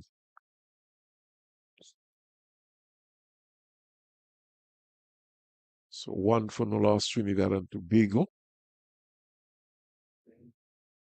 And Brittany Cooper is, in fact, it's Saw. Saw is the other opener from the far end. She's on strike now to receive her first delivery. Gets her one outside the off stump. Umpire thinks about it for one moment. That's some umpire holder. And for one moment, you thought she might have been signaling wide, but then decided against it.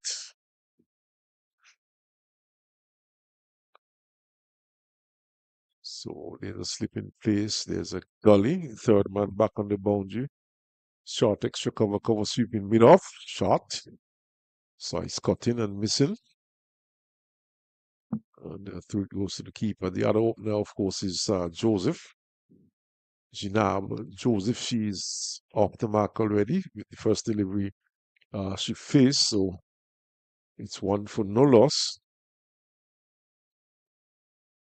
As it's young Claxton, West Indies under 19 player. Oh, it's a good delivery. That's a good one. The bouncing a bit and beating the outside edge of Saw and through to the keeper. So a good start by Claxton, Gary. Excellent delivery. Touchdown just on about the off stump, made some height and maybe a little bit of movement as well. And taken behind by the keeper. A little bit of pace too. Such a little bit more effort was put into that delivery from Claxton. He was, of course, would have to bowl well if she's cut and cut well, and it's going down towards the point boundary, backward point for 4. That's a good shot by Saw. Just too short. Cut away, just more or less into the third man region. And the ball was to the right of third man, who's back on the boundary, and it raced away for 4. Right, it was too short, it was too wide, and Saw cut it away for 4. So you have to be tighter than that. You don't want to give the batter's too much room outside the off stump. You want to be right on the off stump. So Claxton, she has in place a slip.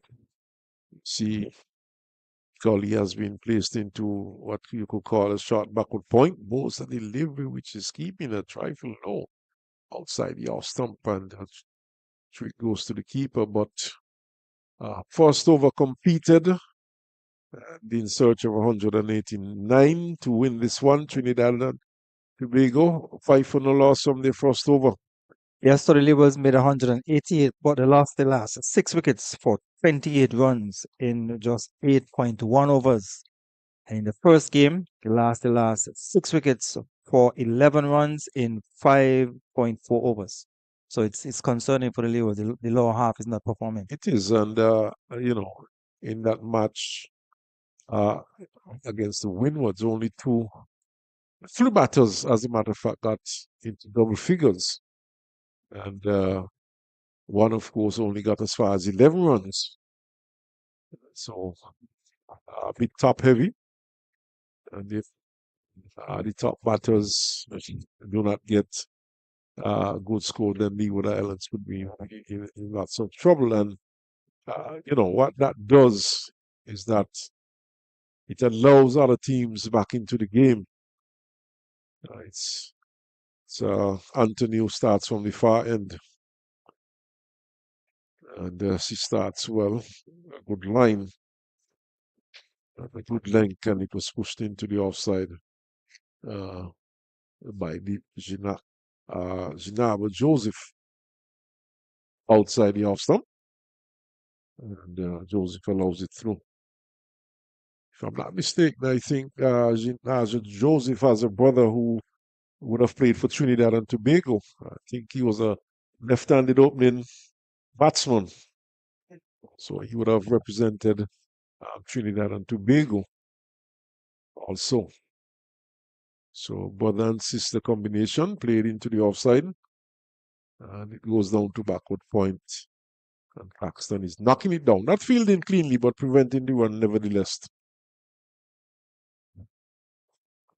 So the Leewards have decided to open with both medium pacers. In the first game, they opened with spin. Well, Jazar bowled the first over, and Kenneth Joseph bowled the second. Of course, this pitch has, that's a good bit of fielding there by Saxena. Diving to a left and knocking it down. Good work done there, but the single take nevertheless.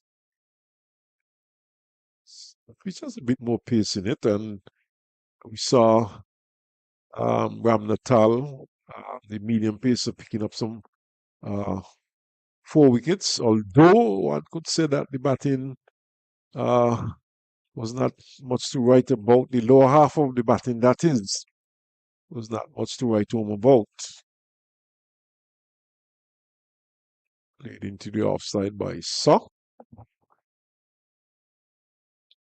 Saw, of course, the wicketkeeper for the Trinidad and Tobago team. So for Leeward's just a player down on the third man boundary. And he was, of course, looking to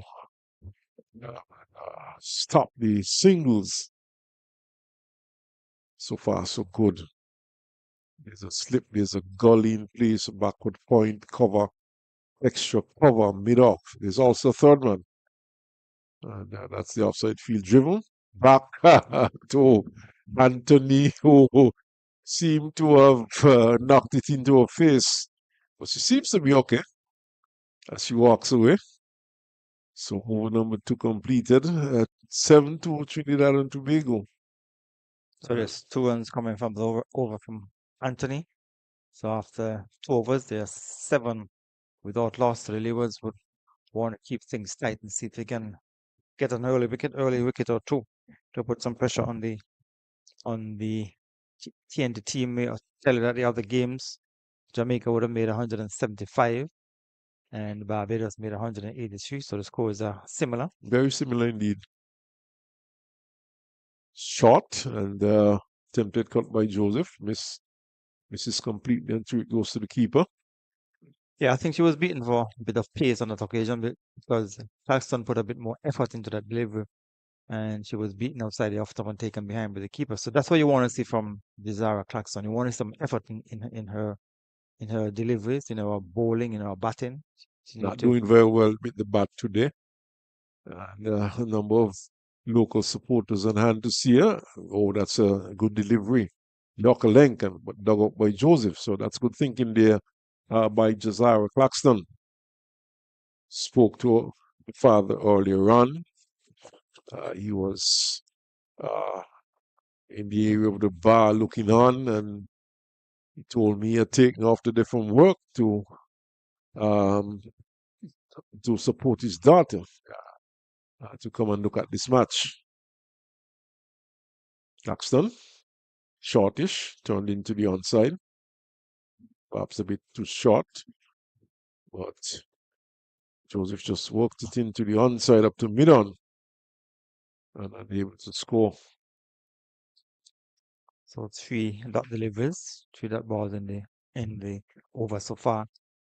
So the Red Force just trying to settle in. Leeward's trying to keep things tight. Of course, Leewards would be looking to build the pressure short and cut away out towards third man. This time the fielder gets around and just a single.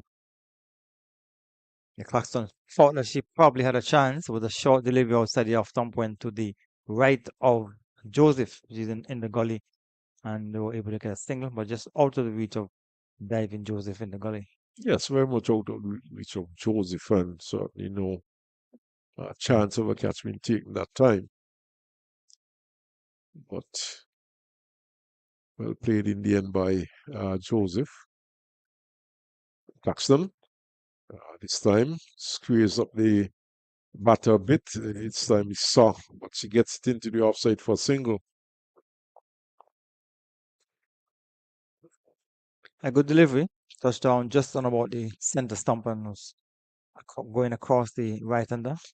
And it came from the outer portion of the bat and went down into the offside. So Rizal just want to keep that off stump line, and she has done so well so far in the over. He might be guilty of being a bit too short now. This time it's a fuller leg delivery. It's outside off and tempted shot there by Janaba Joseph. She missed it completely on treatment to the keeper. See Anissa Mohammed on the score sheet here down to bat at number 3. But I wonder if that is correct. No, I she don't think that's the batting lineup. don't think so either. To bat. No, she can do a little thing with the bat, but I don't think she's that capable. Of course, there are other batters in the lineup like Brittany Cooper, for example, who we would expect to be coming ahead. In fact, we do have the batting lineup here. And it's in Brittany fact Cooper is scheduled to Brittany come in Cooper at is at 3. number 3. And that's She's actually scheduled to bat at 4. number 4. Mohammed? Anissa Mohammed? I guess her batting would have improved considerably. But let's see. It's going to be Anthony to continue. Down the leg side, and let's see, the umpire has not signaled. That's interesting. Seem to have passed quite some distance from the pads to me, but we'll have to take another look at that one.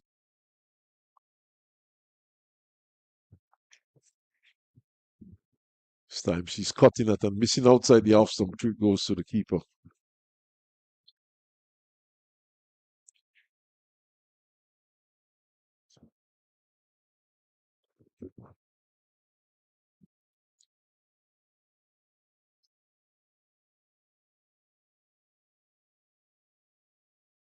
Turned into the onside. Quick single to Sa.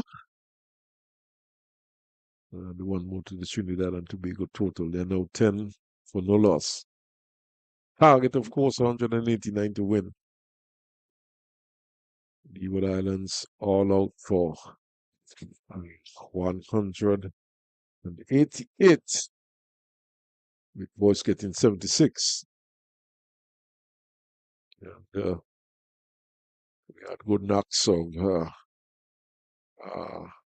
32 from Saxena and 35 from Hector. And the rest, only Clark got into double figures. So he says, bold! My goodness! Joseph is bold by Anthony. And the Leeward Island players, they're jubilant. Seem to have been playing a bit across the line to that one to me. And the off stump was knocked back. But we'll have a look at it. I think she was beaten for pace as well. The ball came off the pitch quicker, a lot quicker. She was a bit. So looking to play it in the onside, but the ball came off the pitch as well quick. Probably looked like it came off the pad onto the bat, onto the stumps. No, she seemed to have just played across the line, but I guess we'll have to take Yeah, a look look at it again on the monitor. on the monitor. But that was not a good shot at this stage of the innings, though. She was playing across the line. So Leeward's drawing first blood and really celebrated that wicket. Well, early breakthrough to the Leewards, and that is exactly what they would have been hoping for. The Leewards would have lost the first wicket when they batted, so when the score was on 13, and Trinidad losing the first wicket with a score on 10 at the end of over number 4. So after 4 overs, the team, they are 10 for 1. Good wicket for the Leewards. Yes, a very good wicket indeed. And of course, this lets in the experienced Brittany Cooper. She has been around for quite some time. Played in the tournament last year and the year before for Trinidad and Tobago. So she has been rather perennial. Played some 49 one-days for the West Indies. So Claxon would try. This time she is bowling to Son. There's another appeal and she's out. Leg before. What a terrible shot. Another Trinidad and Tobago batter going across the line and missing it completely, and the finger of the umpire was raised and she's on her way. Yeah, she was playing a bad shot, playing across the line, but it's from our vantage point, she would have been struck in front of the stump. You can look at it again on the monitor, but another breakthrough for the Leewards. And so the team, they're Oh yes, center right stump. in front of the stump. So she's come in front, and a bad shot, and she has lost the wicket. So TNT, they are 10 for 2. Gary, I would like to see that replay again. I wonder if I detected some movement in the air from that delivery. So it would be good to have a look at that again. That ball seemed to have done something in the air. But nevertheless, a bad shot. The batter going across the line of that one and being struck in front, right in front. And the umpire had no hesitation. That's, of course, umpire Holder, who sent Saw on away. So a good start for the Leewards, picking up 2 early wickets. The last delivery of the 4th over, now the first delivery of over number 5. Zara Claxton picking up her first wicket. So, of course, the local fans and supporters would be quite happy. Outside the off stump to the keeper. She started well though, and has bowling a good line and length. At times tending to be a bit on the short side, but nevertheless bowling with good control and good pace at the moment. But the Trinidad and Tobago batters, they have not done their cause any good. They've been playing across the line and getting out.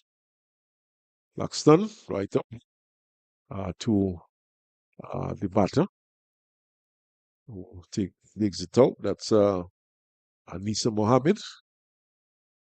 And we look at it again. Yes, that ball certainly swung in to the batter. Saw there was some movement in the air, and then it straightened up and struck her right in front. Very good delivery indeed. shot and pushed into the offside. And it's off the mark with a single.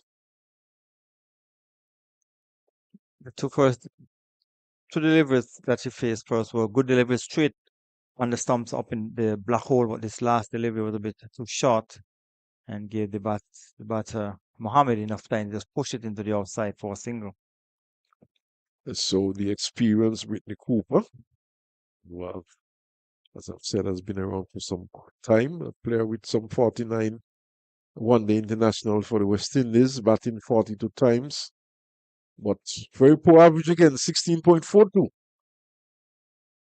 after having some 42 innings. And among that, some 7 not outs, Gary, just some 575 runs and 150.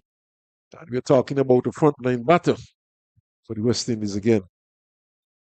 And once again, we see these frontline batters with these very low batting averages, even after a number of games. But she's doing battle here for Trinidad and Tobago. Gets one outside the off stump and allows it through. So the over comes to an end. And Trinidad and Tobago up against it at the moment, struggling a bit. 6 overs completed, 11 for 2. So 1 run coming from that over, and she also got the important wicket of Saw. So 11 for 2 after 5 overs. They're scoring just over 2 runs per over. So the Leewards will be very happy with the way things have started in the second half of this match. Yes, fantastic start for the Leewards, but we still do have to bear in mind that Trinidad and Tobago still in with a very good chance. Just 2 wickets down, and what they require at this point, though, would be some rebuilding. 50 overs, lots of time in which to bat. As it's Anthony from the far end. She would have picked up the first wicket, aided and abetted by the batter, of course, as was the case of Sa. Although I must say Sa got a very good delivery from Jazara Claxton. Swung in the air, and perhaps that swing, Gary, is what might have fooled her and what might have induced her into playing an onside shot. You should be looking at the ball as closely as possible and trying to play as straight as possible. She was playing the bat face closed and she missed it. And it struck on the pad. Short, too short, in fact. Attempted cut by Anisa Mohammed, and it goes to the keeper.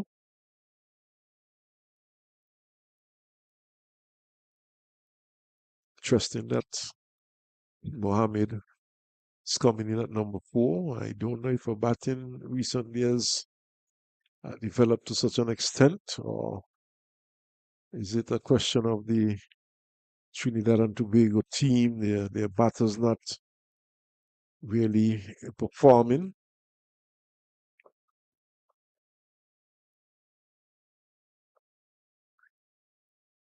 But very important tournament this one is for West Indies cricket. And we know that it's important that the players continue to improve and continue to develop. West Indies not doing too well on the international scene, of course. Short again from Anthony, but it's working for her. So they say if it's not broken, don't fix it. The end of the over, the end of my stint, and I shall wake my good friend Carl Powell from his after lunch slumber, and he will take over from me. So 11 for 2 after 6 overs. We tell you at Warner Park, Winwards has 56 for 2 in 12.5 overs. They have a target of 182. And the other game in St. Paul's, Guyana 62 for 1 in 17.1 overs. They have to make 176 to win. And here, TNT there 11 for 2 at the start of over number 7 as they welcome back Carla. Good start for the Leewards. A very good start for the Leewards, Gary. And this is something they would have dreamt about. They would have wanted to make inroads early. and they have done so. What they have to do now is to keep the pressure on. They have two experienced batters in the middle, Hooper and Mohammed. I'm sure they would hoping that they can get a good partnership going. And Claxton don't want to prevent that from happening. You've seen Desire Claxton being able to she has been putting some effort into her bowling. She has been getting the ball to come off the pitch with a decent pace. Yes, but I want to see a bowl a little straighter, Gary. Right now she's outside, maybe about fifth stump, and so I want to see her challenge the edge of the bat and the wickets themselves. So she's in a fourth over, 1 for 8. And this one is on the onside, wide will be signaled by umpire Holder. There's a badly lined delivery. So one extra has been added to the total. It has gone on to 12. So they need another 177 runs. And at the required rate of 4.05 runs per over. But the Leewards would have lost away after they would have been 160 for 4. So when they lost the fourth wicket. And delivery just played down into the gully here, down to the backward point. Yes, Saxena, and is in the way she feels. So Leeward's losing their last 6 wickets for 28 runs in 8.1 overs. And the way they were going when Hector and Boyce was in the middle, we expected them to go in excess of 200 runs. But the TNT came back strongly and dismissed them for 188. And shot which is played into the offside for a single down to the field on the boundary. Looks like Alyssa Clark. A single to the total is gone on to 13 in over number 7. The target is 189. So for the Leewards, Boys made 76, Hector 35, and Saxena made 32. And Boys struck some 4 4s and 4 6s. Hector 3 4s, 2 6s, and Saxena struck with 4 boundaries. Saxon was already taken a wicket and delivered outside the off stump a bit wide, but a plane at it, missed it, taken behind by the keeper. Over has been completed. 2 runs coming from the over, including a wide, and the TNT Red Force 13 for 2 after 7. Reasonable over. You want to see a bowling straighter, even straighter than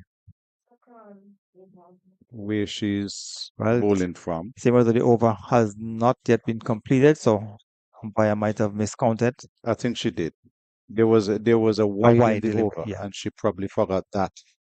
But nowadays, with the technology, Gary, the umpires could get a call to tell them, listen, you're one shot. In the old days, when the umpire said it was over, It's it was over. over. So we had lots of 5 balls and 7 balls overs. So Clarkson will continue. Delivery outside the off stump. Hands going in the air might have dropped in front of the keeper if it came off the edge. It looked like it took the edge, but it fell well short of the keeper, who recovered nicely. Didn't have the pace to parry. Let's look at it again, Gary. Yes, there's certainly a deviation. Yeah. And This is what I've been telling you. I want to see a bowling closer rather than the fifth stump line. Challenge the stumps a little bit more and encourage the batsmen or force them to play. So 7 overs have been completed. It is 13 for 2. They are currently going up to 1.86 runs per over. The target is still 189. If the TNT team is to get up to the victory target, Leeward would have started well. There were 4 early wickets. Leeward lost his second wicket on 36, and TNT have lost his second wicket. He's scoring 10. Too short. And it's a bad delivery. They will get a single. No. No. It was short. He didn't get hold of it when bouncing down to back for the square. Melissa Clark had to move around to her right from forward square. And she prevented a single. So the total remains on 13 for 2 in over number 8. So we have 2 slips. And a bad delivery on the leg stump. Swung away, 4 runs. So it's a bad delivery. And the batter played it through back of the square and down towards the boundary for 4. Poor delivery, and we've seen this from Kimberly in the over before. She's just pulling down the ball way too short, and those are too easy to hit. Those are gifts for Cooper. So the experienced Cooper would not miss out on those poor delivery. That poor delivery, and she was able to pick up 4 with that shot. The fielder has been placed down at the back of the square. Then there's a mid wicket and a mid on. Those are the 3 fielders on the onside. And so Cooper will want to play a long knock for her team. Want to put on a good partnership. You saw when the Leewards batted, Boyce was there for some time, so you have to spend time in the middle, and then things should get easier for you. And so Anthony will want to prevent her from spending time in the middle. And the delivery on the off stump, just push down into the offside. So it is 17 for 2. 2 balls remaining in over number 8. The target is 189. So we have good sunshine here at Connery. And Cooper would want to stay there over a delivery outside the off stump, when bouncing down into the offside. And then there is no chance of some. TNT will be hoping to get a good 3rd wicket stand here, Carlisle. Well, you have to spend time at the crease. So they'll deliver 2 wide outside the off stump and has been signaled wide, so another extra to the total. So the total has gone on to 18 for 2, with 1 delivery remaining in over number 8. Yeah, from what we've seen in the 2 matches, the match before this, you have to spend time in the crease to give yourself a chance. This time this one was on the stump and went into the offside to bring up the end of over number 8. It is 18 for 2, the TNT team. And you notice that Kimberly Anthony made a very good correction after the ball that went into the onside for 4. The ball before that as well was short but was missed. And so she has corrected and bowled a much fuller length for the rest of the over. And that has served her well. So it seems as though Zara Claxton will continue from the media center end. So bowling 5 overs. Before this, she had 4 overs. And she would have picked up 1 wicket. So she will be continuing from the media center end. There's a slip, a gully, there's a 3rd man, a point, cover, extra cover, and a mid-off. So Zara will want to get closer to that off stump, on the 2 wide. And the experienced Mohammed just watches it go through to be taken behind with the keeper. So on the onside, we have a mid-on, and there's a fielder at mid-wicket.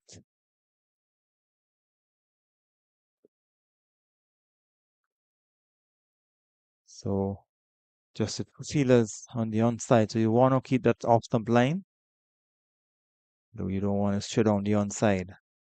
2 wide of the off stump, and Mohammed just watches it go through to be taken by the keeper. So she has been given us a field where just have the 2 fielders on the onside. So it's important that she keeps that off stump line. So there's a slip, there's a gully, there's a 3rd man, there's a point, there's a cover, there's an extra cover, and a mid-off. So as Claxton will go into bowl to Mohammed. Short, wide outside the off stump, not taken cleanly by the keeper. Gary, I'd much prefer to see Claxton being given a mid-wicket and encouraging her to bowl straighter. As it is, with only 2 fielders on the onside, you're just bowling too wide of the off stump. She should be looking for wickets and just give her the protection with a fielder at mid-wicket and get her to bowl straighter. The slip is on the onside, and we will signal a wide by umpire holder, so another extra to the total. Takes it on to 19. So yes, you should have an extra fielder on the onside, so at least give her the protection, because she's mindful of the fact that there are only 2 fielders on the onside, so she's overcompensating and bowling too wide of the off stump. and easing the pressure off the batter. So she will continue from the media center end. Short, wide, and she played it down into the gully. Total remains on 19 for 2. 2 deliveries remaining in over number 9. And the Leeward starting well with the ball, picking up 2 early wickets.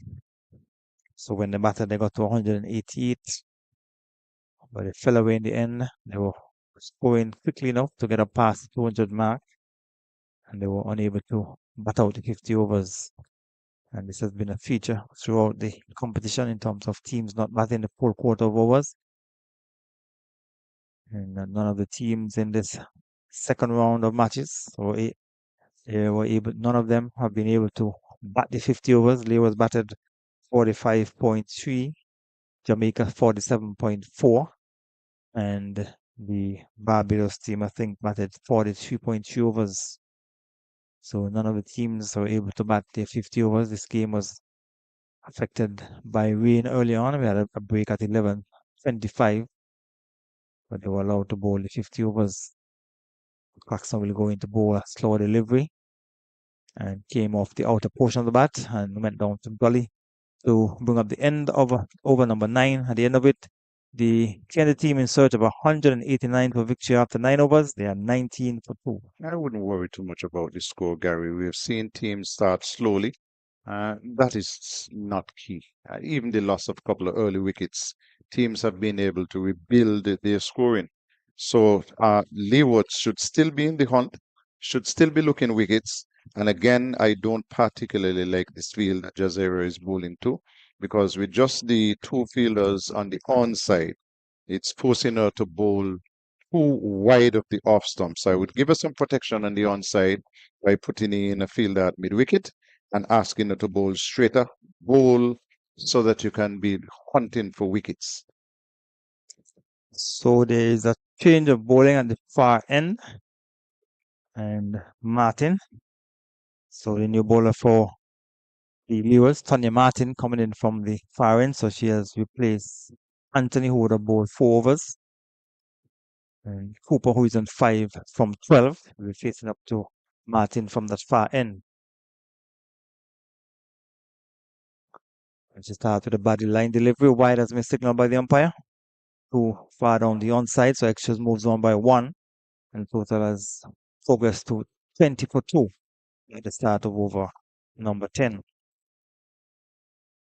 So for Martin, there's a slip, there's a point, there's a cover, there's an extra cover, and a mid-off.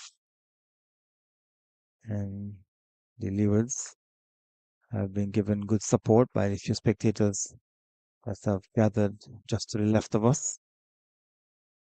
Martin bowling from that far end. Short delivery. Swung away into the onside. Melissa Clark fumbles, but they went through slowly for the first run. So she was able to recover and prevented any possibility of a second run. So a bad delivery. And I'm sure Cooper would have been hoping that she'd have got more bat on it and played it maybe through forward the square or just to the right of the square leg umpire. And if she had gotten better hold of it, she could have picked up a boundary. But she only got a single, so the total moves on by 1 to 21 in over number 10. So Martin is bowling a first over from that far end. Full delivery, slashed away into the offside. It will run close to the boundary. Zara Claxton gives chase and she will pull it back or pick it up just inside the boundary. And they were able to get 2 runs, a full delivery, and play square of the wicket on the offside for 2. So with those 2 runs, total has gone on to 23. And we're in over number 10. The target is 189. And the Leewards face 45.3 overs. Martin is in a first over from that far end.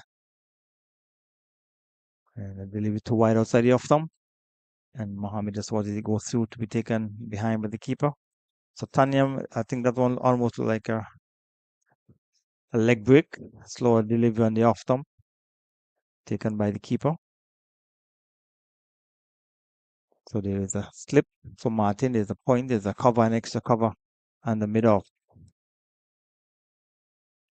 And looking to turn to the onside, she was stuck on the pad. The umpire is on move. He was looking to work it into the onside. That's the experienced Mohammed. Taking on the pad, the appeal went up, but the umpire was on move. If you look at it on the monitor, might have just been going down, or maybe came from the bat onto the pad, as she is would have indicated that it probably came from the bat onto the pad. So Martin will continue from that far end. Full delivery, swung away, and it will go one bounce into the boundary for 4. So this time, Mohammed made use of the bad delivery from Martin, and she swung it over back of the square, down towards the boundary for 4. It was a poor delivery. It was full and right onto the bat of Vanessa Mohammed, who helped herself to 4 runs. And that's his second full toss we've seen in the over, put away for 4 runs. Martin, at the best of times, is slow. I heard you talking earlier in the over about possibly a slower delivery. If she gets slower than that, she'd be crawling. So she will continue from the far end. This time stuck on the pad, looking to play it into the onside. Umpires on move. Obviously, would have been going down the onside. So the over has been completed, over number 10, and it is 27 for 2 TNT. And going well so far. Lost the second wicket with the score on 10. And so these two have been gifted a couple of freebies and have taken the opportunity to get some runs. And so they're very much in the hunt at Trinidad and Tobago. So there's a conversation between the captain and looks like Russell Leeward. So Russell Leeward will be brought into the attack from the media center end. She would have, in her first game, she got 1 wicket. She had 5 overs in that game versus the Winwards, and she would have had 5 overs and picked up 1 wicket against the Winwards, but Winwards would have won that game quite handsomely. 94 in 13 overs, or in the 14th over. Leeward had 5 overs, 1 for 32, so she was a bit expensive in that first game. So I'm sure captain will be hoping that this time around she can bowl tighter. So for the field, there's a slip, there is a point, and there's a cover on the boundary, extra cover, and the mid off. On the onside, we have backward square, backward square, mid wicket, and a mid on. So Russell Leeward will be going into bowl to the experienced Cooper. Cooper is on 6. So we're hoping to keep things tight. The delivery just outside the off stump. Keeping a bit low, taken behind by the keeper. Boyce is the keeper for the Leewards. I think somebody has left the field, Gary. That looks like And Moses out there So- at mid wicket. So delivery pushed into the onside. So we will have to Kimberly? check and see. No, Kimberly's on the field. So as Claxton is bowling a first over from the Leeward. Leeward,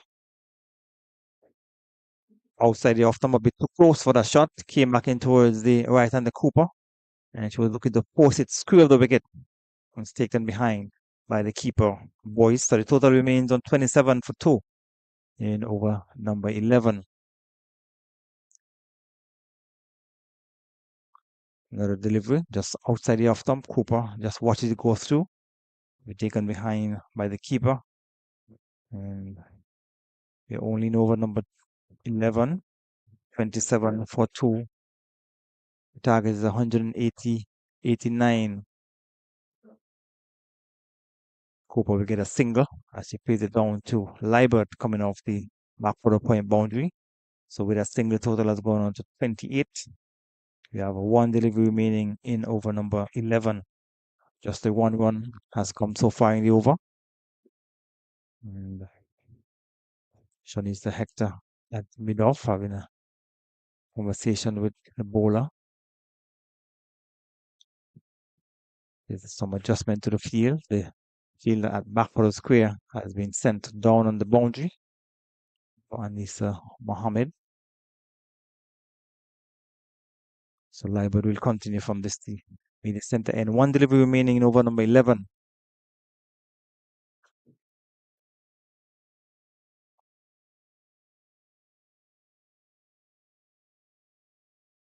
Hector asking the fielder down at backward square to move to her right. Delivery right on the stumps. And Mohammed is to the measure of it. Push it down into the onside. Over has been completed 28 for 2 after 11. Good first over by Roselle Leeward. Kept things quiet, just a single in the over.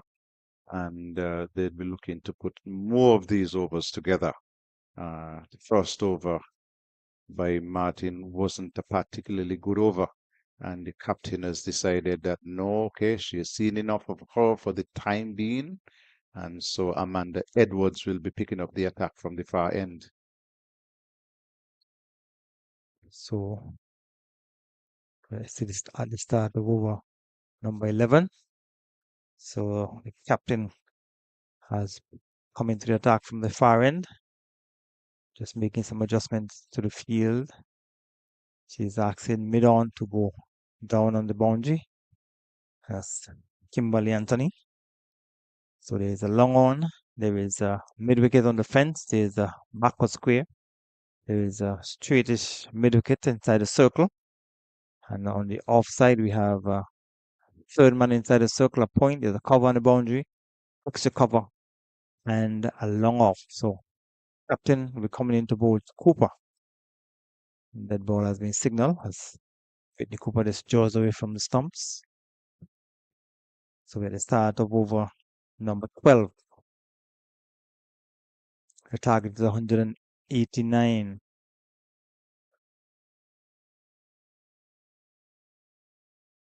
So delivery wide outside the off stump has been signaled by the umpire. And so it just moves on by 1. So we're seeing a few wide deliveries being sent down by the Leewards.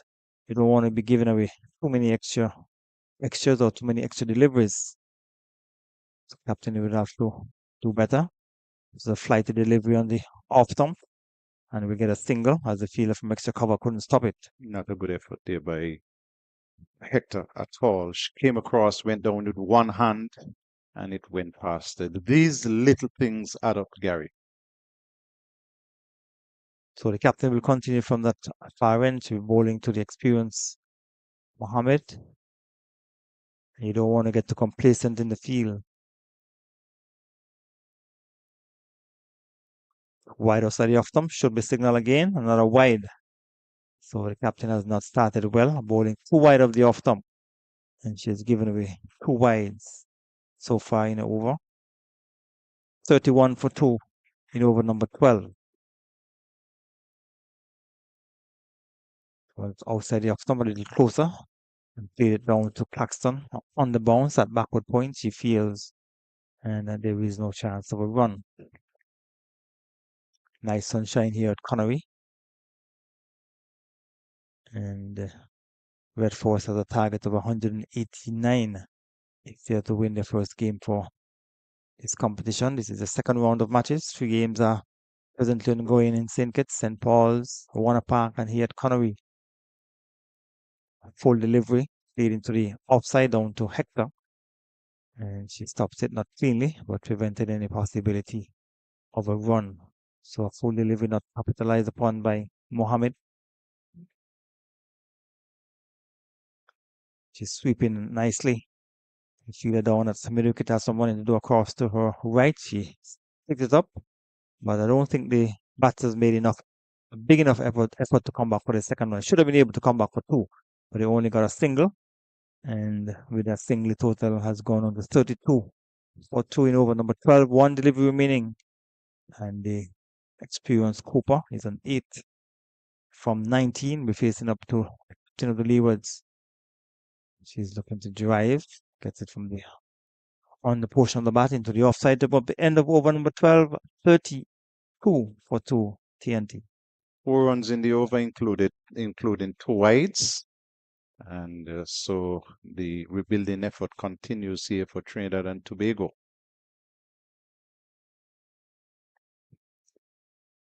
So Leeward will continue from the media center end. Windward slipping. They are 63 for 4 in 17.4 overs. They have to make 182. And so 63 for 4 Windwards. And Guyana, they're 83 for 1 in 24 overs. They have to make 175 against the defending champion. And the dog has made his way onto the field of play. And Saxena is trying to get the dog to leave the field. So the dog is not even paying attention, not even unaware of what is happening.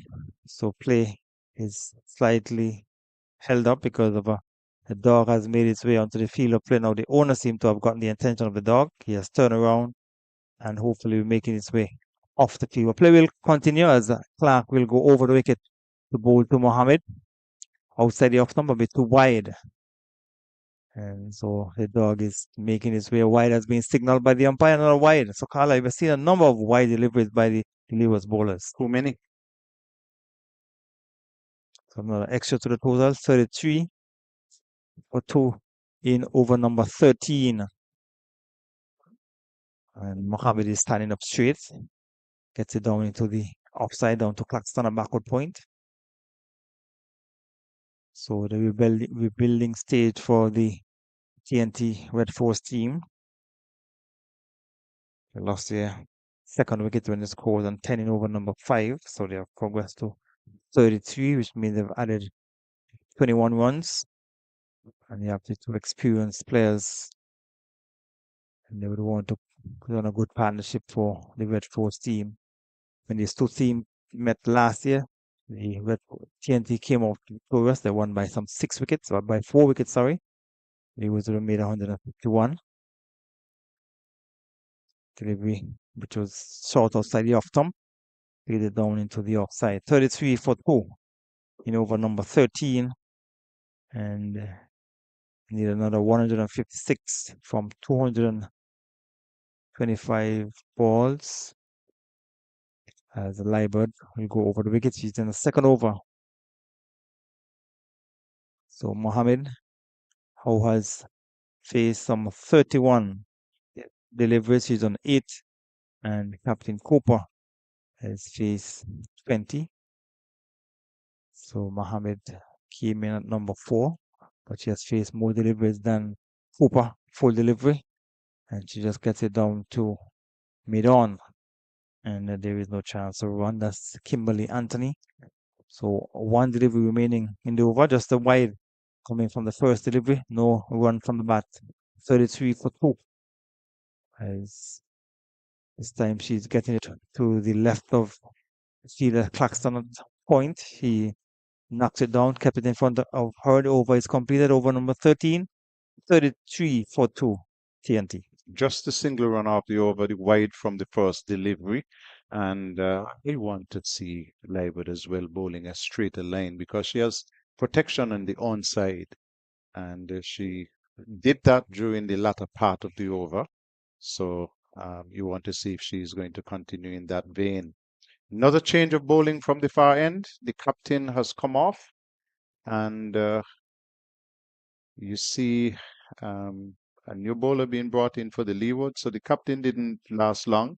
Sainavi will be taking over the bowling from that far end. So she bowling to experience Cooper. Brittany Cooper is an 8. So 156 required from 222 balls. And so this game is still far from over. Captain Anthony making some adjustment, bringing Sheila from the offside, asking her to come on the onside. So she will go into the back of the square area. There is a mid wicket on the fence, there's a straight mid wicket, and there is a long on. There's also a long off. There's a cover on the boundary. Flip as delivery outside the off stump, flighted, spinning away, taken behind by the keeper. Cooper is not interested. So sign of bowling from the far end. Comes up, bowls another delivery on the stumps. She's coming forward, so right arm with spin. Bowling from the far end. And That's an art that is sometimes difficult to take control of. As we see another American airline plane leaving the RLB International Airport, making its way back to Miami. So here at Connery, the Red Force need to score 189 to win. They're in over number 14. They're 33 for 2.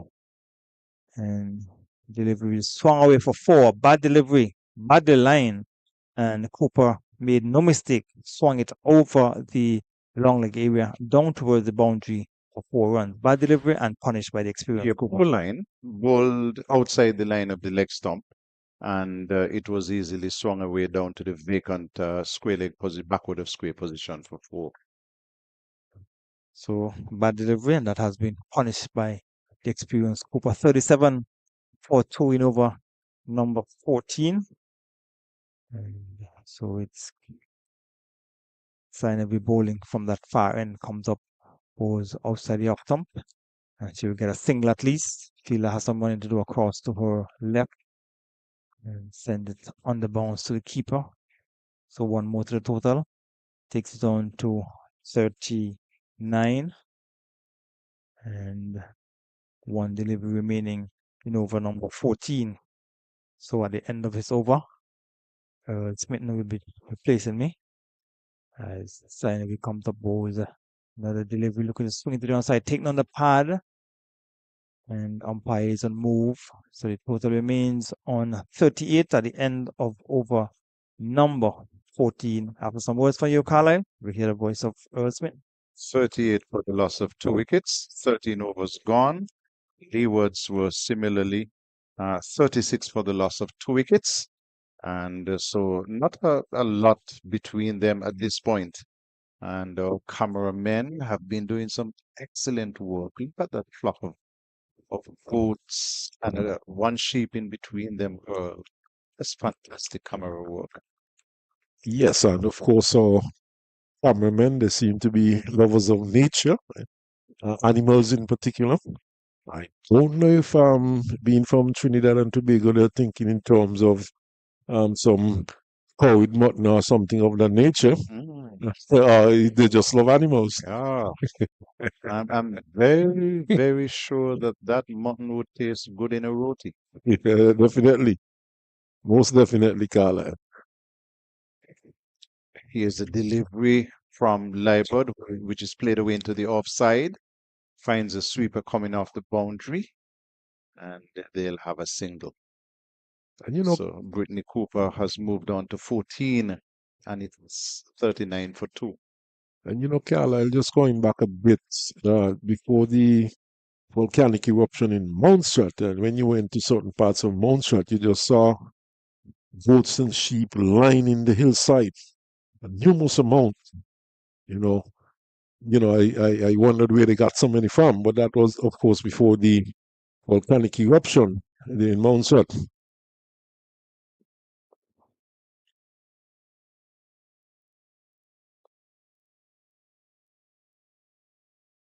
Viewers are fighting Carlisle. They have not bowled too badly, although it could have been better in parts. I'm a bit surprised though I've not seen Keanu Joseph in the attack as yet.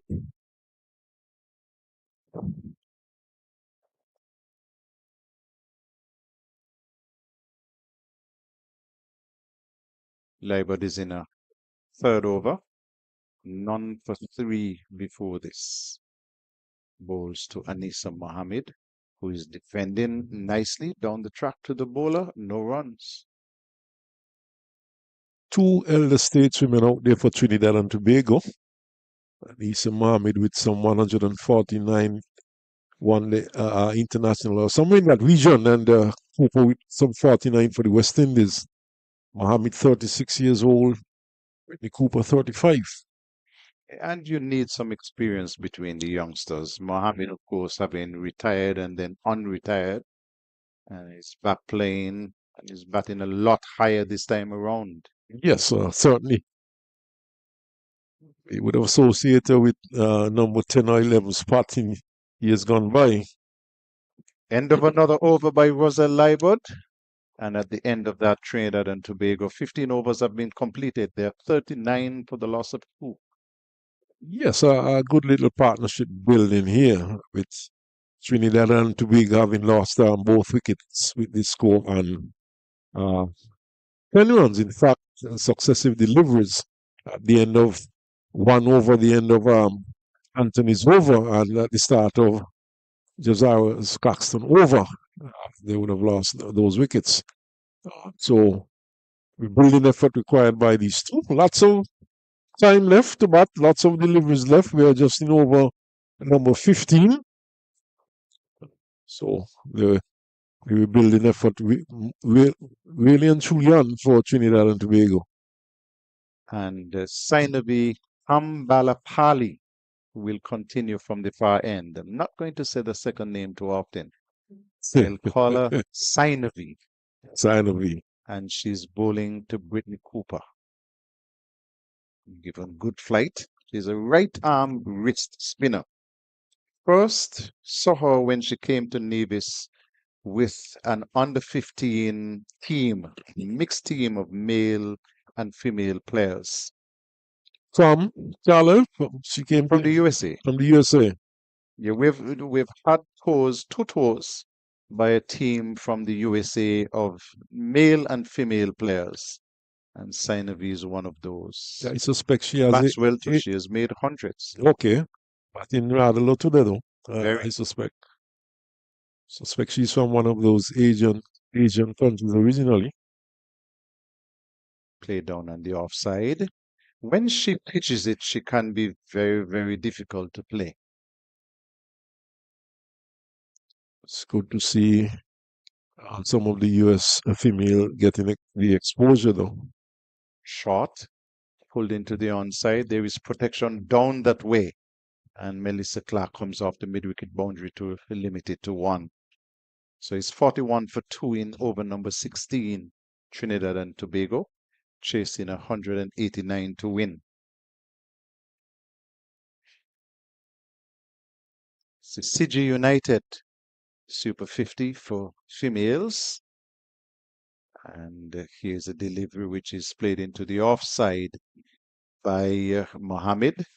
Hector is chasing back. They have 1. That's all they're interested in. You said chasing back.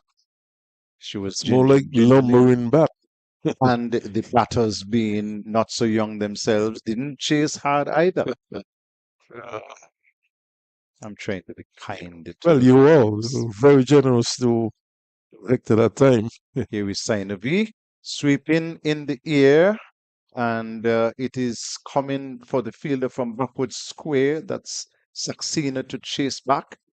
Somebody like this right arm wrist spinner, you really need to see somebody on the 45, Earl. Yes, that thought came to my mind as that was kept around in the air. And that could have offered a chance. So I agree with you totally there. Now the spot has been filled as we spoke. Pass has bolted. The captain Here is Sainavi once more and played into the offside. Hector is fielding nicely. They won't score. So it's 44 for 2. And the 16th over has been completed. We're at drinks. And so we will take a drink ourselves. Oh, and yes. we tell you that Trinidad and Tobago looking for 189 to win, 16 for the loss of both openers.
where we have seen a 34-run partnership between Anissa Mohammed, who is at the crease with Brittany Cooper.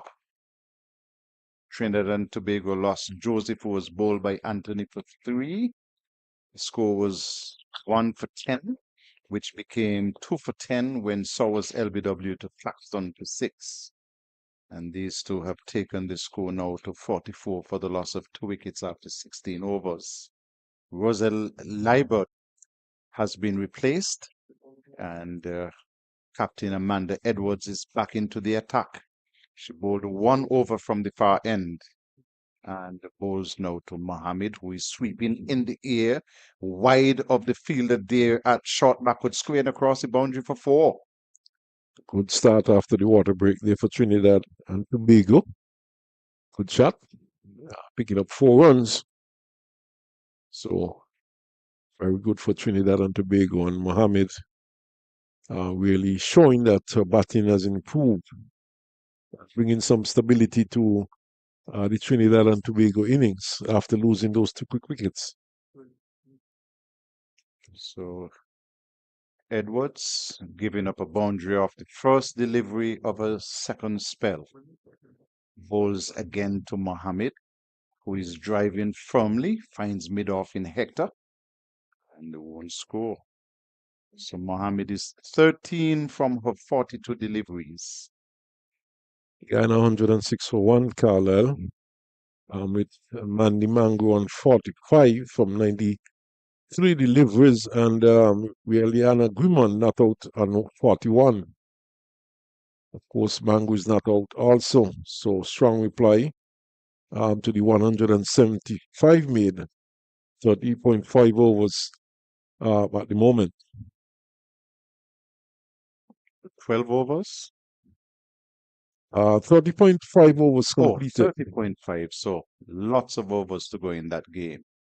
Here is Edwards bringing Mohammed forward, plays it away into the offside, and they won't score. So it's 48 for 2.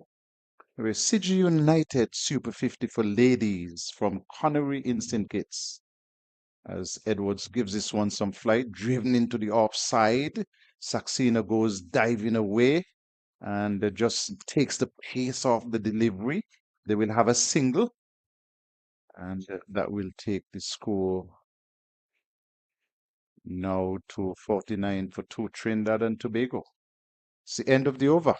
Yes, and Windward Islands, in the meantime, in reply to Barbados' 181 from 43.3 overs, and they are 98 for 5 from 23.5 overs with Edwards, and I suspect that that's the stylish left-hander. She scored 31, and the Afi Fletcher, she is on 23 not out, and she's batting with Zafina Joseph, and the Glasgow, who pummeled the Leeward Islands. She just made 11 today, and that's the position there, but Barbados in the stronger position against the Windward Islands. Roselle Leibert has been switched to the far end to replace Sinavi, and the delivery is cut away into the offside, down to third man. Backward point is chasing after it and will retrieve, so there'll be a single. And that's a 50 for Trinidad and Tobago. Roselle Leibert is in a 4th over. 16 dot balls sent down by her so far. Bowling now to Cooper. Cooper is back and playing into the offside and won't score.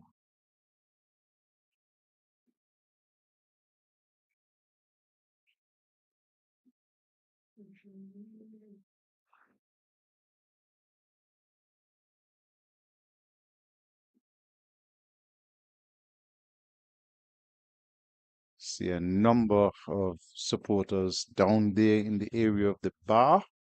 And I was told that some of them are family members of the players who have come in from Antigua in support.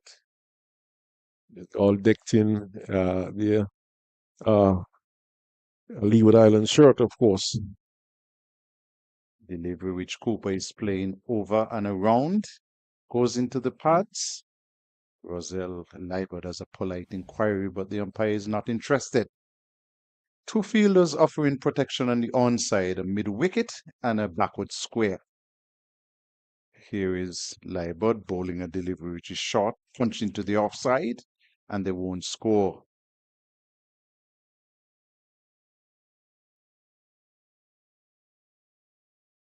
One delivery left in the over, just one run conceded so far. As Leibert comes up to bowl to Cooper, who is swinging down the ground view of the over. You, as coaches, you like to tell the bowler, finish good. You know, don't bother to look for that little extra flight. Just finish good. And she gave it a little bit of a loop. And Brittany Cooper played it nicely and picked up 4 good-looking runs. What the Trinidad and Tobago batters have been doing well, Carlisle, is that they have been able to put the bad deliveries away when they've come along. For most parts, the Leewards, they've kept it tight. But these two, with their wealth of experience, they have been patient. And Cooper, we know she can bat for very long periods, and she is prepared to stay out there and fight for Trinidad and Tobago. But certainly, after having lost the second wicket with the score on 10, these two are approaching a 50-run partnership, just some 6 runs away. So this has been a very good partnership for Trinidad and Tobago. And like you said, I always tell you that you need to get out of the over well. And, and that last delivery was not the ideal time to try something, as we would say. Sainavi has been brought to bowl from the media center end. And I noticed that the person on the 45 is not there anymore for the sweep shot. That person has been sent all the way down to backward square, but it should still have the person on the 45 for the sweep shot. Most definitely. Here is Sainavi, and this one is pitched wide of the off stump, called and signaled wide. Must be a reason why she was switched from the far end with Roselle Leibert. Here is she once more to bowl to Mohammed. And he's bringing her forward. And there is no run. 55 for 2 in over number 19. Trinidad and Tobago looking for 189 to win. Well, I could tell you there's a strong breeze out there. In fact, the breeze looking at the flag, seem to have changed direction a bit. Delivery played away into the offside. It will run close to the boundary. It is pulled back just inside. That's good work there by Melissa Clark. And they'll have a couple of runs. So previously they had protection on the offside.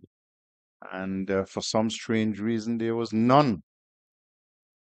Now that the shot has been played and 2 runs given, protection goes into place. Sometimes a little bit reactive, the captaincy of the Leewards. Yeah, but that makes more sense, Carla. You protect your cover boundary and you put the man on the 45 for that sweep shot, the top edge. Delivery which is called and signaled wide.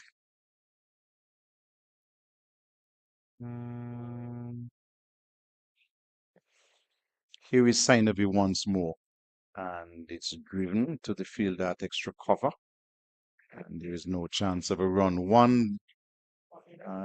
2 deliveries left in the over.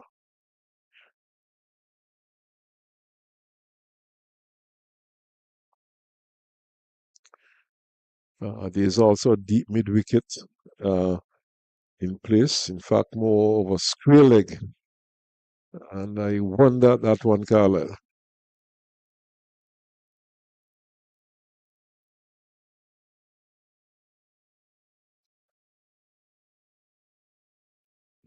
Dot delivery to end the over.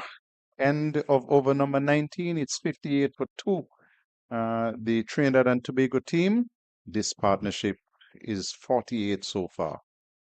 Yes, and they continue to bat sensibly.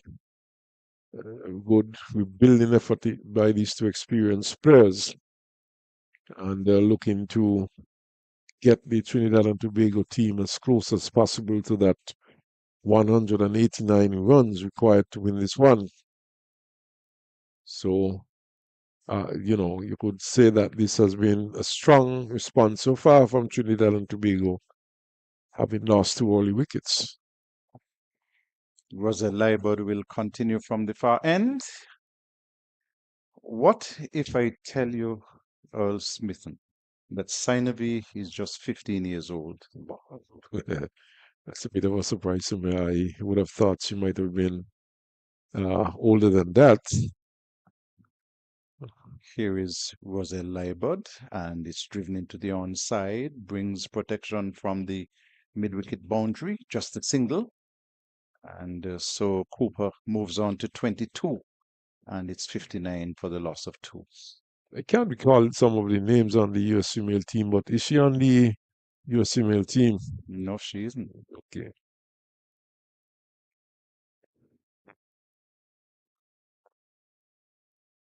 Of course, at 15, lots of scope there to move upwards and to hone your skills as a cricketer.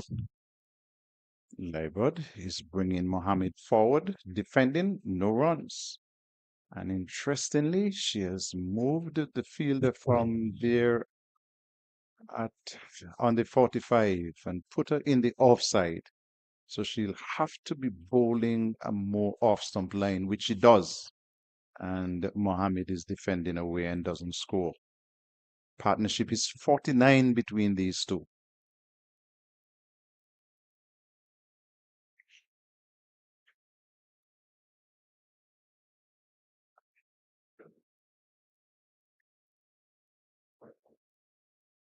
.59 for the loss of 2.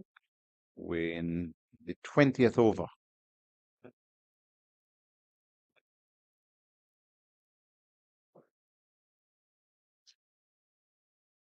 Full toss played in the air down to just short of the fielder coming off the backward square leg boundary. And at one time, I'm sure that Mohammed must have been thinking, what did I do? Well, she did enough to get a single, and that takes the score onto the partnership onto 50 and the score onto 60. It's a good effort at rebuilding here by Trinidad and Tobago. Very good effort, though, but Mohammed might have been a bit lucky, but still, the bowler herself was a bit lucky that that was not put away. Over pitch delivery.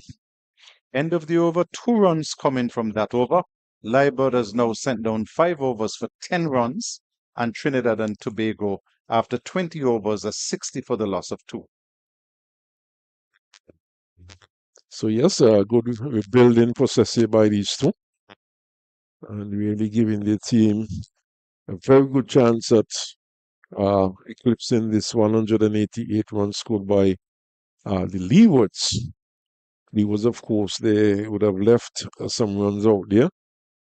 Should have easily gotten past 200, but once again, collapsing after a very good start.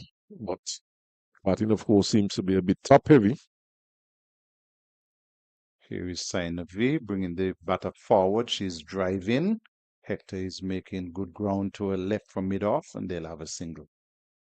So I'm wondering at the fitness level of some of these players, Carl. I've seen Hector lumbering after a few. See, she going across there, and when she should have been bending down to pick up, she was using her boot.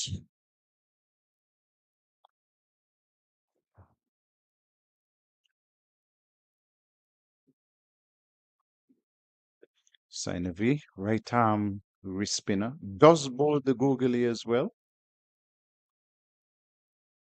Bowls to Cooper, who is driving down on the onside, will get a single and will get more, possibly. No, there was Amanda Edwards charging in. The single was already on, but she was charging in very quickly and they misfielded, but they didn't go for the second run. So it's 62 for 2. Anisa Mohammed comes on strike. 19 from her 58 deliveries. And Sinovi is bowling a delivery which is too wide of the off stump and called and signaled wide. And so the extras continue to mount. Trinidad and Tobago now need 127 in 177 balls.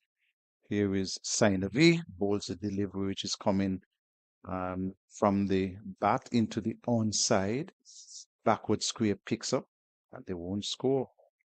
So a decent partnership, and we have seen this in the games that we have had here at Connery, where even if you lose early wickets and you're prepared to dig in, you can get some. Here's a delivery, which is bringing the batter forward, and it goes on the offside of the track. Anisa Mohammed is on 19. Brittany Cooper is on 23. It's 63 for 2, Trinidad and Tobago. 189 is the target. Here is Sinovi, and this one is pitched wide again, going further away.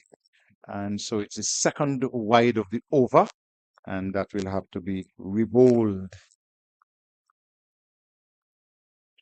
Guyana still doing well, 114 for 1. Another 16 overs in which to get another 61 runs, 62 runs to win there. End of the over, 4 runs from it, and it's 21 overs completed, 13 the extras, 64 for the loss of 2, Trinidad and Tobago. The Windward Islands still struggling, Carlisle. They are 110 for 7 from 26.5 overs. And they need another 72 runs there to win that one.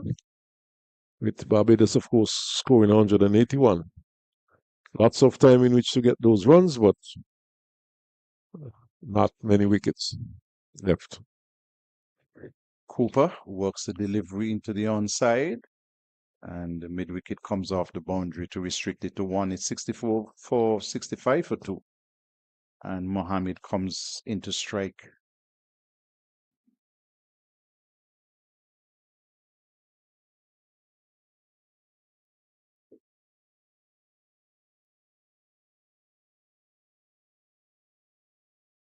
Roselle Leeward, none for 10 in her 6th over.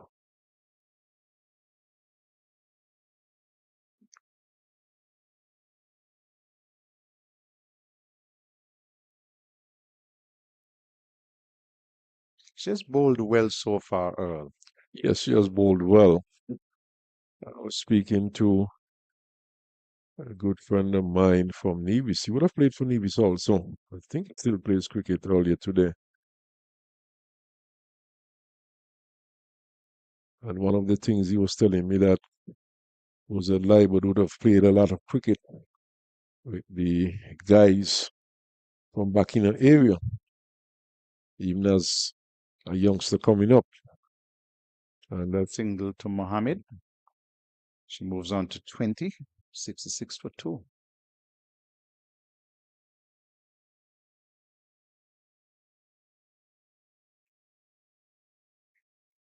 Single this time to Cooper, and she moves on to 25. Trinidad and Tobago 67 for 2 in the 22nd over.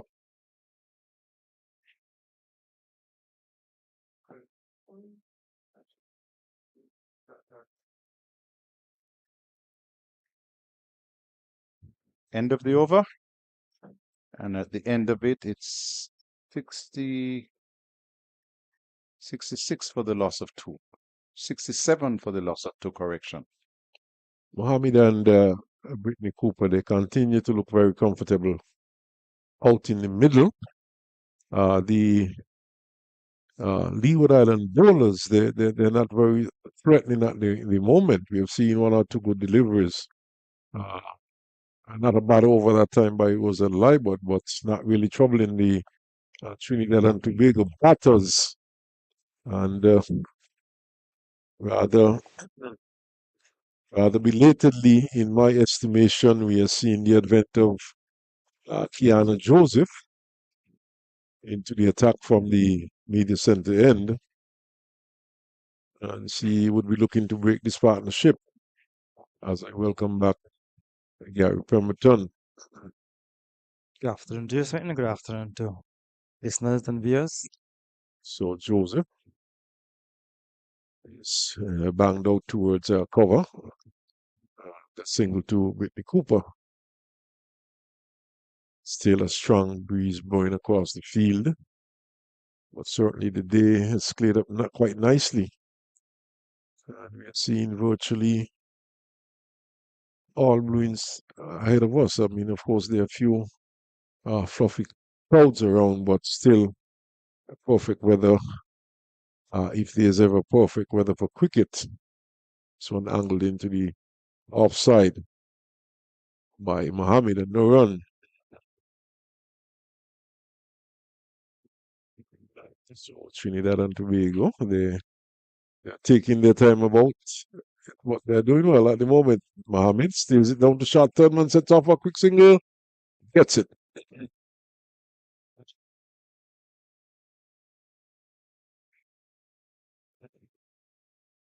So 69 it is now for two. Over number 23. Joseph. And why he's defending. Ball right on target. But Cooper is defending. Full face of the bat.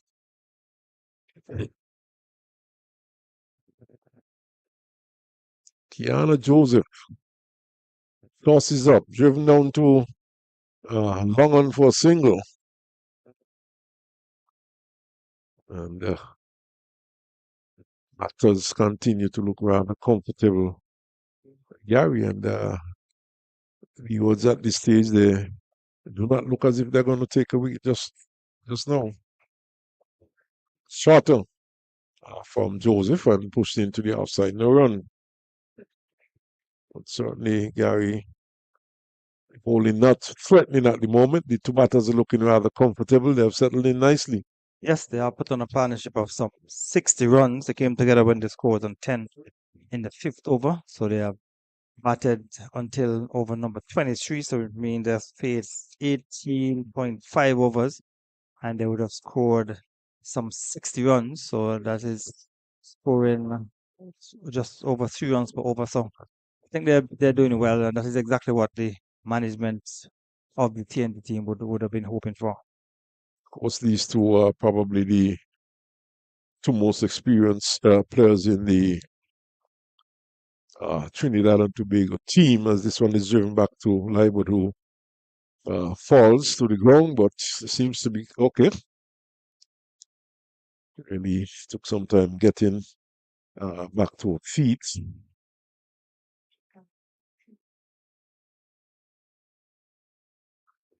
And this one is short and an attempted pull shot. It's down the onside, missed completely. It's taken behind by the keeper. Wide the signal.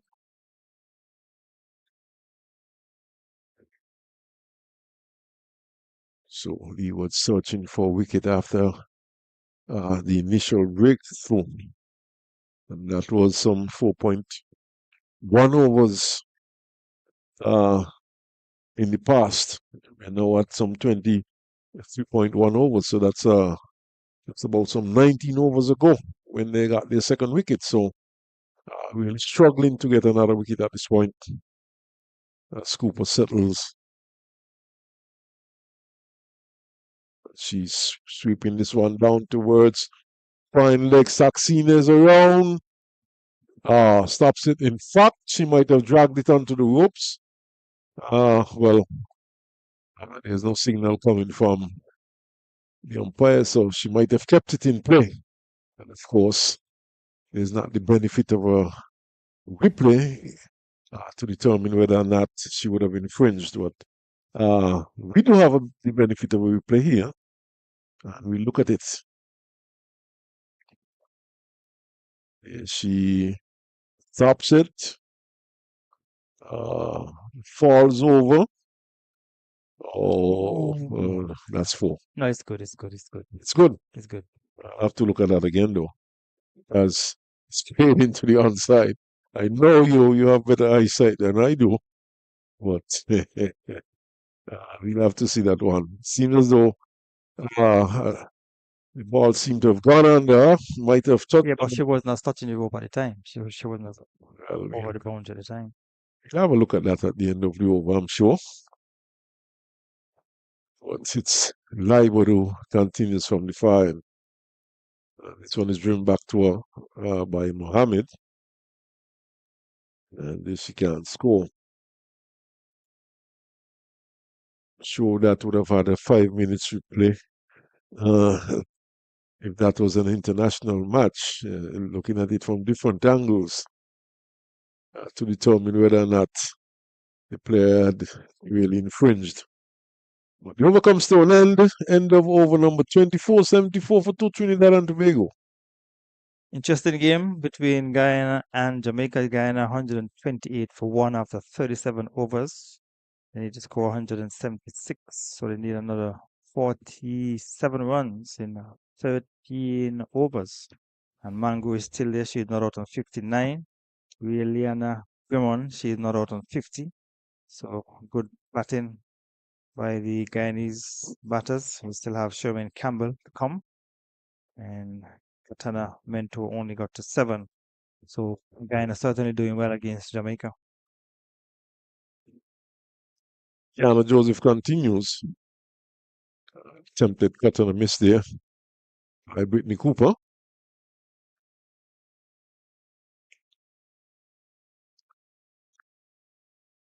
One sense that at this point, the Leeward Island players they are going through the motion.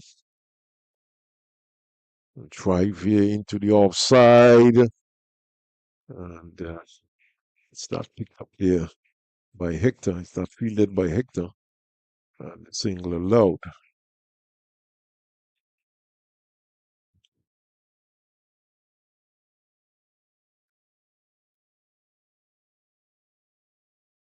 Cut away and cut nicely down towards third man.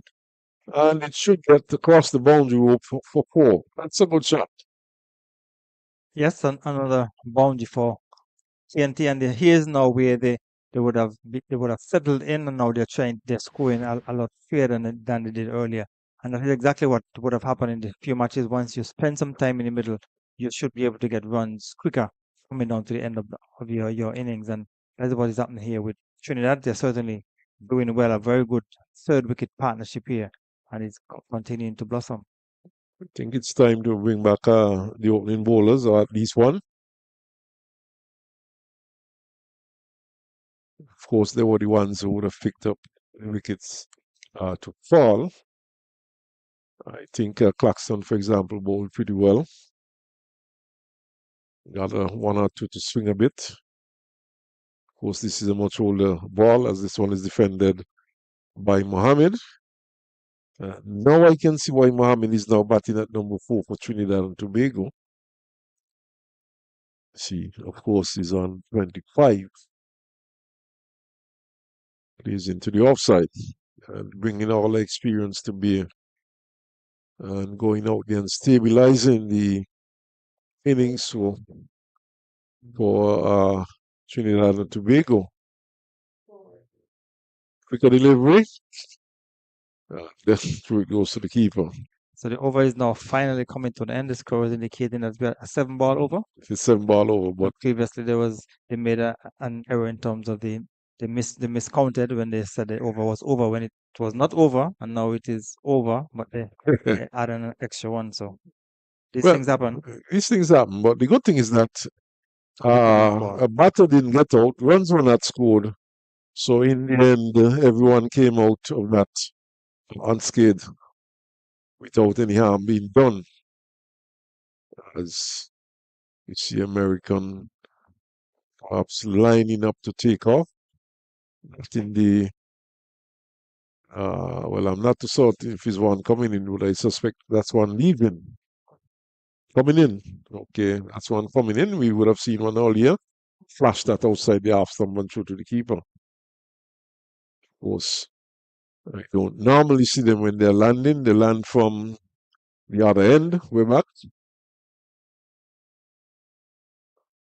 But that, of course, would be the second one for the day. Driven back to the bowler. We would have had 4 cruise ship and a yacht in the harbor today. I would have seen those on my way.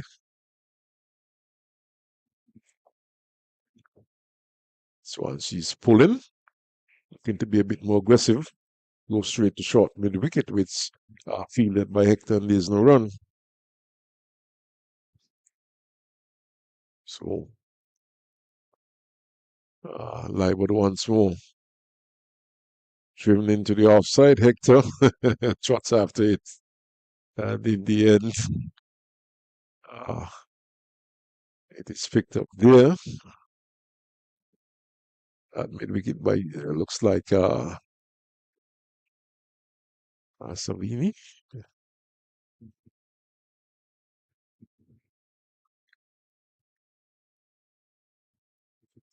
28. That should be Moses, who is on the field for someone, Sherian Moses, the emergency fieldsman there for the Leeward Islands. So Leeward once more passes up, not a full pitch delivery. Paddle around the corner, just a single. And this brings the over to an end. It's the end of over number 26, and we've had some 26 overs completed with Trinidad and Tobago 81 for 2. So a good rebuild job here, and Trinidad and Tobago with the edge at the moment. Partnership continues to grow, so it's now 71.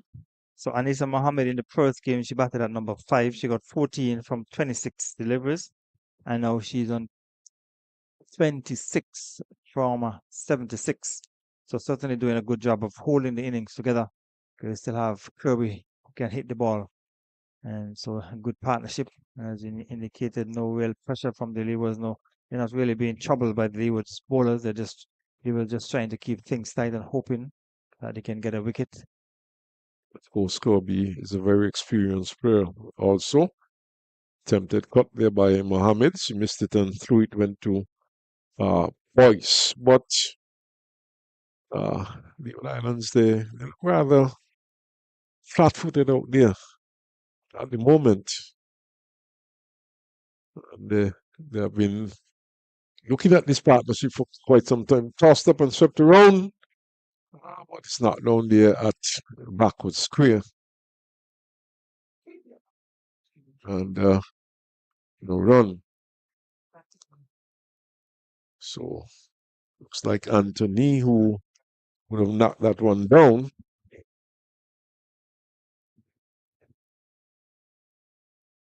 Draws away and forces up towards cover. Moses is there, she feels. She's on the field. Someone I'll get first in a while, but a single.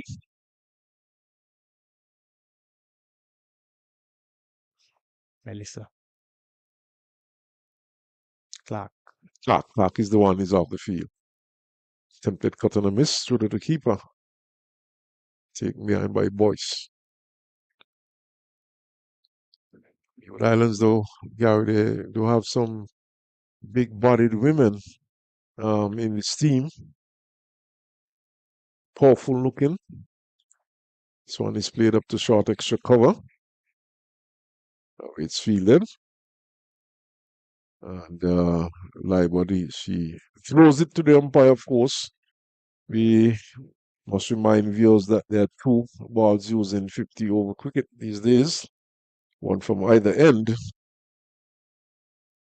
So effectively, each ball just goes through a 25 over process.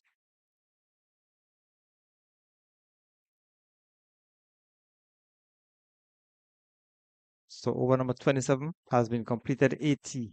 So it is for 2. And Mohammed and Cooper continue to build a very strong partnership for the TNT team. in search of the 189 runs that they need for victory. So it's driven into the offside. Leeward Islands don't need a wicket at this stage, and one would have thought that at least for an over 2 they might have brought back one of the faster bowlers. They continue to persist with the spin bowlers. Clark and Leeward has been bowling tight, but she has not been penetrative. And you want to break this partnership. Most definitely, the partnership continues to build as this one is pushed into the offside. It's fielded and there's no run. So I would have at least brought back one of the opening bowlers for an over 2 and see what happens. Tempted, dab into the offside. And it eludes the bat of Anisa Mohammed and goes through to Boyce, who takes behind. So let's see what will happen after this.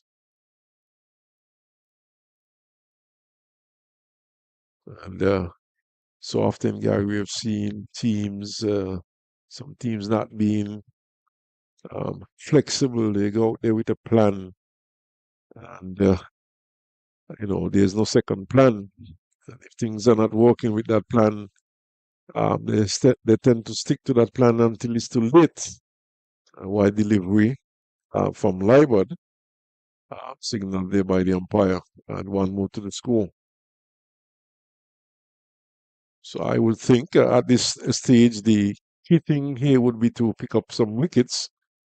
Yes, of course, Leeward is not giving too much away, but at this point, you need some wickets. So why not bring back Claxton or even Anthony? Try to at least pick up a wicket, try to break this partnership. But it seems as though Joseph will continue. We'll wait and see if in the next over 2 there are any changes. So we have had some 28 overs completed, and it's now 83 for 2. Trinidad and Tobago, and of course the target is 189 to win, 188 to tie. So we have seen some 7 bowlers being used so far by the Leeward's captain, and Kenneth Joseph will continue from this the media center end. Loud appeal for caught behind, and umpire holder remains unmoved.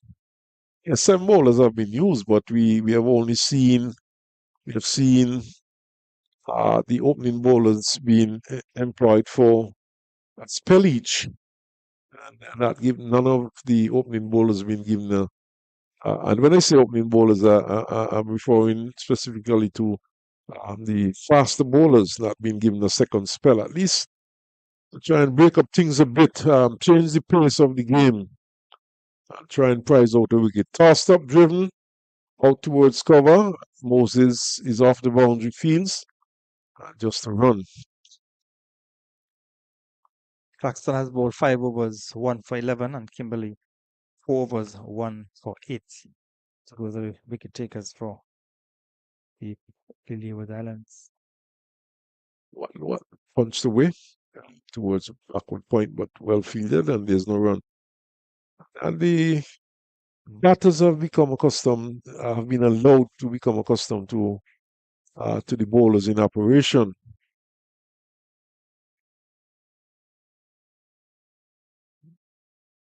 Sweep shot attempted. Kiana Joseph is pleading with the umpire. Difficult to tell from our vantage point where that one had pitched, but we'll have a look at it now. Oh my Pitch goodness, outside leg Gary, stump. that is Keeper is going down outside the leg leg stump. stump. I thought so for one moment.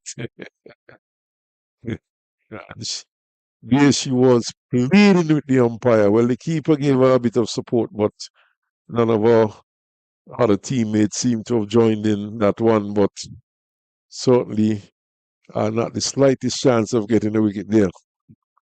So over number 29 has been completed, and it is 85 for 2 wickets.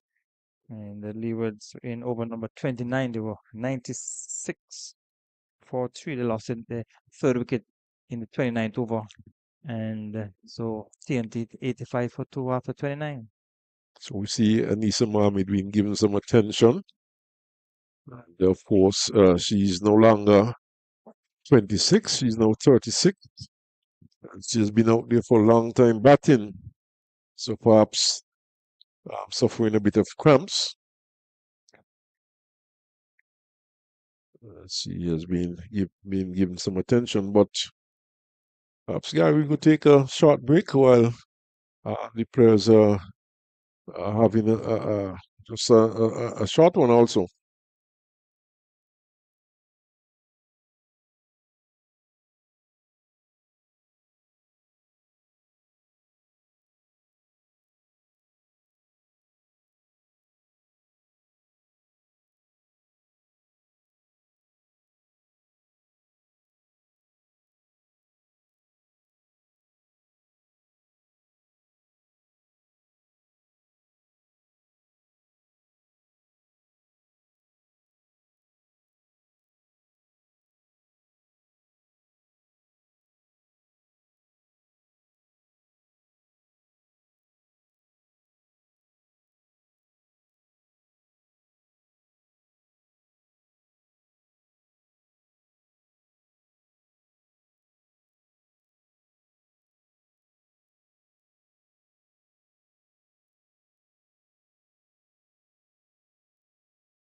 Well, back here, we are ready to go again.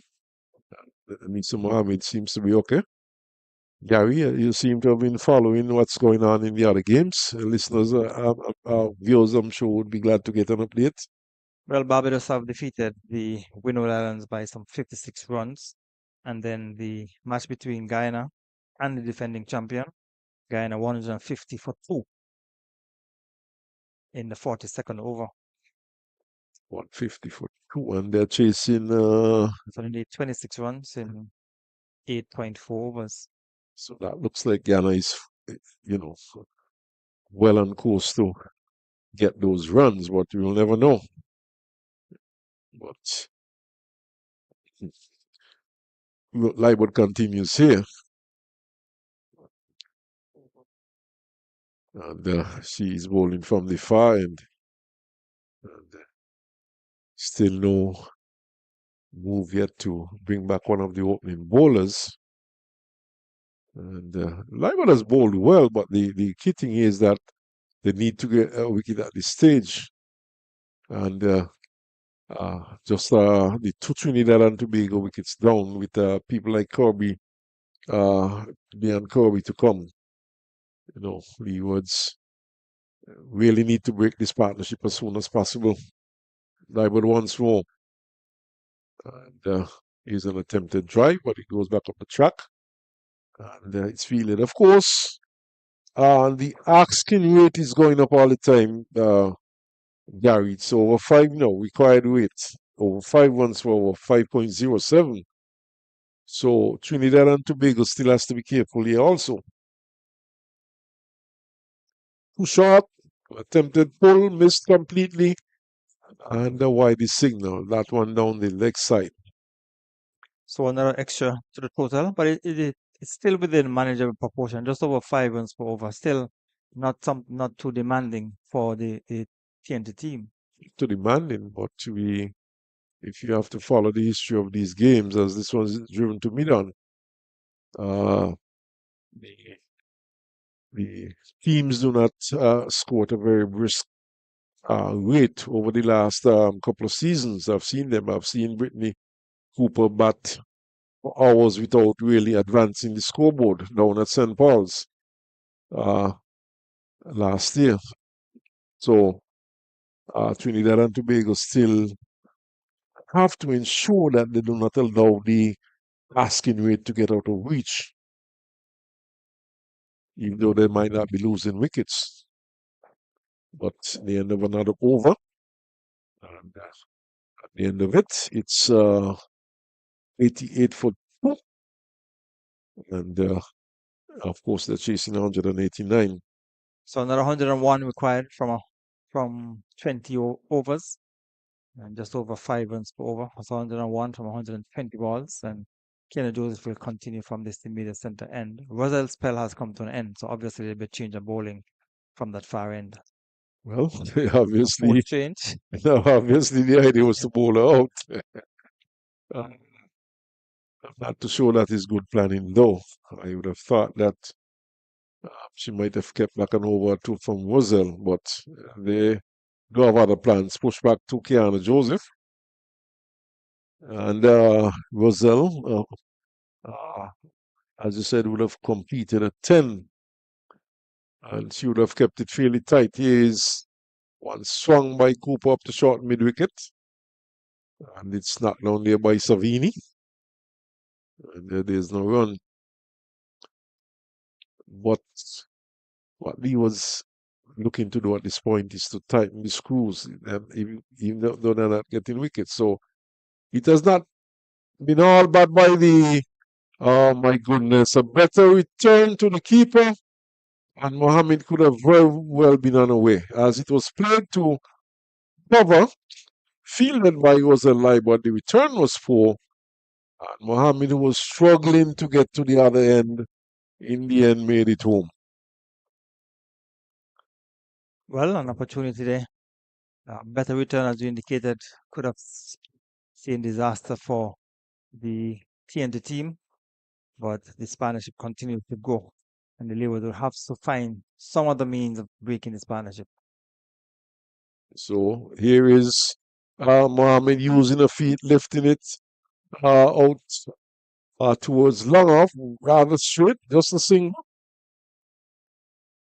Sense that Mohammed is getting a bit tired, or she might be bothered a bit by some cramps or some niggle. So the physio going out and administering some treatment. But perhaps she has decided it's time to take out the long handle and play some shots. Of course, rather vocal on the boundary line with some advice is our good friend DuPont. Very strong supporter of cricket. Travels the world to look at matches. Has been all over the world. He's been to London. It appears on screen. Carlton Ricky Boy DuPont. The no-name Rastaman. And a jeweler in Basti, a very successive jeweler also. Not too successful at politics. He has actually ran for election. I think he might have gotten less than made a couple ducks. double. He made a couple ducks in election. That's very hard. And in fact, he has some. He would have had some talk shows too. Not a bad cricketer in his day though. I played some good cricket. I would have played with him for Sandy Point. But a pretty good batsman, Ricky Carlton DuPont. But very supportive of cricket, and like I said, travels the world around. He actually went to England to see young Louis debuting for the West Indies. But We're back with the action here. It's the captain from the far end. So no pacers, backward spin. Backward spin. Backward spin. But you just have to wait and see. The captain has brought herself back on. And Carlisle is eventually back. I think he was enjoying it outside. At the end of the serve, as this one is tucked into the onside, Carlisle would replace me. And in fact, it was for 4. Absolutely on the boundary by that fielder. And in the end, 4 runs. So Leeward Islands losing the plot at this point. Now giving away runs. Captain Amanda Edwards has brought herself into the attack. I'm not too sure if I would agree with that move, but she's the captain. So Tanya Martin made a mess down there. Driven. This time, captain is looking to knock it down, misses. It's tidied up there by Hector. Forced Tanya Martin in the distance. Long on. Driven. In fact, it peels off the outer portion of the bat, being pursued there by Claxton, who picks up and sends it on the bounce to Venice Boyce. And just a single. But seems as though the Trinidad and Tobago looking to be a bit more aggressive at this point. They need another 92 runs. They're going at 3 points, just over 3 runs for over. Need over 5 runs for over. 93 runs from 111 deliveries. Very gettable. Wonderful partnership by these two. 86 runs partnership. Came together with the score on 10. Mohammed is stepping out, driving nicely over extra cover down towards the boundary. Ball seems to be slowing up there. And back for the second run. Outfield on that side has been rather sluggish for the last couple of days. In fact, the first match on today. And to move to the score. But Mohammed obviously suffering from a bit of cramp. That probably should have been 3 runs, Gary. But the 2 elder stateswomen out there.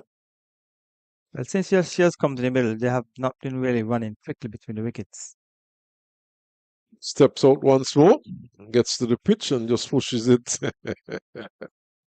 to short extra cover. And once again, we see a fielder at short extra cover just using the boot when she should have been using her hands to cut that one off. It's Kiana Joseph.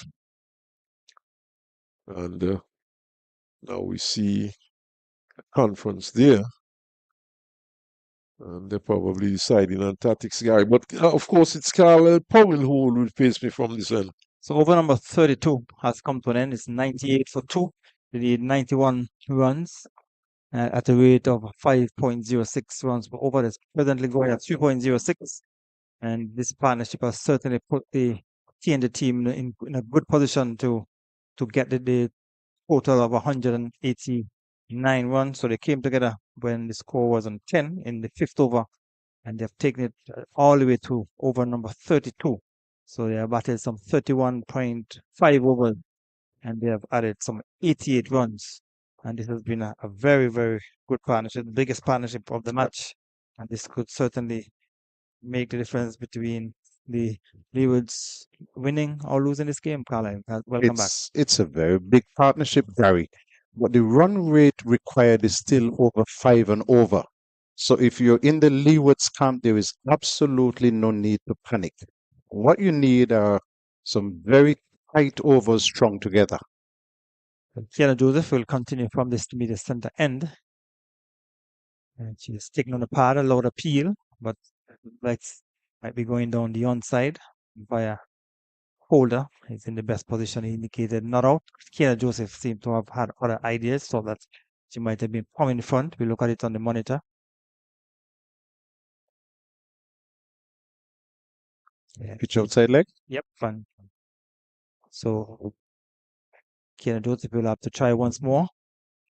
And the TNT team would be looking now to increase the run rate. They have seen in the last couple of overs, they've been looking to take the attack to the Leeward's bowlers, and we've seen some misfielding by the Leeward's fielders as well. So the Leewards would have to be tight and try not to give away too many runs. But the Red Force are certainly in a good position to continue to put pressure on the Leewards, even though the required rate has crept up beyond 5 runs per over. So the fielder at long on has been asked to come inside the circle, so coming to mid on, and that's Kimberly Anthony. And there is some hand waving on the field. Kimberly seems as though she's going off, as a matter of fact. One of the emergency fielders coming onto the field. So Kimberly Joseph seems to be suffering from something maybe. And so she is the opening bowler. So she is making her way off the field, and the substitute fielder is coming onto the field of play. So And she sent down 4 overs for 8 runs. So you definitely would want somebody like her to give you another spell at some point. So the Leewards would be hoping that she's not going off for a long period of time and that she'll be back to bowl again.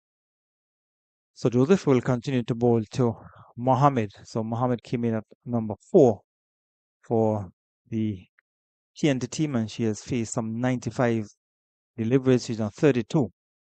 And they have certainly put a good partnership together. The required rate increasing slowly, 5.14 runs needed per over. And she will get a chance of run out. And the return comes in, stumps are broken, she's out. Run out. By a distance. Bit of fielding by with a Leeward extra coverage. She came around to her right. She picked it up, had the return in on the bounce. The bowler Kiana Joseph took it, removed the bails, and Mohammed has been run out. So the Leewards have gotten the breakthrough. The Guyanese team, or the TNT team, sorry, they have lost their 3rd wicket, and Leewards breaking the partnership. And just what the Leewards needed, a good bit of fielding, something to excite the fielding team. Delivery was played to the right of Roselle Leeward. She came around very quickly, picked it up at one swoop, and as a matter of fact, got a good bounce and threw it to Kiana Joseph, who broke the wicket with Anisa Mohammed still a yard and a half outside of a crease. And so wicket number 3 goes down for Trinidad and Tobago, but it was a really, really good partnership. They now need 90 in 105. Yes, so the Leewards are in a huddle. I'm sure they're going to be thinking about the plan, how they're going to be restricting the TNT team and how they can continue to pick up wickets and put pressure on the remaining batters for the TNT team. Similar to the captain, Ramarak, she has decided that she will come into the middle to try and steady things for TNT and see if she can take them closer to victory, and hope that maybe she can put on a good partnership with Brittany Cooper. But the partnership has been broken. A very good stand of some 89 runs. They came together when the score was on 10 in over number 5, and when she was dismissed in over number 33. So good partnership, good 3rd wicket partnership, the biggest of the match so far. But the Leewards now have a chance to regroup and re-strategize and see how they can continue to put pressure on TNT. Absolutely. And you see the difference here, Gary, is experience. The Leewards are yet to win at the 50-over tournament, but they have played this game in the field very well. They batted well the first part of the inning, and then rather fell away, losing their 4th wicket with a score on 160 and could only make another 28 runs. So that was a collapse at the end of the inning. But they have 189 runs on the board, and they started very well by picking up the dangerous Joseph, who was bowled by Anthony for 3. It was 10 for 1. So went LBW to Claxton in the very next over. It was 10 for 2. And then these two put on an 89-run partnership. But the Leewards have kept the pressure on, in that the rate required is now at 5.19, and they're only scoring at 3.33 runs and over Trinidad and Tobago. And so the Leewards will have to continue to keep the pressure on if they are going to force more errors from Trinidad and Tobago. Gary? Roselle Clark finished a spell. She didn't pick up a Roselle wicket. But Leeward. what an Roselle Leeward, but what an important 10-over spell. None for 23 in 10. And that meant that she kept things very tight for the Leewards. Yes, she bowled a very tight 10 overs, and certainly keeping things tight for the Leewards. But the partnership from Mohammed and Cooper certainly would make the TNT Red Force feel as though they have a very good chance of winning here this afternoon at Connery. So Cooper, who is still there, she's going to be facing up to Kiana Joseph, as Mohammed was run out trying to get a single. She seemed to have been suffering from a bit of cramp maybe, and wasn't coming too quickly, and she was short of the ground. And as often happens after a good partnership is broken, the other partner will fall quickly. TNT will be hoping that wouldn't happen. The Leewards, on the other hand, will be hoping that they will be able to get another wicket as quickly as possible. And so it's the captain, Harishma Ramharak, who is facing up to Kiana Joseph, who is bowling from this the media center end. She will go over the wicket to the left-handed captain of the TNT team. It's 100 for 3. So the 100 coming up in over number 33. Joseph will go over the wicket. So Captain Ramarok would want to play a good knock for her team and try to take them close or even to victory.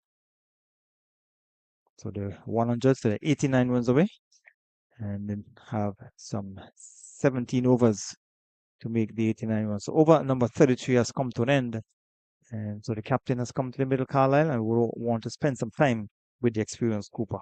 Absolutely. And what they need is another good partnership to make sure that they get close to the 189 runs that they need to win.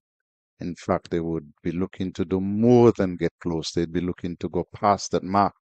Amanda Edwards has sent down 3 overs, and she has done that at a cost of 16 runs. So captain will continue from the far end, and she'll be bowling to Cooper. So Cooper has faced some 76 deliveries for her 43.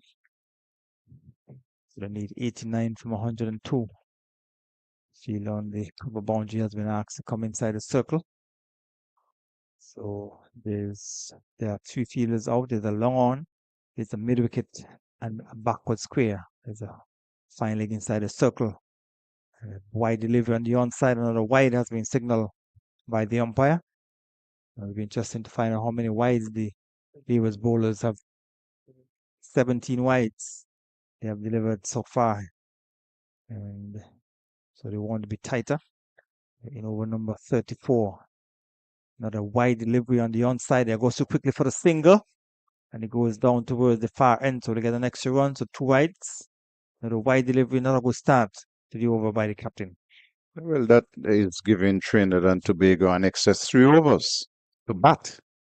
And in addition, you credit them with 18 runs. So then I've gotten 2 runs, and a legal delivery has not been bowled as yet. The required rate at the start of the over was 5.19, so they have gotten 3 runs so far and still have 6 deliveries remaining. And the captain, Ram Harak, has come into strike. She has faced just the 1 delivery. So captain to captain. And she has gone too quickly for the first one, a delivery of body line on the leg stump of the left-hander. And they will get 2 runs as Jazara Paxton coming off the back of the square fence cannot stop the second. So with those 2 runs, the total has gone on to 105 minutes. So 2 more runs to the total. So it's 105 for 3 over number 32. So captain to captain. So we have seen some 5 runs, 3 wides and 2 runs from the bat. So they're up with the required rate almost, just about. They have gotten 5 runs. Full delivery not punished by the captain Ramarak. Just got it down to cover where Melissa Clark has come back onto the field. She's at cover. And Hector is at extra cover. Captain to captain. She's getting delivery another wide down the onside. So I've gotten 6 runs from the over. So they're up with the required weight in this over, Carlisle. We're not just 6 runs in the over, but we have seen some 4 wides. Is it? Yep, they got a single from one of the wides. And so total has gone to 106 in over number 34. And so Captain Amanda Edwards will want to be tighter. Can afford to be giving away runs in a crucial time, things getting tight. You want to also keep things tight as the captain. Bowling to Ramarak, and she will get a single as the Sheila has to come in off the long on fence. So 1 more to total. So takes it on to 107. So some 2 runs from the bat and 4 wides. So 7 runs already in this over. And we still have 2 balls remaining. Whitney Cooper, who is on 43, I'm sure would have her eyes set on a half century. And also eyes set on winning the game for the TNT team. At the end was bowler delivery on the off stump. Flatter, faster delivery. And push down into the offside. And the over seemed to have come to an end. This is an over. Over is completed. So over number 34 has been completed. 107 it is for 3. And Edwards has not had a great game. For 4 overs, of course, some 23 runs. But it's the number of wides that she has bowled that has put her more on the defensive. And so they will be looking to get these other 16 overs in. The requirement for Trinidad and Tobago is 82. And they have 16 overs to get that. They're now being asked to score at 5.07 runs and over. So Kiana Joseph will continue from the media center end. As she bowl into Captain Amaraki is playing it into the offside. A late dab. Sheila inside a circle at short third man. Just move across to her right and prevented the possibility of a run. So Kiana Joseph is bowling 6. She had bowled 6 overs before this. And I believe that she has been bowling non-stop from the media center end since she has been brought into the attack. She will go over the wickets to the left-handed Ramarak, who is on 3 from 5. Whitney Cooper is on 43 from 78.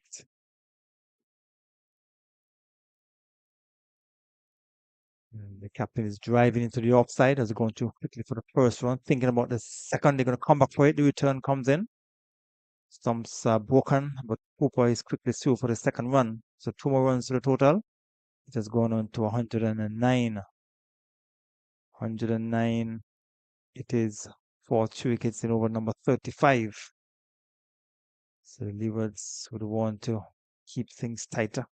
We want to continue to pick up wickets. They have only gotten 3 so far.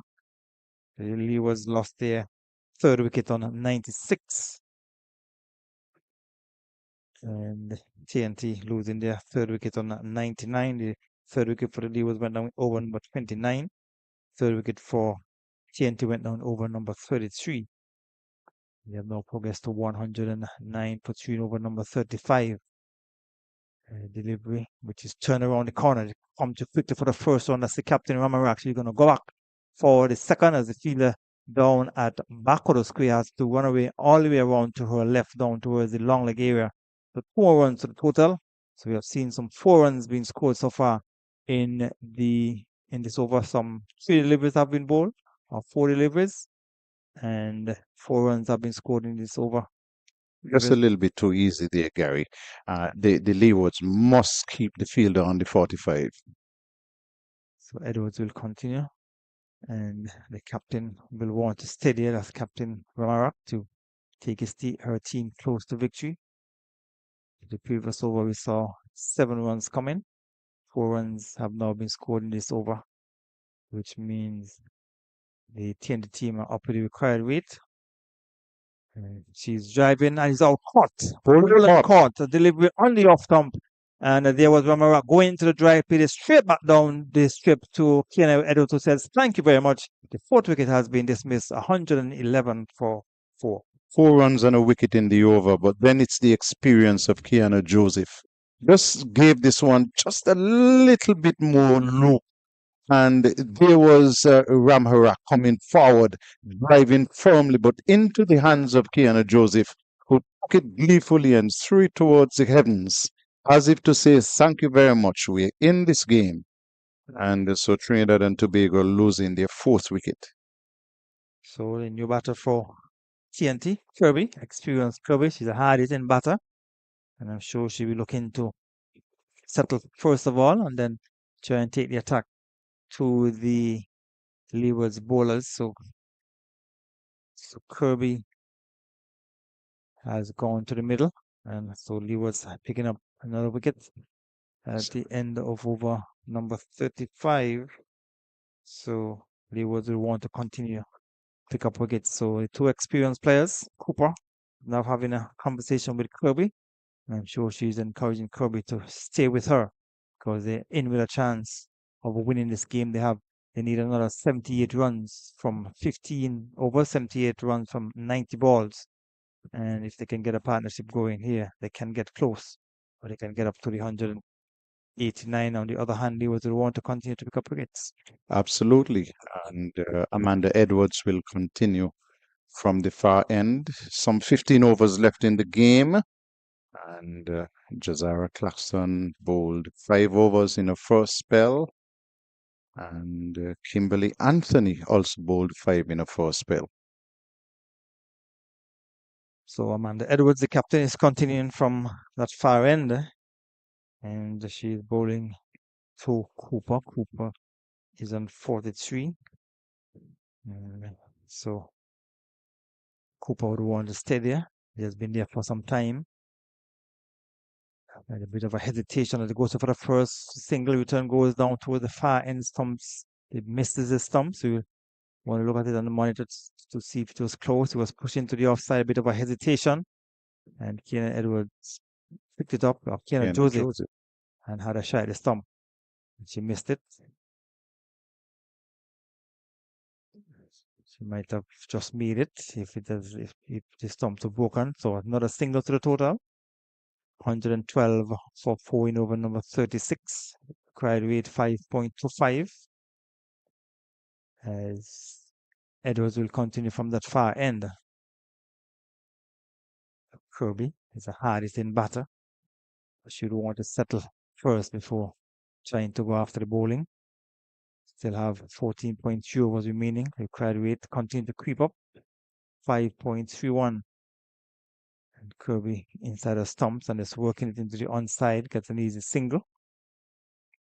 With that single, total has gone on to 113. So they are 76 runs away.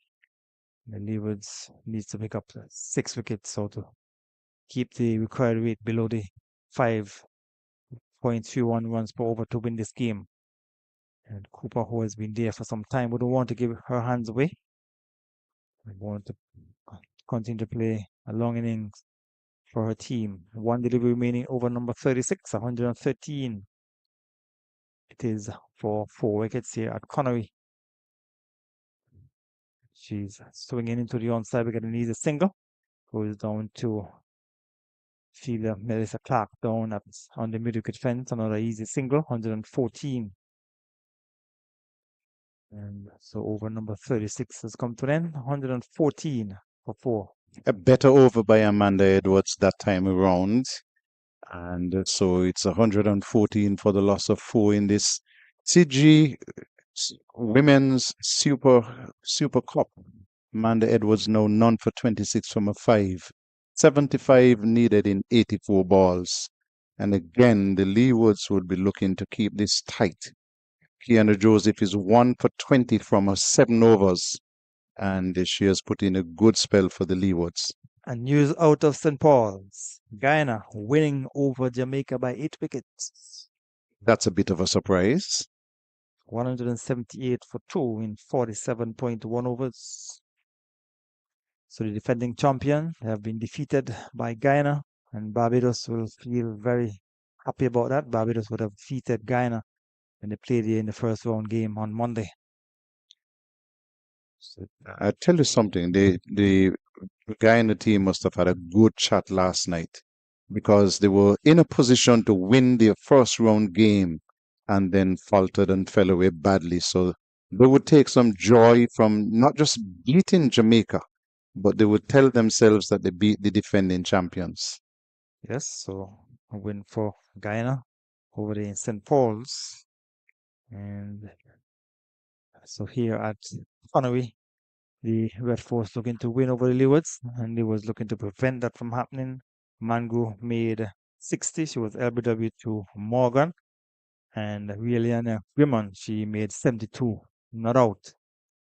So Guyana defeating Jamaica, Barbados defeating the Windwards at one apart. So this game is still continuing. We thought that Leeward's game would have finished earlier, but it's happening that the Leeward's game is finishing later than the other two matches. I don't know why you thought so, but I didn't think so. So I always back the Leewards to get a good score. based on how the Leewards have been performing over the years, we would person were thinking that this game might have been over earlier as Edwards bowls around the wicket. It goes into the onside. So 115 it is for 4 in over number 37. Still needs 74 runs from 82 balls.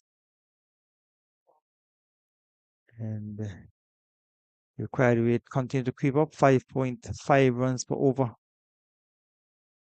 As Kiana between the umpire and the stump bowls to Kirby. Kirby is looking to turn it into the onside. Gets it back down the strip on the onside. So deliveries remaining in this over number 37. So 1-1 have been scored. 1-1 has been scored in this over so far. So one delivery. So a very tight over from Joseph bowling from this intermediate center end. Keeping the batter quiet, low the peel. One LBW umpire holder is on move. It's an excellent over, Gary. Just one run coming from the over there from the experienced Kiana Joseph. And so she has now sent down 8 overs and picked up 1 for 21. The game is still very well balanced. And so the Leeward's 188 for 10. Trinidad and Tobago looking for 189 to win. And so far they're 115 for 4. 13 overs left in the game. So the required rate continued to creep up, 5.69. It was just over 5, and now it is creeping up to 5.69. So this could put some pressure on the TNT batters as well. And I'm sure the Leewards will be mindful of that. Amanda Edwards will continue from that far end. Her 5 overs cost 26 runs. And she'll be hoping to get the experienced Cooper, who has been there for some time, 46 from 83. And she will get a single from a full delivery, plays it down to wide, long off. So another single. So with a single, Cooper inches closer to her half century. She's on 47. And Leanne Kirby, who has been quiet, she's on 1 from 7. And Amanda Edwards bowling to Kirby, looking to whip it into the onside, came off the pad. The spectators on the boundary line to her left are peeling into this game because they're wishing or willing the Leewards on, hoping that Leewards can win this encounter. Trinidad, on the other hand, looking to prevent it from happening. Playing it in the air, goes into the onside, dropping well short of the fielder coming in off the boundary. So another single to the total. It has gone on to 117.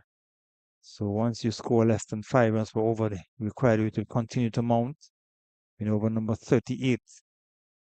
I'm sure the pressure will begin to mount on the batters. A bad delivery swung away into the onside, but we just got a single. Goes down to Melissa on the boundary. So one more to the total. A bad delivery. I'm sure Cooper probably could have done better with that, but just played it straight down to mid wicket. 118. 2 deliveries remaining in over number 38. So Kirby has not been given an opportunity to free her arms. I'm just wondering here, though, Gary, in that Sainavi has gone to a short third man from the the position of short fine leg on the onside. I'm wondering if that is where they want her. Because he has been bowling more on the center and leg stump, but he gets it into the offside as Kirby to bring up the end of over number 38, 118 for 4 TNT.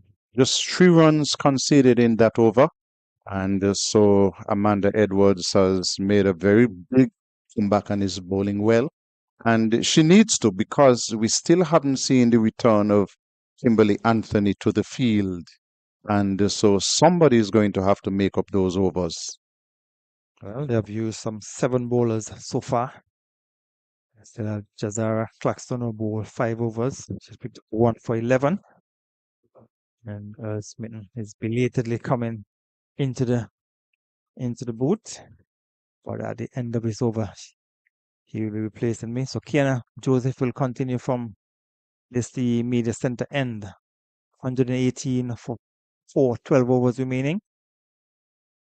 And Joseph will go between the umpire and the stumps. Cooper is on 48. And she is too short of a half century. But more importantly, she was thinking about the 189 that they require to win this game. Kiana Joseph will want to continue to keep things tight. She's at the start of her 9th over, 121. Leeward's won the toss and decided to bat. And then we get a single from a delivery wide outside the off stump. She played it down to Fielder coming off the boundary. And a single to the total takes it down to 119 with 4 deliveries remaining in over number 39. And the required rate has gotten up to 6 runs per over required for the TNT to win this game. Swinging in the air down towards the wide lawn area. It has gone into the boundary for 4 runs. So Kirby has been given an opportunity to swing her arms, and she did it well. Swung it over wide lawn and into the boundary for 4. 129 it is for 4. 23, sorry, for 4. So 3 deliveries remaining. 5 runs have already been scored in this over. You have 3 balls remaining. So Kirby, so 66 from 69, 5.74 with that 4. The required rate has come down somewhat. Kirby is looking to swing into the onside, misses. Taken by the keeper. Kirby will want to be careful. You wouldn't want to give up your hands at this point in time. Things are getting tight. 2 deliveries remaining in over number 39 between the umpire and the stumps. And she's looking to get a single. Hit into the offside, Comblin saved by the fielder moving across to her right from short third man. And no ball has been signaled. So free hit. So Kirby has been given an opportunity to free her arms once more. No ball has been signaled. And so free hit. So I've seen the first no ball of the match. And Kiana Joseph is bowling to the hard hitting Kirby. Goes up, bowls to Kirby. Kirby is going back and forcing into the offside. He'll go for a single. Return comes in, misses the stumps. So I will not punish for that free delivery, just a single. Free hit, sorry. So 1 more to the total. So we've seen some 7 runs coming from the over so far, including that no ball, 125 for 4. 1 delivery remaining in over number 39. So Joseph is bowling to Cooper. Cooper is on 49, looking to get up to the 50. Goes up, bowls to Cooper. Cooper is into the onside, goes too quickly for the single. And with a single, the 50 has come up for Cooper. A good knock. She has faced some 88 balls and struck him 4 fours. So at the end of the over, the score here at Connery, the Canada team need 189 to win. They are 126 for 4 after 39. Good knock by Brittany Cooper. She's on 50, 88 balls, and we've seen here at Connery, if you're willing to put in the time and to bat, that you can get a good score. And so she has made a half century for Trinidad and Tobago. They're 126 for 4. 11 overs left in the game. They need 63 runs to win in 66 balls, Trinidad and Tobago. And Amanda Edwards will continue from the far end and is bowling to Brittany Cooper, who is on 50. And she's back and defending to the bowler. They don't score. So there are three fielders on the edge of the circle on the offside. And Amanda Edwards bowls to Cooper, who is driving firmly. Very good stop there by Kiana Joseph. Went diving away and it then seems to have injured herself. There's a shout going up for a run out, but she's safely home. Apparently, Joseph fell heavily. And so the ball just bubbled away from her and she's lying on the ground. They have made a signal to the pavilion, and we see now the physio is coming on to the aid of Kiana Joseph. It was a very, very good save, but she tumbled and fell heavily. Good afternoon, Earl. Good afternoon. I'm just wondering if she might have fallen on the ball. She's on the ground at the moment, writhing in pain, but she seemed to have injured herself. But, heavily is the word. She certainly would have fell quite heavily. Kiana Joseph, by no means a small person, so certainly hitting the turf hard. And we hope that she's okay. But Carlisle have been looking at the Leeward Islands coach in the field today. And they have used the two seamers for an opening burst. Those two seamers, they would have picked up 2 early wickets, and the captain has not thought it fit to at least bring back one of the seamers for another spell. And I'm not too sure about Kimberly Anthony because she left the field and we haven't seen a return to date. Kiana Joseph is on her feet, and we'll see in just a few whether or not she will remain on the pitch, on the ground, or if she's going to go off.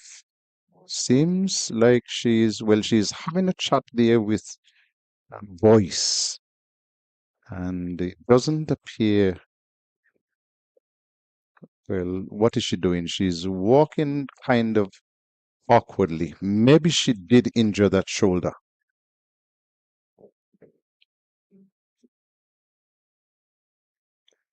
Well, as she walks towards the far end. Actually, she's with the physio and seem to be making their way beyond the boundary rope. So that means she'll be leaving the field and will have to be replaced. But Trinidad and Tobago fighting back. What I've noticed though, Carlisle, is that the gap between the runs and balls have narrowed considerably. And but Trinidad and Tobago still in a very good position, 126 for 4.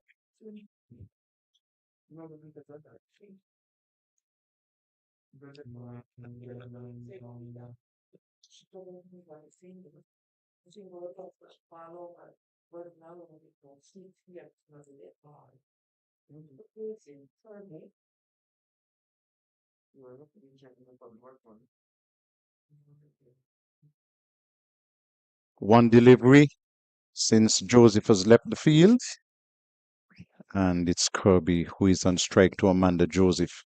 And she's swinging down to the fielder, running in just short of the fielder coming in from the long on boundary. And so they'll have a single. Didn't quite get the middle of that one. And so a single. And Whitney Cooper will come back on strike. Probably a good thing too that she did not get the middle. Might have carried. Cooper is driving again down to mid-wicket. Chance of a run out? No. She went diving back into her crease with Kirby. And so that's good alert work there by Hector. And had the throw back to Amanda Edwards. Broke the wicket.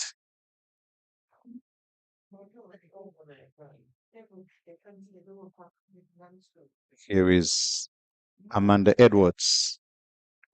And for this delivery, Cooper is driving, goes down to the fielder coming off the backward square leg boundary. They'll have a single. And so that will constitute the end of the over. 127 for the loss. No, is it? It should be 128 128 for 4. Yeah, so 128 for 4. We've had 40 overs completed, another 10 overs to go, and another 61 runs to get. That's just about 6.1 runs per over required. And Leeward Islands, at this point, though, I think they would be thinking in terms of trying to 6 runs per over. 61 runs from 61 deliveries. In fact, it should be 60 deliveries, and my request has been granted, Carlisle. Zara Claxton is coming back. Well, with 10 overs left, you have to tell yourself that you'll turn to Jazaria Claxton, in that she should be able, if required, to bowl 5 on the stretch. And then you can sort out who will bowl the other 5 from the other end. That is providing that she's able to keep things tight from this end. 5 on the stretch, Carlisle. Isn't that asking a bit too much? Not at all. She's young. She's a cricketer. She wants to be a professional cricketer. 5 overs is you should be bowling that late in the afternoon when you're tired. Claxton, delivery on the pads, worked into the onside, backward squeeze vacant, that's 4. He just bowled that one a little bit too straight, and backward square was open, and Cooper was onto it in a flash and picked up 4 runs from the very first ball of the over. Wonderful shot indeed. Well timed. Played off of pads, played down to backward square, and it really raced away across the sluggish part of the outfield. And well played for there by Brittany Cooper. But Claxton guilty of straying on the pads of Cooper and giving away 4 runs. So she would be looking to be a lot more tighter than this.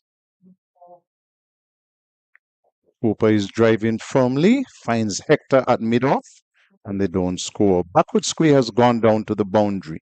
And then there is a mid-wicket. Then there is a fielder down deep on the forward of square boundary. And I suspect that there's a fielder down on the long on boundary as well. So it's 132 for 4. We're in over number 41. And Claxton is bowling a delivery, takes Cooper on the pad. As she was playing around it, the shouts go up. The umpire says no.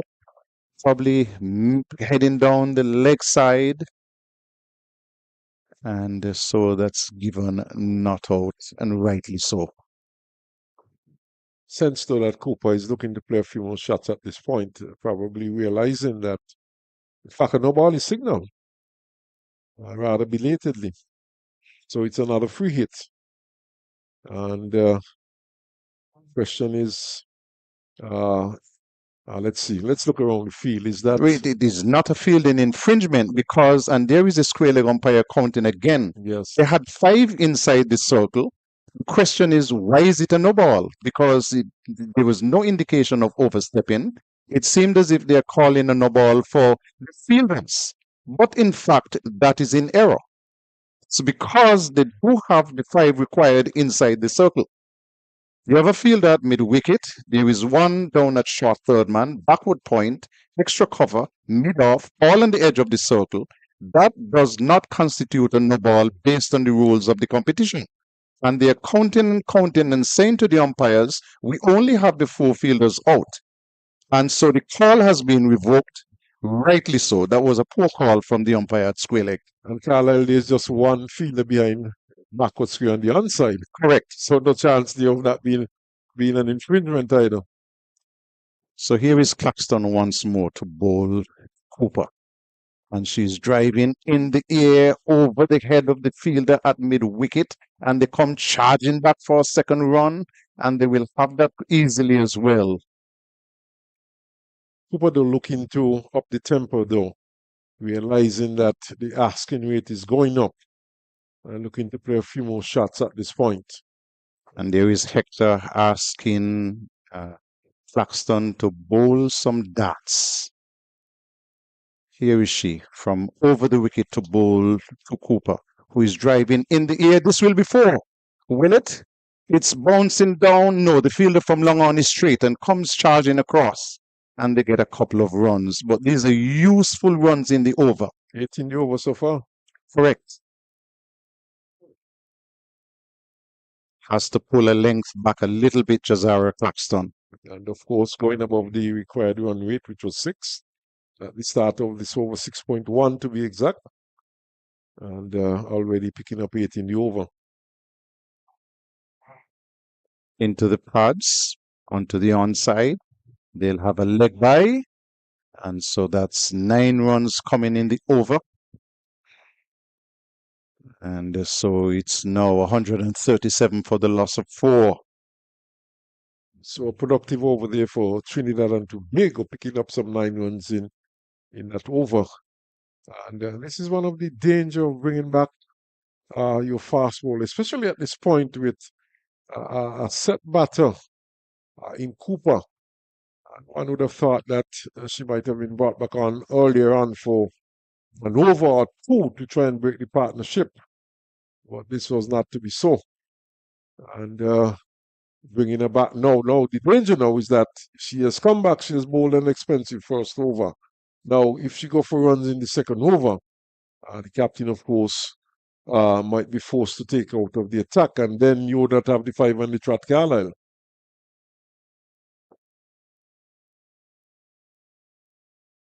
Amanda Edwards will continue in her 8th over. And here is the delivery. Swung into the onside for 4 from the first delivery of the over. Was pitched just about middle and leg.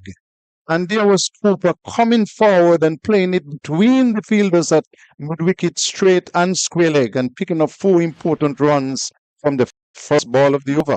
Well, she has done it again. She did it from the previous over. Now in this over, she has picked up 4, but obviously Brittany Cooper is on the attack now. She's under charge, and she's looking to bring down this required run rate and break the back of the chase at this point. She's been there for a while. She's settled. She's on 63. Hit in the air. This will be 4 more. Down to mid-wicket. Straight mid-wicket for 4. And this is not clever bowling by Amanda Edwards. She's bowling from wide of the crease, angling into the batter. And she's been given a free hand to play those deliveries away for boundaries. A bit too short also, Carlisle. And Cooper was able to deal with it, hitting it into the vacant mid-wicket position for 4. Delivery, which is wide of the off stump. Called and signaled wide by the umpire. It's 145 for 4. Cooper is on 67.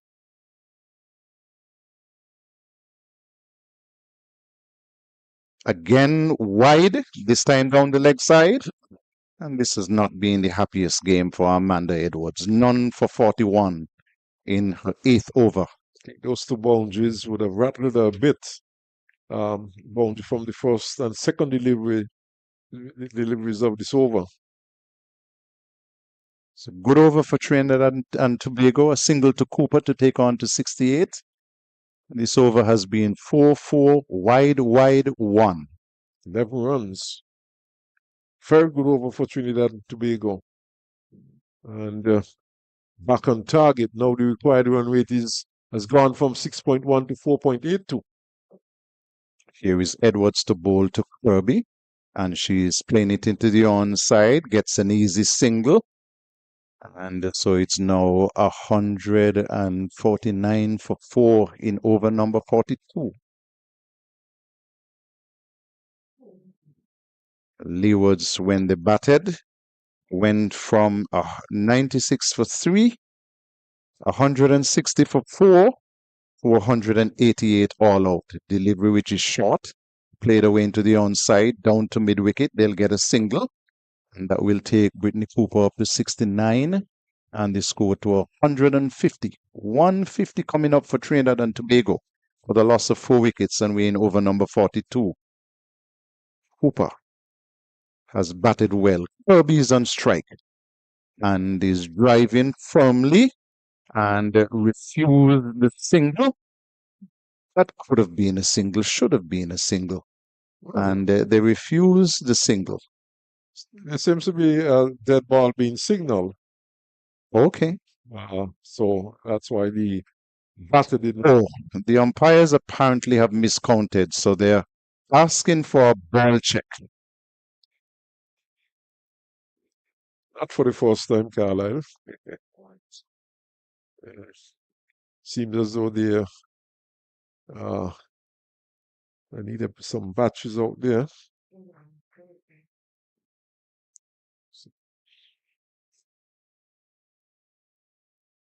Dot delivery. And so at the end of the over, 42 overs completed, 150 for the loss of 4. And the Trinidad and Tobago team now needs 39 from the last 48 balls. Yeah, but a very expensive over there, Carlisle, from the captain of the Leeward Islands team, conceding some 13 runs in that over. 2 boundaries, 2 fours, And then 2 wides. and then some singles. And this brings down by a considerable margin the required run rate Trinidad and Tobago. So with just 4 wickets down, the Leeward Islands certainly would need a wicket or 2 here.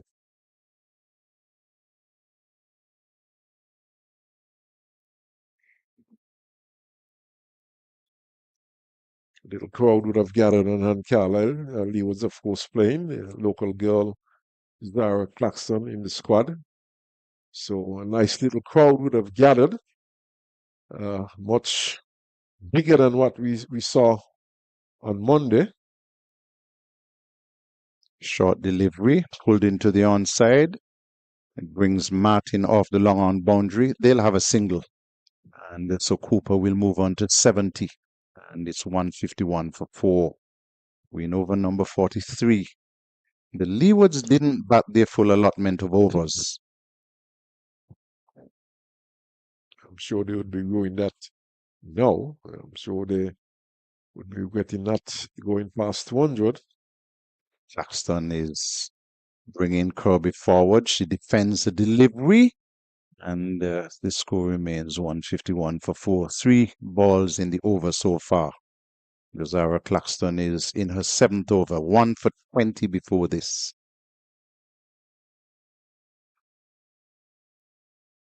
So second over of a second spell. And we'll see how long this goes on.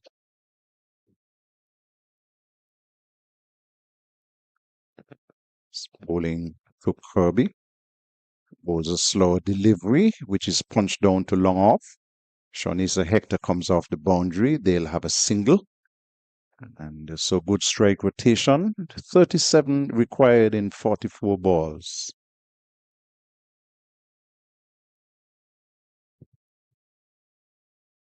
Who runs in the over so far? Here is Jazara Claxton once more from the media center end. In bright sunshine at Connery, and she's playing and missing is Cooper.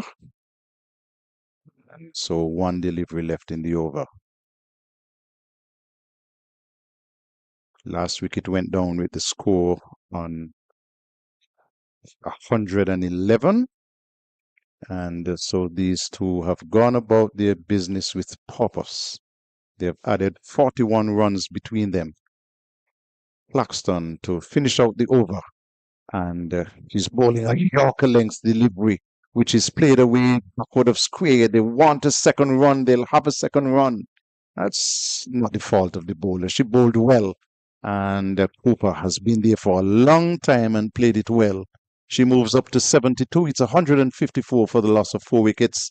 Trinidad and Tobago, 189 would get them the victory. Yes, a much better over there by Claxton. Finishing with a well-directed Yorker. And unfortunately conceding some 2 runs from that delivery, but a very well-bowled delivery.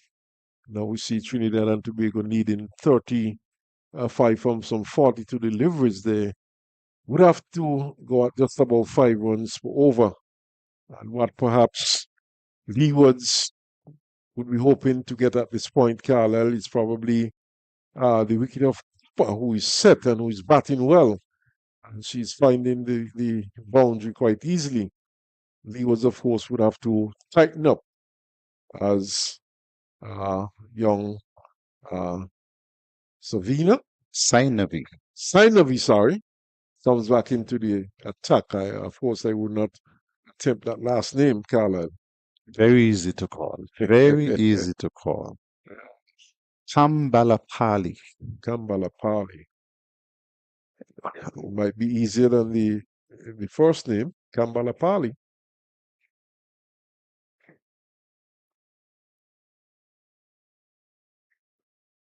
Bowls the first delivery, which is played away down to short third man. The things you have to look at here, and that the fielders in this circle have got to be on their toes and try to prevent the single. Like the delivery, which is playing at and missing, and Kirby does not score. So Kambalapali, none for 18 from 4 overs before this. And she has been brought back into bowl at a crucial point in the inning. Hannah Joseph went off injured with 1 of her overs left on the tins. Here is Sainavi, and she's coming forward, driving in the air, chance of a catch. No! For some strange reason, the fielder down at mid-off in Cheyenne George just stopped running. That was, for all you can tell, a catch. And she just stopped running and allowed it to bounce in front of her. And here is Sainavi once more. Delivery, which is turning away from the batter. She doesn't score. This has been a good over so far. She ought to have had a catch taken from the last delivery, but one. Here is Sainavi once more. A ball to Cooper, who is swinging in the air. Chance of a catch again. Will this one be taken? Yes, it is. Wonderful wicket for the youngster. She is 15 years of age and playing in this tournament and given the ball at a crucial point in the inning and was not afraid to give it some love. Lighted it. And there was the batter coming forward and driving. Didn't get hold of it. And so Brittany Cooper is gone. What a wonderful wicket for Sainavi Kamkalabali. Wonderful wicket to get, yes, and also a wonderful knock by Brittany Cooper. And a crucial wicket at this point for the Leeward Islands. And who knows, this, of course, could open the way for the Leeward Islands to really get back into this game. And the required run rate now moving back towards 34 runs required from 37 deliveries. So this game certainly just swinging slightly. Still, it's Trinidad and Tobago's yet to lose. And it's 155 for 5. And in the 44th over, 1 delivery left in this over. But certainly, this has been a good over for the Leeward Islands, and a good catch taken on the boundary. She judged it well. That's the captain, of course, back on the boundary in the high traffic area. Tossed up, in fact, over tossed and played into the onside. And a single is picked up there by Subrim. So the over comes to an end. And Gary, certainly the wicket that the Leewards would have been looking for at this point. Yes, certainly, because Cooper was there for a very long time. She was involved in the third wicket partnership with Mohammed, and then she was also involved in a partnership of some 44 runs. So they were able to break that partnership that was threatening to take the game away from the Leewards. But with the fall of the wicket of Cooper, the Leewards would feel like they're in with a chance once more. Yes, and perhaps what the Leewards would be looking to do at this point is to tighten up things a bit. Sugrim, she's the one on strike now. She got a single from the last delivery of that over. You see that the field is in run saving position. There's a short turn one point, cover, extra cover all within the circle. Sugrim is defending. And Leeward's perhaps Zara Claxon would be looking to deliver a tight over here. Long on and long off is back on the boundary. There's also square leg and backward square on the boundary. Those are the 4 fielders out. And Josiah Claxon would be looking to bowl a tight one. This one is played in front of Sugrim on the offside, and no run is scored. So far, so good for the Leeward Islands. And this has been a good game, though. 188 by the Leewards. Boys getting 76. Really putting a score on the board, which gave them a chance. But still, Trinidad with a good chance. He's cutting and missing that one outside the half stump. It goes to the keeper. So, still, an evenly balanced match at this point. Trinidad perhaps with a slight advantage in that they still do have a few wickets in hand. Of course, there's Leanne Kirby there. She's a big hitter. And if the Leeward Islands could only prize out her wicket, then that would increase their chances. Played back up towards long on, just a single this time. And it's Martin who comes in to field. And just a single. So Claxton in an 8th over, 1 for 24. And has another 2 overs left after this one. Leanne Kirby's on 11 from 24. So though she is a big hitter, her weight has been rather pedestrian, full pitch, driven straight back pass.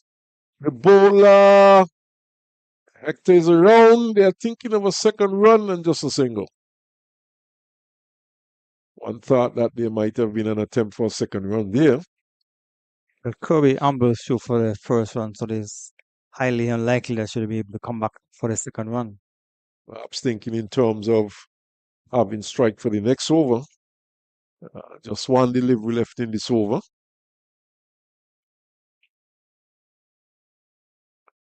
She's looking to turn this one in the onside. It's down the leg side, and Claxton would have to bowl that one again.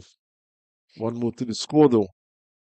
Yes, and another wide has been delivered by the Leeward's bowler. So when they sit down tonight to review, look at this game, they would realize that would have delivered too many wides. So a bit of indiscipline in the Leeward Islands bowling attack. Claxton would be looking to get this one on target. She'll be looking to restrict the scoring. Slow delivery. And played up to mid-on. Moses picks up and the over comes to an end. So it's 159 for 5. 5 overs left in this game. The Trinidad and Tobago team needing another 30 runs, so they need to go at 6 for over. A tight over under the circumstances. Only 4 runs coming from that over, and they need to be scoring at just around 6 runs over. So the Leewards want to keep things tight and even continue to pick up wickets. They would have gotten the important wicket of Brittany Cooper in the last over. If you can get Kirby, it certainly will put some pressure on the remaining batters. So Kambala Pali comes back into the attack. She has 1 for 20 from 5. Picked up a wicket in the last over. Tosses up and Kirby is swinging in the air. It's going over the boundary, 6 runs. That's a good hit. And she did not even move because she realized she had timed it well. And that's a good, strong hit there by Kirby. So 6 runs for over required, 6 from the first delivery of this over. I think this is the over where she would be looking to get after the bowler from the far end. So this one is swung in the air. For the head of the field and yet long off on his fall. My goodness. Poor judgment by the fielder at long off. She came in and she misjudged it, and the ball just went over her head and went one bounce into the boundary. If it had cleared the boundary for 6, you could have said, okay, it was over her head, but it went over her head and dropped inside the boundary. So it means if she was back on the rope, that would have been an easy catch. Most definitely. So poor judgment there. So 6 and a 4, and this one is punched into the offside, racing out towards the boundary, the backward point boundary. It slows up in the outfield, and she's back for second runs. Leanne Kirby. So 6, 4, and now 2. That's 12 runs so far from 3 deliveries. So the required weight has dropped to 4. 4 at the start of the over. The required weight was 6. My Trinidad friend and producer is smiling. He's enjoying this. Toss up, she swings out and misses. And the Leewards need to get rid of Corby at this point. So they need another 18 runs from how many overs? 3.2. Corby draws away, bangs out towards point. Well fielded there. That's Hector making a good stop. No run. So it's tossed up and she's swinging. It's in the air. It's going a long way. And it's gone. 6 more to Kirby. So the second maximum in the over. And certainly she's making short work of this as the over comes to an end. Big over there for the Leewards, and exactly what I thought, that this would have been the over that Kirby would have been looking to take the attack to the youngster, and he got how many runs? 18 runs off the over. A big over for TNT, and that certainly have swung the pendulum towards the TNT team. He was at this point a bit hamstrung in that Kiana Joseph had to leave the field short of 1 over, and the other opening bowler, Anthony, has left the field quite some time ago. So they do not have the services of Anthony at a very critical stage of the game. But Claxton goes in now. And she's bowled! Center stump knockback as Sugrim was attempting a big drive, missed it completely, and was bowled by Claxton, who picks up a second wicket, and then not thinking there by Sugrim. We just had Kirby taking 18 runs from 1 over. What she should have been looking to do is to give the strike back to Kirby, but instead, with no pressure on her to clear the boundary, one big swing and being bowled all over the place. So she made 2. So 177 for 6 in the 47th over. So the batter didn't understand her role. Her role now was just to push the ball around and get a single and give Kirby the strike. You just need 12 from 24 balls at the start of the over. And the first delivery, you went into a big swing into the onside, uncalled for. I think earlier today we saw, was it 3 wickets in 1 over from Ramtahal rather. She would have picked up some 3 wickets in 1 over. And Trinidad and Tobago would be hoping that this does not happen now. Already 1 wicket in the over so far. And 6 wickets are down, 177 for 6. And it's Alexander who takes strike. Short, she's looking to turn into the onside. Quick single. Let's see, the signal comes so wide. And the Claxton guilty of straying down the onside. This should have been delivery on the stumps. So 2 runs. So 10. 2 runs, in fact, yes. So 10 required. So bad cricket from the Leewards. Shot, not allowing Kirby to free her arm. She stays it into the offside. But Trinidad and Tobago has it under control at the moment. and a happy looking producer on my left.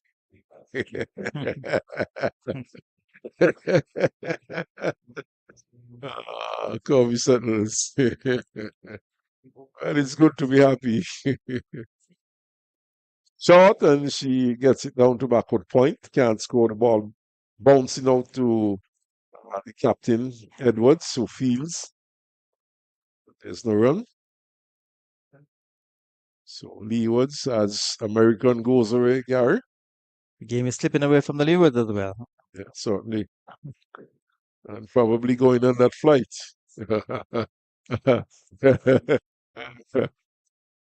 So it's Claxton. Slow delivery. Cubby's driving. Gets it down to the mid-off and gets a single. And gives back the strike to Alexander. Just 2 deliveries left in the over. 3 runs coming from this over so far. So it's just a stroll in the park now for Trinidad and Tobago. And certainly, Gary, we have had a full day's play today. What at one point might have been, well, some people would have thought, as this one is missed by the batter, some people would have thought that this game would have been over a long time ago. Of course, both of these teams coming into this competition having not won any of their opening encounters. And it seems as though Trinidad and Tobago would go away with a win under their belt today. And the Leeward Islands would be yet to win a game. Short, pushed into the offside by Kirby as the over comes to an end. So over number 46 completed. In fact, 47. And 180 for 6, 9 runs needed by Trinidad and Tobago. Yeah, so Trinidad and Tobago certainly look set to win this game, win this second round match here at Connery, and it seems as though the Leeward's winless streak in this competition will continue. And it has been going on now for a couple of years. Well, we're talking two years, 2023, So 2024. this is the third year in a row. So yet to win a game. We've seen them get to over 250 in a game last year, and yet only to lose that game. Umpire seems to be trying to sort things out here, but seem to be ready to go at this point. As this one is tossed up. And attempted cut there by Kirby. She misses, and it goes to the keeper. So Cianavi once more. This one is played in the air out towards the cover boundary and gets there now. 4 runs. So just 5 runs needed. Kirby has rushed on to 35. Started rather slowly, swinging and missing and not timing well, but in the end she picked things up and she'll move on to 35. So final curtains here for the Leeward Islands. Just 5 runs away from losing this match.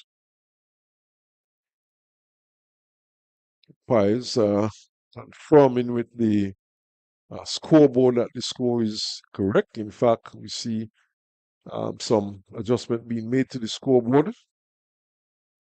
Fast up, swung away. Indies. Game, set, match. 6 runs to Kirby. And that 6 takes to 41. And that takes the score now to 190. And it's all over by the shouting. So Trinidad and Tobago winning this match by some 4 wickets. And it certainly has been a good chase by the Trinidad and Tobago team. Of course, Gary, the duo of Anissa Mohammed and Whitney Cooper really stabilizing the team and giving the team a good foundation And in the end, the finishing touches made by Kirby, and they were able to take their team home.